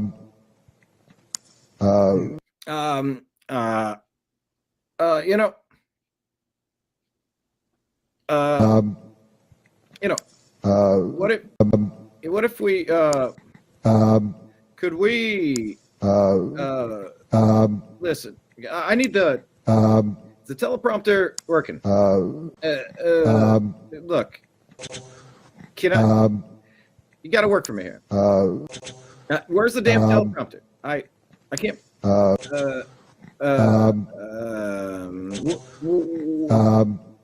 where's the teleprompter? Look at my eyes. Look at me looking off. I'm trying to pretend. I don't know, man. I'm just kind of looking off. I'm tired. I'm weak. Ineffective. People don't care about me anymore. Help me with the dangerous in the you got to get the dangerous. Elevate by putting danger. Sense of inciting violence voices. And it's kind of a shame people are figuring out. In some ways, I am Kamala. When I'm off teleprompter, it's it's not the same. And I that yeah,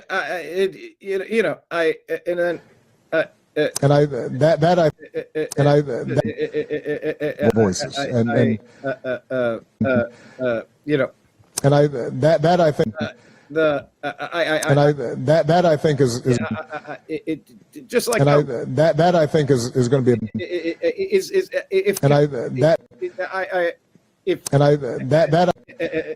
Kamala and I think the thing. And that I think is going to be a big challenge for all of us that we're going to have to undertake.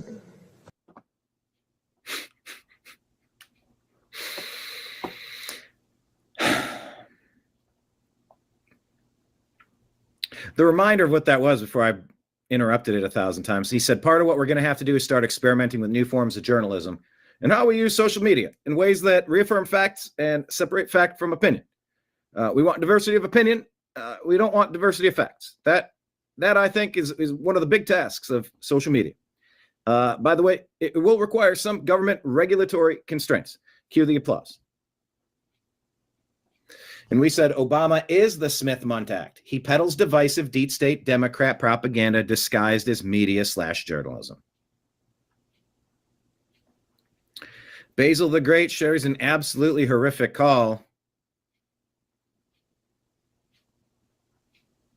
This has been reshared by Elon Musk saying enough is enough. Guys, there's a global situation brewing. Oh, I live in the borough right next to Hillingdon. Yep. And so I moved into my house in 2019. My local shop, there's been 3 stabbings, 1 murder since then. Wow. My friend was murdered last year up on the high street. Girl I know was murdered in Southall Park. The government are failing us. I'm so scared for my children. I have a 22 Afghan man arrested after dog walker stabbed in a frenzied attack. year-old son. Calling in from London. And I'm begging him to move out of the country. Oh my goodness, I feel for you. What are these politicians doing to us? They're putting our children in so much danger. They're putting everyone in danger, and they're not doing nothing to help us. And that's the thing. A lot of us feel. How many is too many? They're pushing us to do something that we don't want to do. We are peaceful people. British people never vote against their government. Yeah. They're going to push us through it because they're not listening to us. Our friends, our family are dying. I had a cousin murdered 20 years ago who was stabbed to death, and nothing's changed, Julia. I'm so sorry, Sarah. I'm sure I speak for everyone listening and watching right now. My heart goes out to you, and that's the reality. I don't leave the house without a man. You're that worried. Well, everyone I know is getting stabbed. They've committed national suicide. These blue cities have been taken over by destructive, divisive, deep state Democrats that push chaos, terror, violence. Europe's a different case. It's a conquest. It's an invasion. To what end?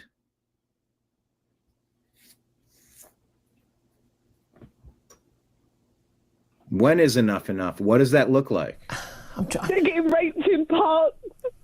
This is where I live, not where the politicians live. And you've brought in hordes of violent attackers to cause chaos in your neighborhood. What are you doing? We used to talk to community advocates of various departments and say, what are you doing? What are you doing? We know who it's the same 5 people. It's the same, like, we know where they are and what they're doing. Go get them. Fix this. And they refuse to. Do you think that's part of the issue, that they don't live in the real world? Keir Starmer, if you're listening to this, please do something. I'm petrified. I've never broken the law in my life. I've been a law-abiding citizen. I've been a civil servant. Please do something. It's us that are dying on the streets. You talk about being racist. We're not racist. My sister's mixed race. I was a white child brought up in a mixed race family. Nothing to do with race. Exactly. To do with our safety. Sarah, I mean, 100%. We agree with you every single word, and I'm so sorry. I'm sending you a big hug over the ether, and I'm sure everyone else is. Oh. Europe disarmed, and now their ladies are being attacked. That man was walking a dog. He got murdered. What is this here? It's just whatever we're dealing with, there's global stuff going on. Here's one. U.S. Air Force Reserve hurricane hunters flew straight through the Category 5 Hurricane Melissa, capturing an incredible view from inside the storm's eye. This is U.S. Air Force Reserve The U.S. Air Force Reserve hurricane hunters.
Check in on St. Elizabeth this morning. Here's the aftermath. In Jamaica, Hurricane Melissa just destruction as many places as your eyes can look to. Destruction can be found there.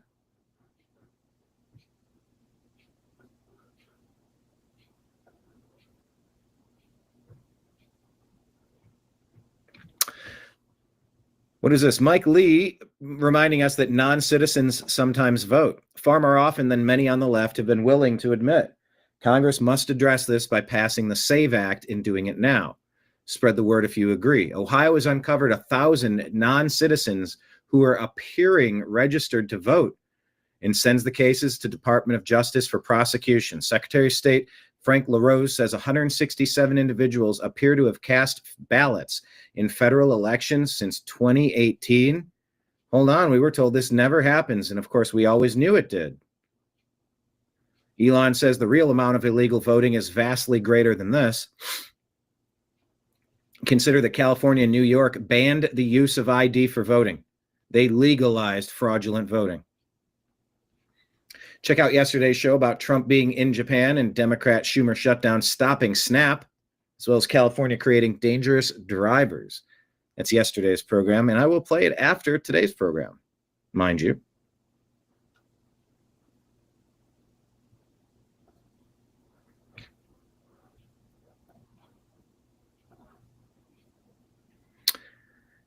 What is this? Sent to us by John. Ken Paxton describes how a radical doctor surrendered her medical license after Attorney General Ken Paxton of Texas sued her for prescribing dangerous gender transition drugs to kids. In here it says, doctors who permanently hurt kids by giving them experimental drugs are nothing more than disturbed left-wing activists who have no business being in the medical field. Mei Lau has done untold damage to children, both physically and psychologically, and the surrendering of her Texas medical license is a major victory for our state. My case against her for breaking the law will continue, and we will not relent in holding anyone who tries to transition kids accountable. There you have it. All right. Now, you know, a moment ago where I talked about Obama, I'm not going to keep talking as him. It's kind of fun, but this next story here, I'm gonna throw it to Jesse Waters. And he's going to kind of break down. After we were able to, get rid of Biden. I call Pelosi, and I use some choice words. I used I needed my Obama translator for this one. Why'd you go with Kamala? Why'd you pick her? Why so quick? So here's a story about that. Did you hear about the secret meeting? Pelosi snuck into the White House just to see the auto pen. She goes to have a secret meeting with Joe Biden in the White House. As the meeting concludes, and Pelosi's not telling him directly to get out, right, but reiterating the message that she said to Jonathan, that these two devout Catholics take out their rosaries and they say a prayer together. And Pelosi leaves. It is the last time that they had any meaningful exchange of words. This is a new scoop about the coup.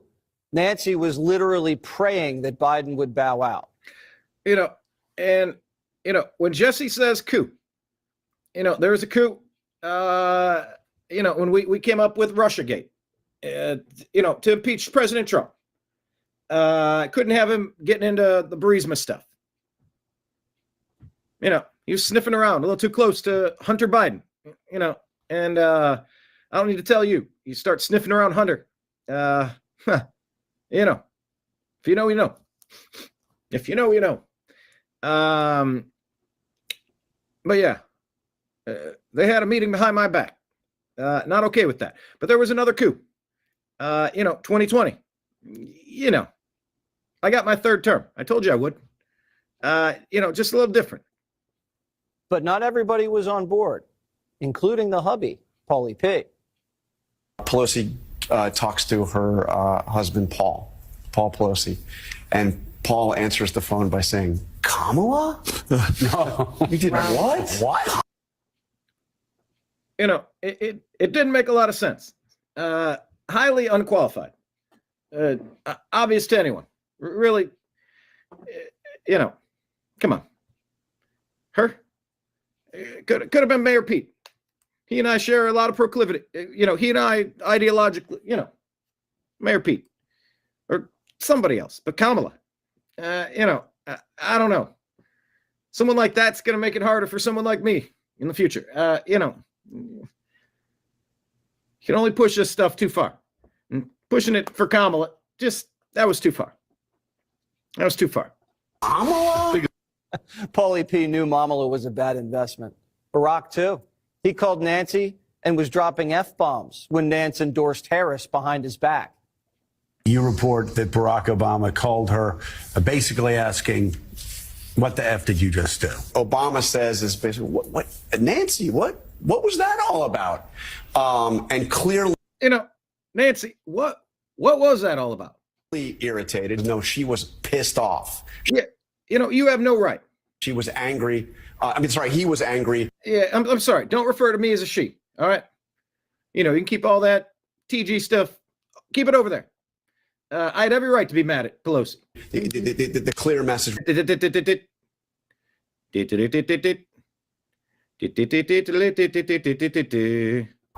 He was angry. The clear message was, why did you do that? Inside Biden world, everyone knew the truth. There's only one Messiah. Quote, at least one Biden official believed that Obama didn't believe the then VP could win. There's only one Black Jesus. It's funny you refer to me as that guy and not the other guy. But, if you know, you know. While the old guard sharpened their knives, the cover-up got unraveled before our eyes. Comer's now got receipts, 100 pages deep.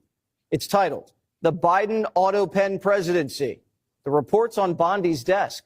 They're asking the AG to void anything the auto pen signed off on. That means executive orders, pardons, anything. Sorry, Fauci. The actions of President Biden simply were not all his own actions, and there are major implications to that. Yeah, but, you kind of knew what you were getting. Nobody was really voting for, Joey. They knew who was really going to be pulling the strings. Including all the pardons that he signed. Yeah, you got to pay it forward. A lot of people paid for me to get there, and I had to pay it forward. And it wasn't just pride that powered the pen. There were incentives. Take, for instance, Biden's senior advisor, Mike Donnellan. Mike had it made. He was loyal to the core. Even after Biden bombed the debate, Mike swore Sleepy crushed it. Only concern was his scratchy voice. What Mike didn't mention then was the bonus he was due if the big guy stayed in. As much as I bash capitalism, maybe Marxism, maybe Leninism, New World Order, globalism, whatever you want to call it. But, where there's a profit margin, that's where you'll get this guy over here, kind of voting, his own personal way instead of the right way. What Mike didn't mention then was the bonus he was due if the big guy stayed in. Were there any circumstances in which you would have received a bonus? Yes, it was. What were those circumstances? That Joe Biden would have been reelected president of the United States. Biden's bag man was waiting on a payday. That Joe Biden would have been reelected president of the United States. What was the bonus of Ben?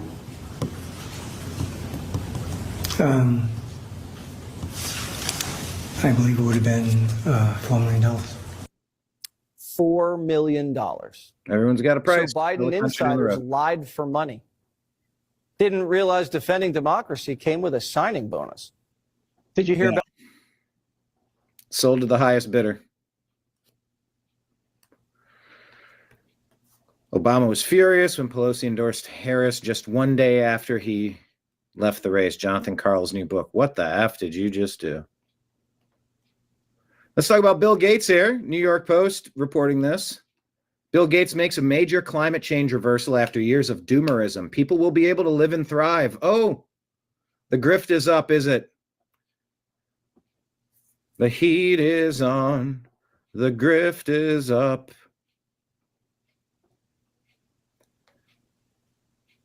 DC Drano says this is a huge victory. Bill Gates and the climate change alarmists are finally admitting that humans will be just fine. And by the way, This is what YouTube, Google would take down your videos, take your monetization away, shadow ban you.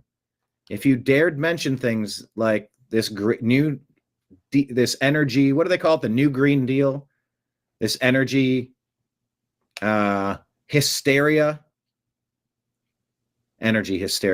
climate hysteria, rather.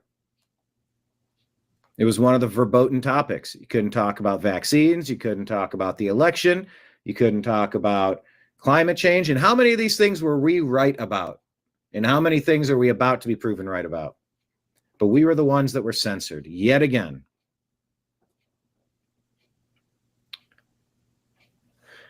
DC Drano says, truth tellers were demonized for years for saying that the extremism was unwarranted, but even with massive censorship, the data keeps proving that human activity isn't causing the planet to combust. The conspiracy theorists remain undefeated.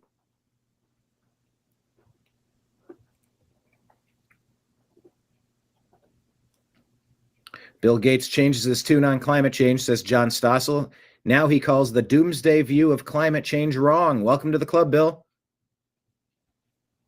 Here, 3 climate scientists debunk several of the doomsday myths. Oh, this is very important. This environmental catastrophe bearing down on us. I keep hearing that we're killing the earth. How dare you? How dare you? You have stolen my dreams and my childhood. But wait, I've been a consumer reporter for years. I've covered so many scares. Plague, famine, and perpetual war will kill us.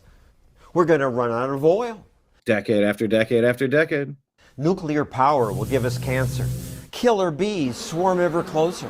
Bird flu, flesh-eating bacteria. The list of terrible things that were going to get us is long. And yet we're living longer than ever. None of those scares turned out to be as frightening as the warnings. But I'm told global warming is different. Entire ecosystems are collapsing. We are in the beginning of a mass extinction. The alarmists have evidence that supports Good grief. Who put her out there as that actress to push that stuff? their fears. Temperature is rising. The UN predicts that it'll rise another 2 to 5 degrees. What do we do when the land we live on is under attack? But does that justify the fear? Climate change is not a lie, so please don't let our planet die. Does it justify this claim? We have 12 years to act. We have 12 years. We have 12 years before the effects are irreversible. Really? 12 years? It's warmed up around 1 degree Celsius since 1900, and life expectancy doubled the industrialized democracies, and yet that temperature ticks up another half a degree, and the entire system crashes. That's the most absurd belief. And you weren't able to have that belief. You'd be censored and shut up if you discuss that on YouTube. Oh, by the way, let me give you an update how many views we are away from being able to add advertisements back to our channel. What was it? As of yesterday, we needed 215 public view hours. As of today, let me see. I think I need to go to a different page here. I'm looking at it, but let's go back here. Trying to give you the update. Now we need how many more watch hours? 139. 139. So we're getting close. If anybody could watch extra hours of the YouTube channel and the YouTube content, definitely appreciate it. We're within striking distance. So after today's program, we're going to do a replay of yesterday's show and just keep streaming for a while because there's a lot of stories we want to get to. We want to boost those numbers and we want more people to stumble across our content and become regulars at our bar while we talk about the stuff on the TVs behind us. So thank you, everybody. Yeah, it went down fast. It's only 139. But that's, I think what's helping is instead of doing an hour show or a 2-hour show, doing a 7-hour show. You know, can triple it that easily. Just let it play. And then you can go back and watch it the next day, and that's another 7 hours. So it's very easy now to get these 139. Just a couple more, and we're going to have this unlocked. But yeah, YouTube, this is one of the things that they would not let you discuss, which is why it's important that you follow us on the different channels. Because one day we came out and Facebook didn't work. One day we came out and YouTube didn't work. Monetization was gone. So now we have tip jars in all sorts of different places, all scrolling at the bottom of the screen, Rumble Rants and YouTube Super Chats. I'm still trying to set up the AdSense account from 2 months ago to get it squared away. I thought that the first deposit would have been made, but it hasn't. And there's no customer service at Google, YouTube for AdSense either. There's no one to call.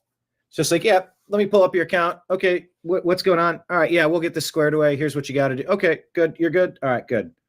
All right, bye. Facebook doesn't have that. YouTube, AdSense, Google doesn't have that. If they do, I haven't found it yet. It's just maddening. But anyway, yeah, John Stossel's right. You weren't allowed to have these conversations before. Recently moderated this debate on climate change at the Heartland Institute. Well, not a debate, because the alarmists who were invited didn't show. Heartland invited many. Please come over here and sit next to that place and let's have a discussion. There are a lot more people who want to hear what you have to say. If your idea is good, it should survive debate. Climate alarmists never agree to debate. We'd love to offer you the airtime. We will give it to you. I'll give you a special phone number that goes to this phone. I invited Al Gore on my show often, but he would never come. In order to solve the climate crisis, he makes a lot of speeches, but won't respond to people who disagree. It's too bad that the alarmists won't debate, because so much of what they say deserves debate. The world is going to end in 12 years if we don't address climate change. 12 years. Well, and in 12 years, it'll be 12 more years. David Legates is a professor of climatology at the University. Yeah, that's like Joe's Crab Shack. You'd show up on the side of the wall. It said, free crab tomorrow. And you're like, ooh. And you show up tomorrow and you're like, all right. And it says, free crab tomorrow. There's never a today. Perpetual 12-year cycle. University of Delaware. Pat Michaels is former president of the American Association of State Climatologists. Willie Soon is an astrophysicist. It's all about arm waving, it's about emotion, about sending out kids in protest. We have nothing to do with the science. This group pointed out that even if the planet warms by 5 degrees, humans can adjust. People in Holland did years ago. They said, we're going to adapt to the fact that we're a low-lying country and we're going to build these dikes and we're going to build these pumps. Are you telling me that the people in Miami are so dumb that they're just going to sit there and drown? You acknowledge, though, the water is rising. Yes, water has been rising for approximately 20,000 years and probably will continue. But we can adapt, like Holland has, except the alarmists say hurricanes and other storms are getting worse. It's getting stronger and stronger. The winds are getting harder and harder. No, they aren't. And they just keep lying and lying about it. You can take a look at all the hurricanes around the planet. We can see them since 1970 because we got global satellite coverage. Right. And we can measure their power. And we can... By the way, you're welcome, people. This is the deep dive you need to get on this topic today when Bill Gates essentially signaled that the world has changed. You know, we talk about micro issues and like specific cases of things, and you know, we're just dumping the news out. It's just stuff that we happen to find on our news feed and we're discussing it together. But this is the deep dive that we all need to be ready to address. We need to have a conversation about. We need to have some of these facts committed to memory because we've reached a critical mass and we have turned the corner.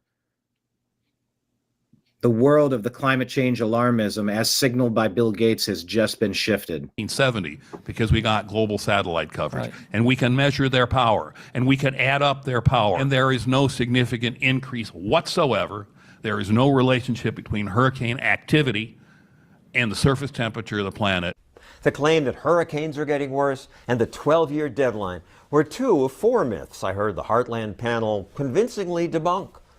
Myth number 3 was that government action today will save us. We have to act now. The Obama administration's model projects that the amount of global warming that would be saved for going to zero emissions tomorrow, you don't know how to do that, put you back in the Stone Age, but let's just say we did it, would be 0.14 of a degree Celsius. So no real effect on the climate, but You'll sure have an impoverished, dark country, won't you? myth number 4, the idea that carbon dioxide is carbon pollution that just does harm and threatens the food supply. There are places on Earth where it is just greening up like crazy. So if you're really concerned about the plants, more carbon dioxide makes them not just grow faster, but also makes them more water efficient. Carbon dioxide. Oh, it makes them more water efficient too? Like crazy. So if you're really concerned about the plants, more carbon dioxide makes them not just grow faster, but also makes them more water efficient. I didn't know that part.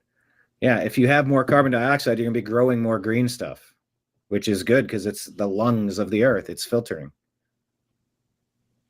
Carbon dioxide is a greenhouse gas. Trees take in carbon dioxide, give out oxygen, or humans. But it also helps feed the... Humans take in oxygen, give out carbon dioxide. Trees take in carbon dioxide and give out oxygen. What am I trying to say? You know what I'm trying to say. The world. A lot of people pretend to know about climate, pretend to have studied it, pretend to come up with these answers, and then make these proclamations to scare you so that you'll do what we want you to do. But if what the alarmists say is not true, why would the International Panel on Climate Change, the United Nations, go along with the exaggerations? Governments like control. Oh yeah, governments like control. You know, it was like I said in that previous interview. It's going to take a little bit of government, that's the use of force. Governments want to keep control, and most governments get bigger and bigger over time. IPCC does stand for Intergovernmental Panel on Climate Change. Carbon dioxide becomes that molecule by which we can take control of your lives, of your efforts, and everything that goes on. Are they right? It's confusing when there are so many serious people who are so worried. I wish there were a real debate. Yeah, wouldn't it be great if someone sat in that empty chair? Why won't the other side debate? Because John Stossel, they'd be exposed. Sylvia Quinn says Bill Gates was helping China destroy American energy independence. It sure feels that way. Feels like that's what Biden's administration was doing in general. And what the Democrats, the deep state Obama regime was up to. Now, people will be able to live and thrive. Okay. So you're saying this doesn't look like Bill Gates? I'm seeing it in the comments. Does he look different? Is this a recent picture? Bjorn Lomborg says exactly right. As Bill Gates calls for a strategic pivot in climate change fight away from curbing emissions.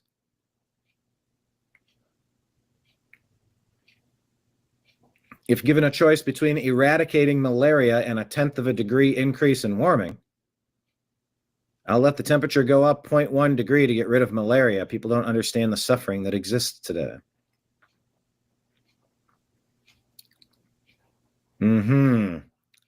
Yeah. I think it's time to eradicate the mosquitoes. All right, Eric Daughtry here. Yeah, I don't trust Bill Gates where he lands on the mosquitoes now. And I think not trusting Bill Gates is good advice. Here's some more advice. I'm going to queue up the show coming up at 6 p.m. Eastern, Strictly Football. That is on the way. I'm going to get that queued up right about now, and we're going to get it ready. So this feed is going to go offline. Today's episode of the TNAM Daily Show here on the New American Media. Thank you all for being here. I'm going to get the next show queued up, and then we'll have 3 guests, and we're going to talk football this evening, 6 p.m. Eastern, in 1 hour. I appreciate you. I love you, and we'll talk to you again soon. Take care, everybody. Thanks again. Peace.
your guide to the truth. TheNewAmericanMedia.com.